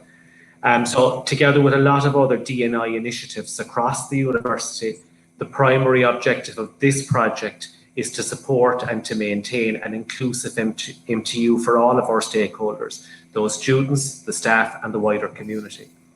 While the project is new, it builds on other work as well being done through our new EDI office, and we are delighted in recent times as well to welcome our new EDI manager, Siobhan Kangataran, our EDI administrator, Monica Mosaic, who will be working closely as well with Ellen O'Shea in the Athena Swan office, with our Access office, teaching and learning unit and so on. So it really is about enhancing the feeling and the perception of inclusion among staff and among students. So terrific work being done there by Dr. Deirdre O'Donovan, Antoinette Hogan, Dr. Sheila Butler, all of whom are lecturers and researchers in the School of Business, and also Caroline O'Reilly and I, who would have worked on the development of workshops for staff and for students. The workshops start by providing an overview of diversity and inclusion, and then exploring concepts such as unconscious bias, privilege and microaggression, but always heavily focused on inclusion. And as I said, building very much on the first core value of MTU, which is inclusion.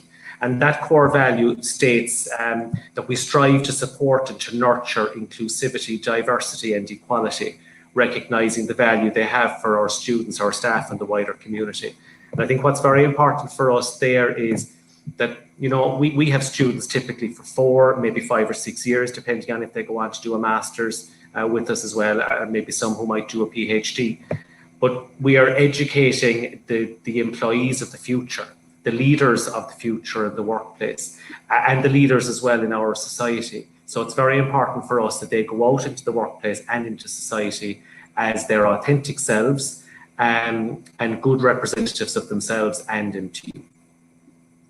Thank you, Don. And Vicky, if I could turn to you in the context of what Don spoke about there about leaders of the future, from an exception point of view, getting involved in the Gays Film Festival and now with Cork Pride, was that an easy fit? And why become part of Cork Pride and be part of the whole march towards equality? Yeah, no, it definitely was an easy fit. I think what I'm of a certain vintage, Jerry. So when I see kind of how we've progressed around inclusion and diversity, and especially around LGBTQ plus, I think, and everyone has to start somewhere, and a lot of organizations start, it's a project, it's an initiative. What to me is just the most amazing feeling is when it is part of your DNA, when it's the way you feel, the way you act, the way we talk about things, the way we set ourselves up, our practices, that you're actually doing the walking of the talk. And that takes development, that takes leadership, that takes maturity, that takes um, you know trying different things. And what I'm so proud about is that um, inclusion and diversity, and especially for our LGBTQ plus network and community, is just very much part of who we are. So we've been long-standing supporters of the Gays Film Festival. I'm a massive film fan. You can see I've got some film stuff behind me. It was a very easy fit for me. We've loved being part of their story. And, in terms of Cork Pride, I think our commitment to our people, to our clients, but also to our communities is so strong. And we see the great work that Cork Pride are doing. We want to play our part in that, however big or small, and really demonstrate our commitment to Cork, but our commitment to the community at large as well. And so very easy fits for us, and we'll continue to learn, we'll continue to try different things. Because the work doesn't stop. We have to keep on evolving, and that was certainly something that I've been hearing. I've been taking the feedback from what we've heard from others today, that as businesses we need to not think we have it done. We don't. We need to keep going. So yeah, great to be part of it. Context of our discussion today, given that we are in the middle of the Olympics, 175 out athletes competing, 3 times more than Rio. And Brian, for you and your company, again, it is about creating that culture of inclusivity and from your context, the positive changes that have taken place in the workplace to allow people that freedom to be free to be who they are in creating a more diverse and equal workplace. Can you comment on that, please? Yeah, I mean, like Vicky said, if you look at the last 5 years, even the last 5 years, Jerry, there's been a huge increase in events like Pride, for example. That's become almost like a norm in the workplace now, right? And so, I think some of the positive changes I've seen is that you do see more people being more comfortable self-identifying as in the Pride community. But I don't think we need to measure that as a metric or anything. You know what I mean? I think the most important thing is we continue to be consistent in making it a comfortable place to identify as any underrepresented minority. So I think there are some of the positive changes, and of course these events make a big difference. But I think the single most positive thing I've seen in recent years is a kind of a movement from the leadership down, but throughout all the communities at VMware, as well as an ability to increase listening. And listening is a difficult skill.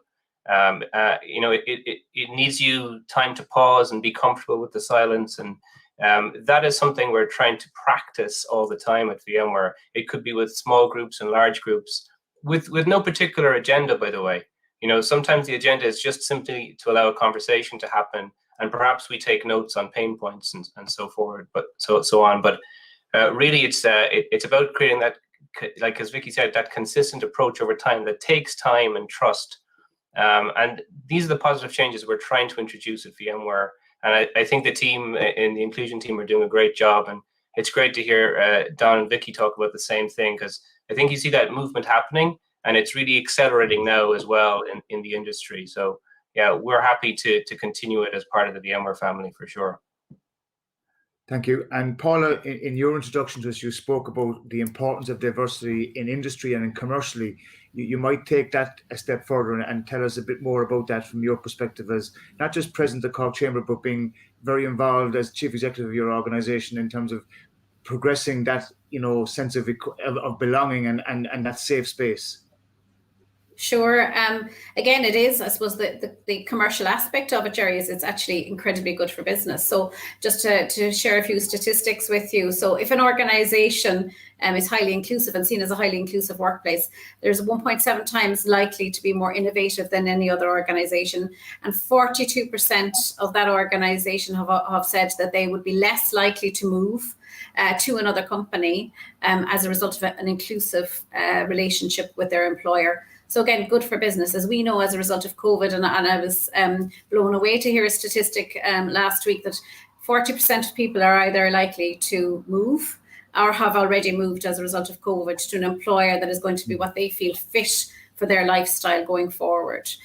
So talent attraction is, from a Cork Chamber perspective, is consistently number 1 or 2 from a membership perspective on their list of priorities. So as you can imagine, if you just join up the dots there, and if you have an inclusive nature at your workplace and you're going to be able to continue to enhance that, you are more likely to hang on to your employees and drive that innovation within an organization as well. So they're the facts, they're the commercial facts associated with it as well. With regard to, I suppose, my day job in occupational health, and interesting enough, I suppose, when I thought about the 40% number, I am actually one of those people who changed career completely after 25 years in hospitality during COVID. And it has been interesting moving into occupational health at this time. So currently within our own organisation, up to 60% of our initial assessments or referral into occupational health by employees is due to mental well-being, stress or anxiety issues. So social isolation is something now that has impacted on so many aspects of our lives, and that work-life balance has now come to the fore. So do we have work-life balance? Can you bring your whole self to work?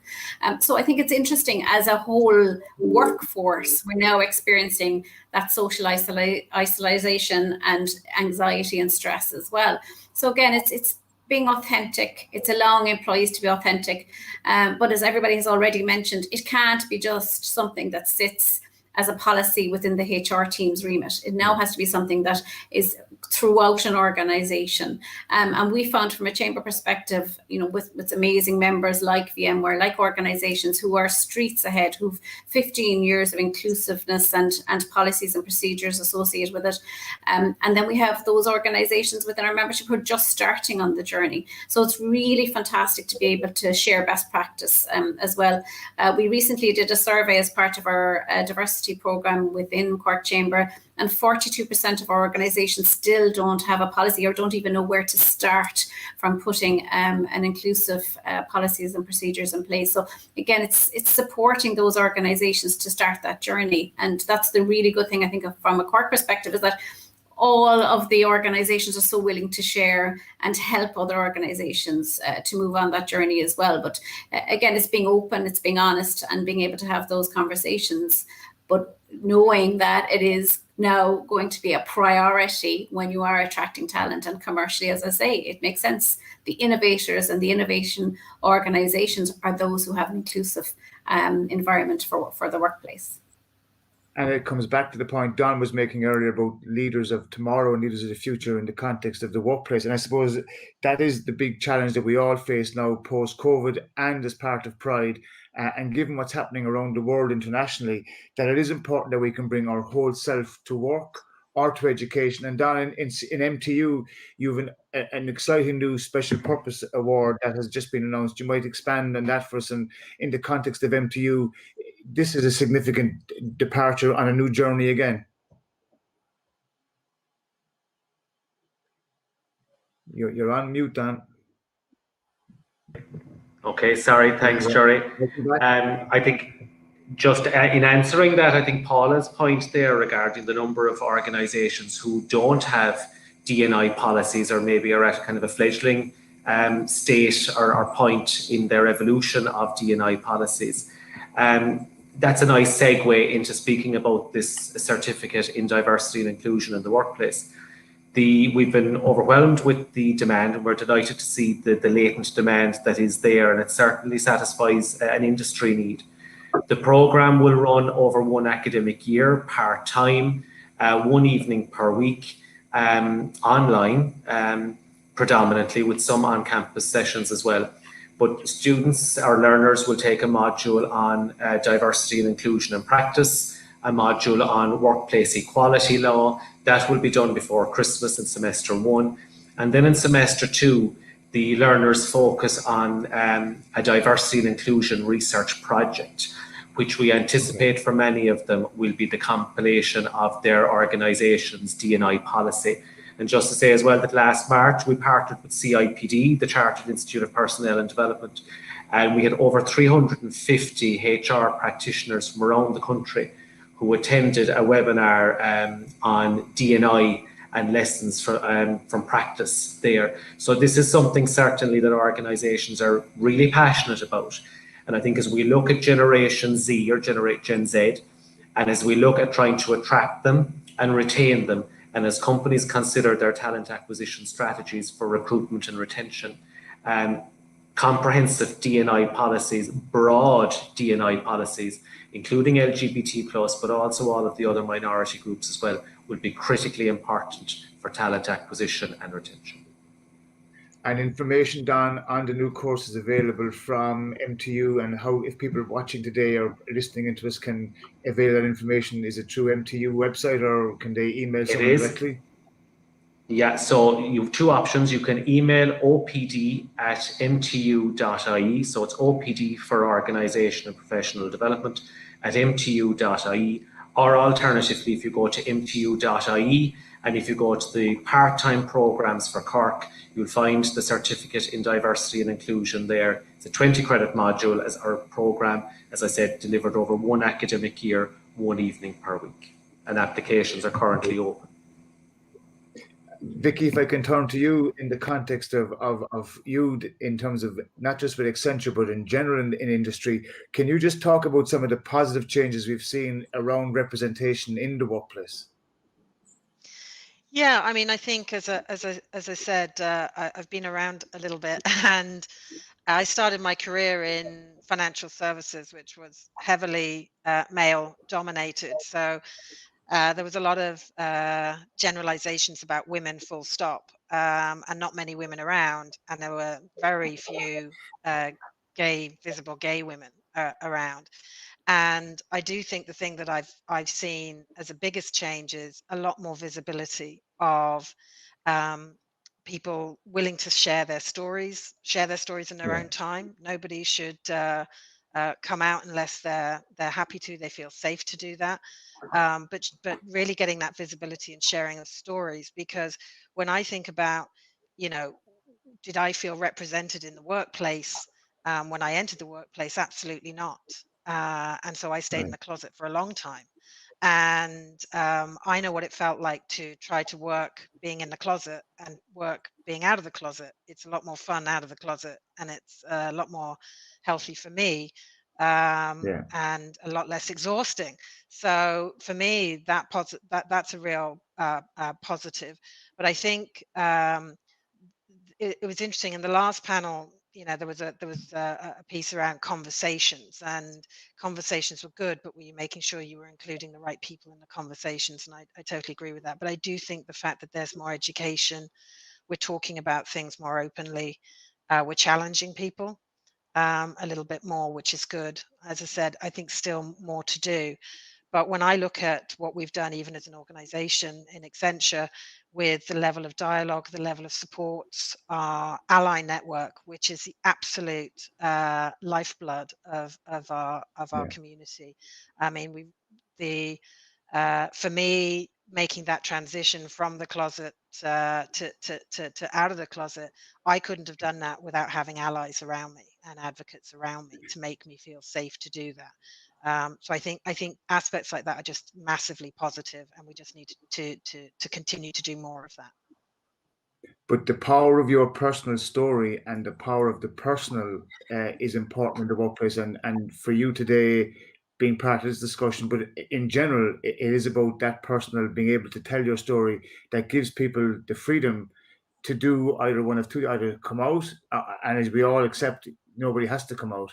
But in your case, being underrepresented, as many of us have been in the workplace, it is a daunting place to be. And then to make that leap from the closet, it takes I suppose, courage at one level, but maybe it's sort of half foolhardy as well. But I think we all agree that having come out, it is better to be out than not out. And I'm saying that in a kind of a convoluted way in the context of giving people that freedom to be free to be who they are. Yeah, and Jerry, we do research every year around this inclusion and diversity, and especially for our LGBTQ plus community.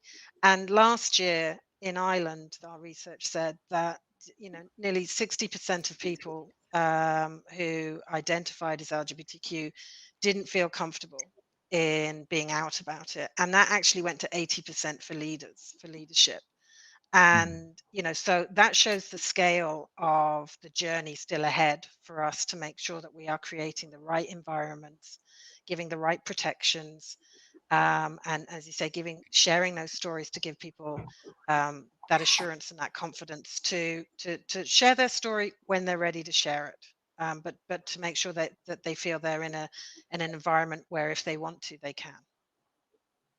And Brian, the importance of allies and advocacy is one that many of us really understand, but for those in industry, it is very important and critical that we in the LGBTQ plus community have not just allies and advocates, but strong, positive allies that are prepared to not just put money up, but also to create that culture and that environment of inclusivity, so that people can, be proud and be safe in the workplace and be able to reach their potential. Absolutely. It's so important in the workplace. I was also delighted to hear Don talking about training for people coming into the workplace in university, the leaders of tomorrow. But I think there's actually an argument to say that allyship, begins with our kids, right in schools, in fact, because I know I see it with my own kids, and I'm sure other members, the panel and the audience today would resonate with it, is that, that's when these stereotypes and maybe even prejudices begin. And, so allyship doesn't, belongs in multiple areas of your life, and not just in the workplace. But getting back to the workplace, I've been really lucky to have some fantastic managers and mentors in the 15 years at VMware. But I think one of my biggest allies, maybe a kind of an example of reverse allyship, Jerry, is our current CIO and executive sponsor of Pride at VMware, Jason Conyard, who happened to be my boss for the last 2 or 3 years, and as he says himself, happens to be married to a fella. Now, he has been my biggest promoter and sponsor in the last few years. I'm lucky to have him, and he's shown me that you can lead with empathy and accelerate execution at the same time. And if I could, if you don't mind, just getting back on the business point and the personal point that both Paul and Vicky made, is that we're no different at VMware. I think there's 3 main reasons we would sponsor Pride, like we sponsor Pride throughout the world, which is there's a business reason, there's a values or ethics driven reason, and of course there's those personal stories as well. Now, from a business point of view, for us, it's all about talent, right? You want to find the best talent, and if you have prejudice, you're denying yourself to tap into that diverse and inclusive talent. And I think it was Clinton, wasn't it, who said it was the economy stupid? Well, I think you can replace the word economy with diversity and inclusion now, because that is the biggest metric for success, I think, in the coming decade, bar none. I run weekly innovation huddles at VMware, and it doesn't take a genius to know if you turn up week on week with the same 20 people, you're going to run out of ideas, right? And you also have to address different marketplaces. So the business piece is crucial on talent, but you have to have values as well to back that up, and personal stories. And I think the secret, if I could offer it today, is that at least what I've learned is that companies have to get that balance right. If you just approached it from a hiring point of view on business, I think you get found out pretty quickly. You're not going to be authentic. Or you might hire them begrudgingly or something. But so you have to have a statement on your values and your ethics, and blend it with personal stories if and when people feel comfortable sharing them. And that's kind of the approach we're taking at VMware. But yeah, allyship is huge. And look, in many ways, a few years back, I probably didn't know how to be an ally for Pride. I'm a white, straight Irish guy, and I maybe felt a little uncomfortable doing it, But I think the important thing is turning up and being consistent in that, and that's really what matters over time. Yeah, and the core value of equality, Paula, is linked to everything we've been speaking about here. In the context of industry, I suppose just a question in terms of those in leadership positions: how can we advocate and make it a safe space and a positive space for those to be captains of industry, to be out and to be LGBTQ plus in the community?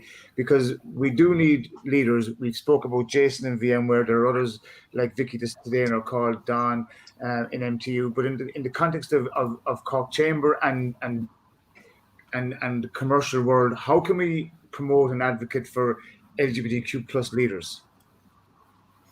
It's a very good question. I suppose, again, in all aspects of our life, and I know your passion for sport, Jerry, as well, but, having a role model out there is so crucial and so important to organizations. And I think senior leaders, again, from statistics, 30% of senior leaders currently feel comfortable in sharing information on diversity and inclusion. So it's, again, allowing those conversations to happen in a comfortable manner within an organization. And I use an ambassador or role model example within organizations. So we've seen more of that. As you know, my passion for sport is in rowing. As a sport, it's such an inclusive... Yeah, we've had a very good week, and from a Cork perspective as well. But it's always been an incredibly inclusive sport, and I'm not just saying that. I mean, even in college in the 1980s. So again, it doesn't always have to be about the workplace. And the workplace has become such a fantastic area of diversity. If you look at things like sanctuary runners, etc., as well. So people can be their authentic self, not directly in a day-to-day workplace scenario. It can be something to do with work that's associated with arts. It can be culture. You bring yourself to an organization, and I do think that will change. And I think as well, inclusion certainly has come to the fore. We all speak about the negative aspects of COVID, but the positive aspects, I would suggest, is that we are now having conversations about our mental health and how everybody's mental health has been impacted by COVID, and actually just being able to get out and talk and have those real conversations is going to make a difference for the future as well. So I think it's taking that leap.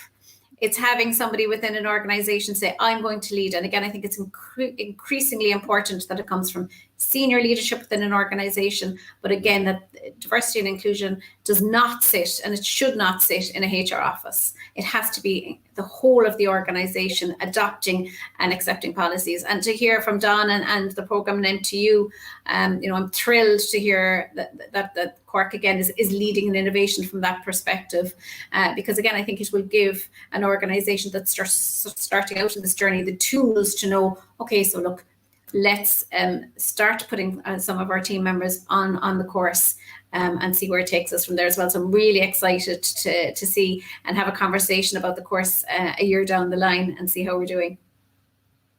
And I suppose just a question to all of the panelists in the context of COVID and LGBTQ plus community. Don, in terms of MTU now with the blended learning and hoping to, become, again, continuing that inclusive campus, how can we encourage LGBTQ plus students and staff members to be free and to reach out to one another in this kind of COVID world where our contact is limited? Yeah, I think COVID really, and the pandemic and the working from home and so on, has really brought us, I think, 5 years down the line in the space of about 18 months. But, I often say as well, I went through 22 years of full-time education and a couple of other years of part-time education. And I never had a visible LGBT role model that I was aware of. And I do think as well that it's important for students right through primary, secondary and third level to have LGBT role models there as well. But isn't that a credit to, if I can just stay with you for a second, CIT previously, but now MTU, but CIT, where there was that culture created by role models like you and people like Pio Fenton and others that was able to make CIT then, and hopefully now in the future MTU, that positive place to be and to create role models and to be able to have people who could be identified as that leader, as that person I could go talk to or to be part of a safe space or an equal organization. Certainly, I mean, that has been the culture of Cork RTC, of CIT, and now of MTU, where people can be their authentic selves and are encouraged to be so as well. And, you know, I'm very grateful. I always say that I used to say CIT, but now I say that MTU is a great place to study and a great place to work. And I'm very appreciative of that and the opportunities that they give to us. You know, so as I said, even in the last 12 months, we've had the appointment of an EDI manager, Siobhan Kankataran, an EDI administrator, Monica Mosaic, as well aligning with work being done in the Access Office, the Teaching and Learning Unit, and by Ellen O'Shea and others in the Athena Swan unit as well. But it is also, it's being progressive, it's being innovative, but it's also meeting industry and societal needs as well. And Vicky, taking that last point from Don in the context of the LGBT community, there are a number of issues, topics that we need to see expanded and developed within the community. From your perspective, you know, what are the next challenges that we must face marrying LGBTQ plus with industry, with commerce in the workplace? Well, I think not to sort of be too simplistic about it. It's, you know, it's constantly, we've got to be constantly trying to be on the front foot here, and not, as I said at the start, I think thinking our work is done. I mean, when the marriage referendum came through, I think everyone was like, we breathed a sigh of relief, and that was great. But that didn't mean that, you know, we didn't have prejudice, we didn't have people who didn't feel safe, we didn't have people's rights protected. Lots more work to do and still to do.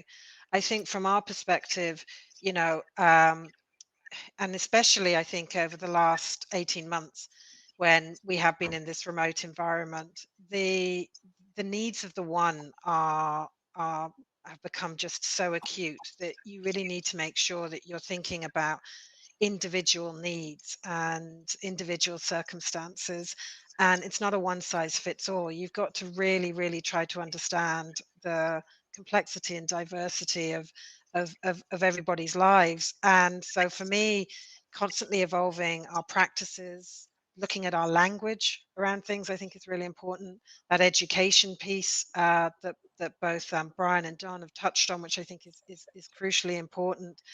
You know, and, you know, thinking about, you know, how we support everybody. So, for example, I mean, we are in the process of rolling out transgender policies globally. And obviously there are cultural sensitivities to that from a global perspective. We're very much aware of that, but it's something that's incredibly important for us as an organization. You know, so and the list will go on. That's the point. There's always going to be a long list, and so we just have to keep going forward and making sure that we don't think everything is done, and that takes listening to our communities, thinking about individual needs. I think Kate on the last panel said organizations need to really think about what a day in the life is for their LGBTQ people, and she's absolutely right.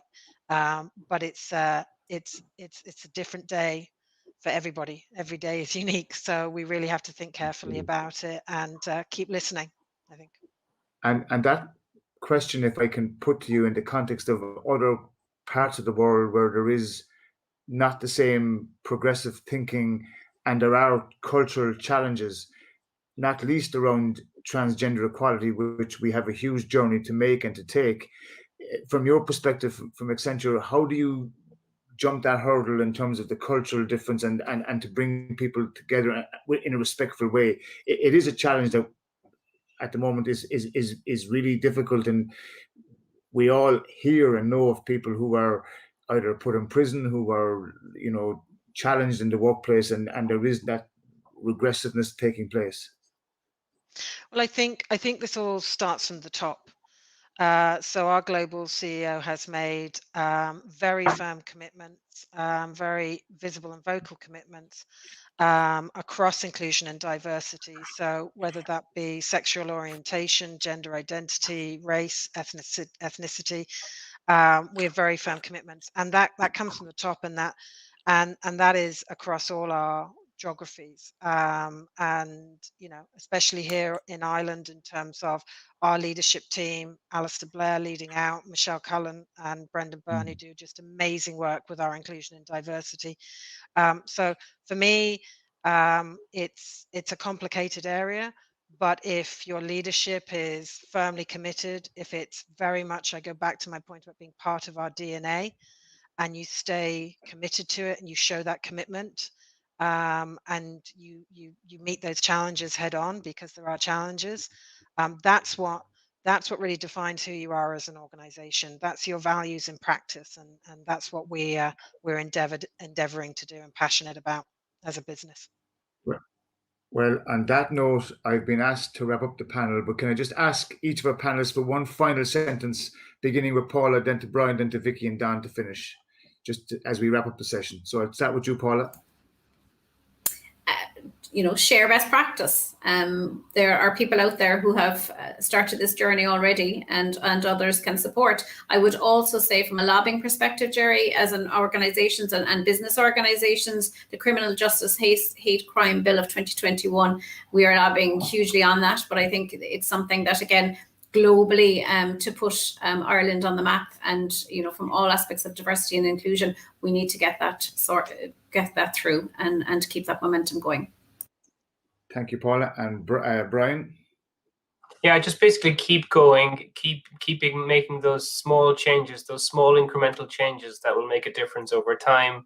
A good example is the Link awareness training we did. If a quick plug, Jerry, for our friends at Link, that's linc.ie, who did a fantastic job taking us through LGBTQ plus awareness training for the workplace. A big success story for VMware. We've put 400 people, or 40% of our population, through it. Another Cork success story, by the way, because it's been so popular, we've taken it to other regions in Europe.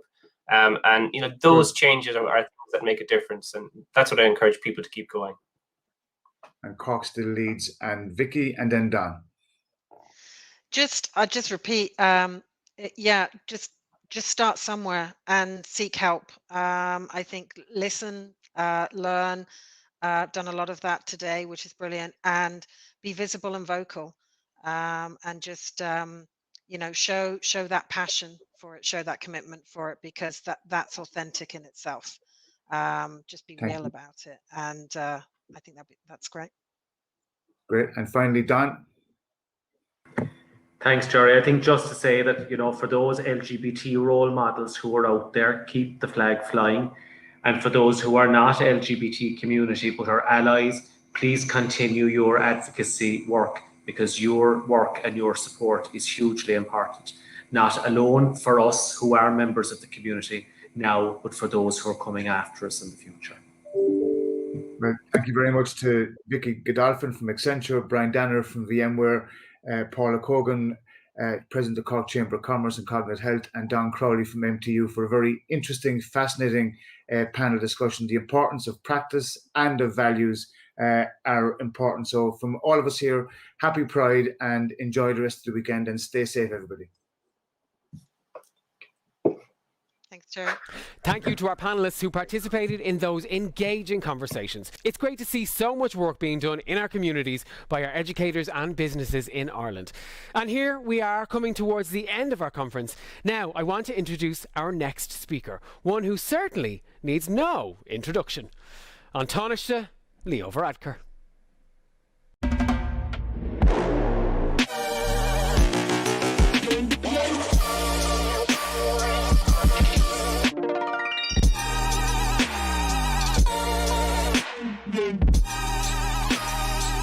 Joy, inside and out.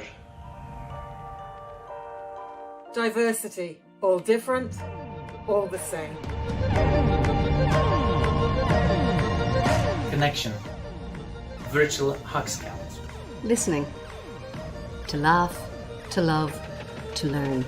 Acceptance, a warm reception, always. Authenticity, because fair's fair. Awareness, everyone welcome. Kindness, it's cool to be kind. Inclusion, You do you.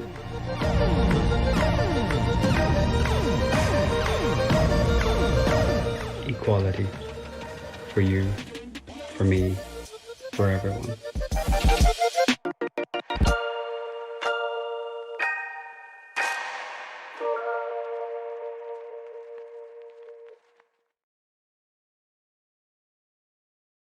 I'm truly honoured and privileged to speak at the Diversity and Inclusion Conference today.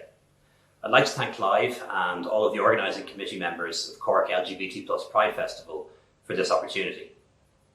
I'm really sorry I can't be in Cork in person today, but I know this is the second year the conference has taken place, and it is really important that these events should continue to take place, even if it has to be virtually, at least for now. This year, many Pride events have been cancelled or moved online. Not being able to hold events in person is a loss felt by everyone in the community. And I have to say, I share the disappointment that the traditional festivities and protests cannot take place. But I recognise that people are understanding of the restrictions COVID has put us under and are taking up the challenge to celebrate and campaign in new ways. With the easing of restrictions recently, we hope to see more in-person events in the not-too-distant future. The LGBTI plus community has faced other challenges recently, both here at home and also internationally. And we must reflect on a number of ugly incidents that have happened during June Pride Month, such as the graffiti on Capel Street and the burning of flags in Waterford City. While these acts are done by few people with little public support, it is chilling nonetheless and reminds us that to some people, we are still the other, and that the battle for equality and respect is far from over. On the international stage, Ireland has joined our EU counterparts to condemn the law passed by the Hungarian Parliament in June.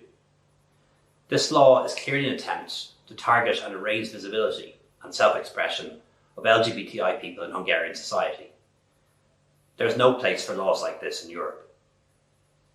These events make us step back for a moment and remember what Pride is all about and why Pride celebrations are still so important in terms of promoting the self-affirmation, dignity, equality, and increased visibility of all members of the community in Ireland and indeed around the world.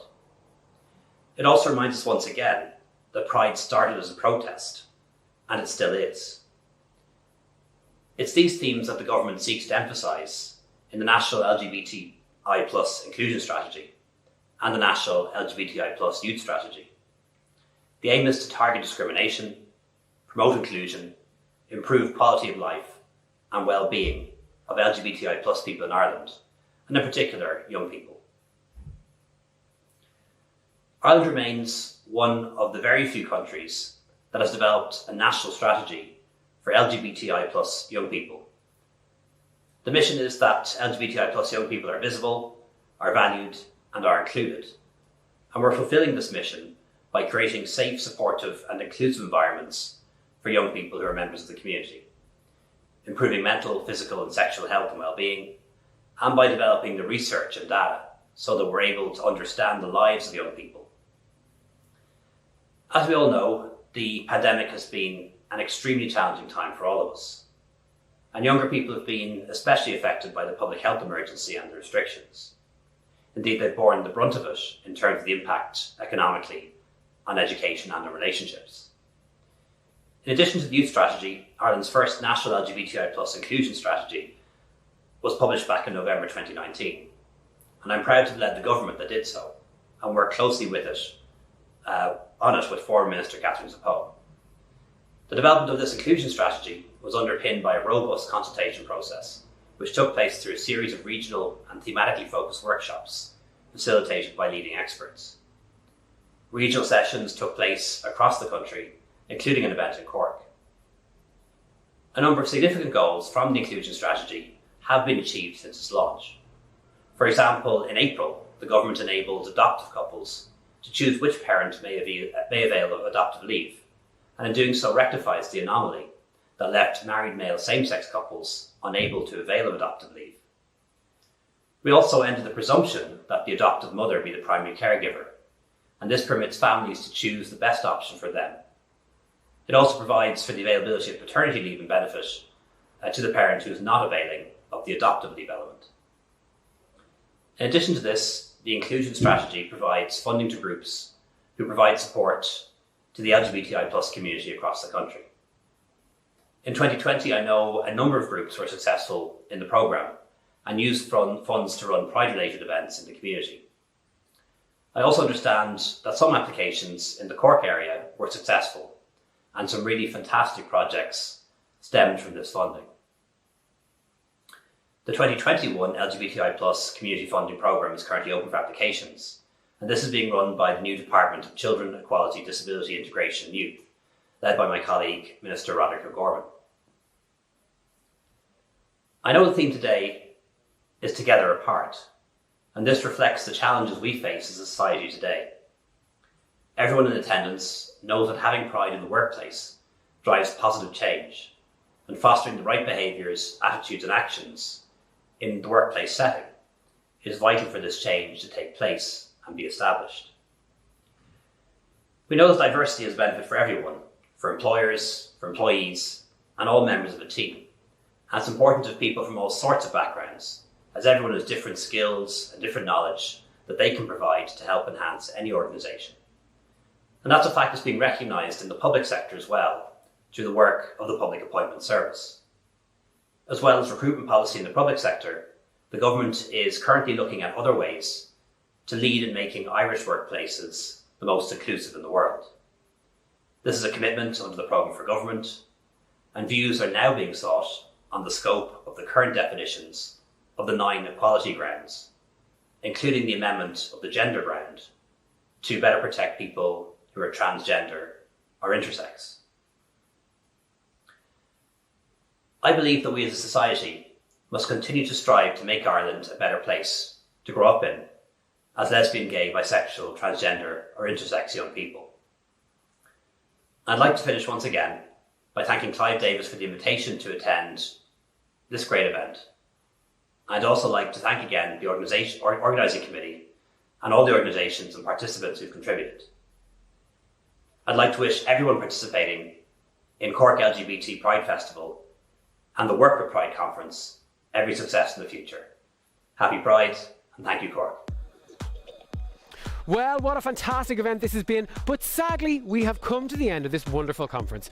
We hope to see you in person for next year's conference and Cork Pride LGBT Festival, but in the meantime, enjoy the rest of your summer and thank you for joining us today. I'm now going to hand you over to the organising committee for the Work with Pride conference, who will now close us out. Over to you, folks. It was an honour to be part of the organising team for this year's Diversity and Inclusion Conference. As someone once said, to be successful, the first thing to do is fall in love with your work. The dedication and passion from everyone involved in bringing the conference to light is a clear demonstration of that. This year marked the second year of our Cork Pride Work with Pride conference. And what an amazing success it's been. I'm not sure how we're going to top this next year, but we can't wait to get started.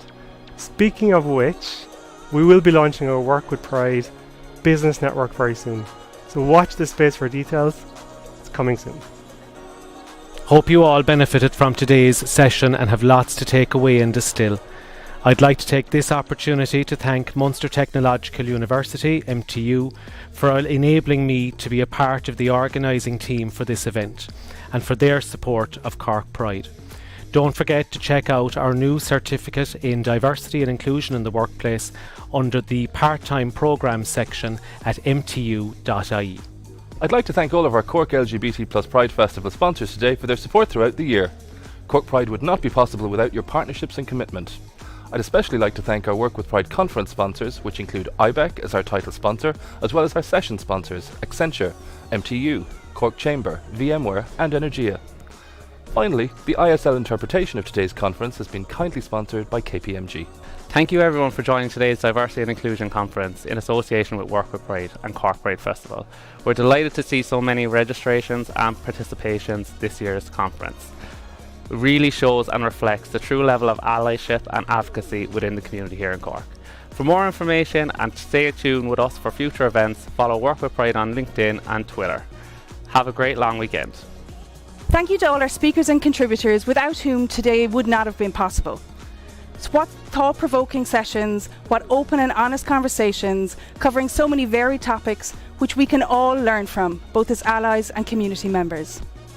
On behalf of the Cork Pride Festival Committee, I'd like to extend an extra special thank you to Damien O'Halloran for his tremendous efforts in coordinating and organising today's event. He has been an absolute rock star behind the scenes, and today would not have been possible without him. Thank you, Damien.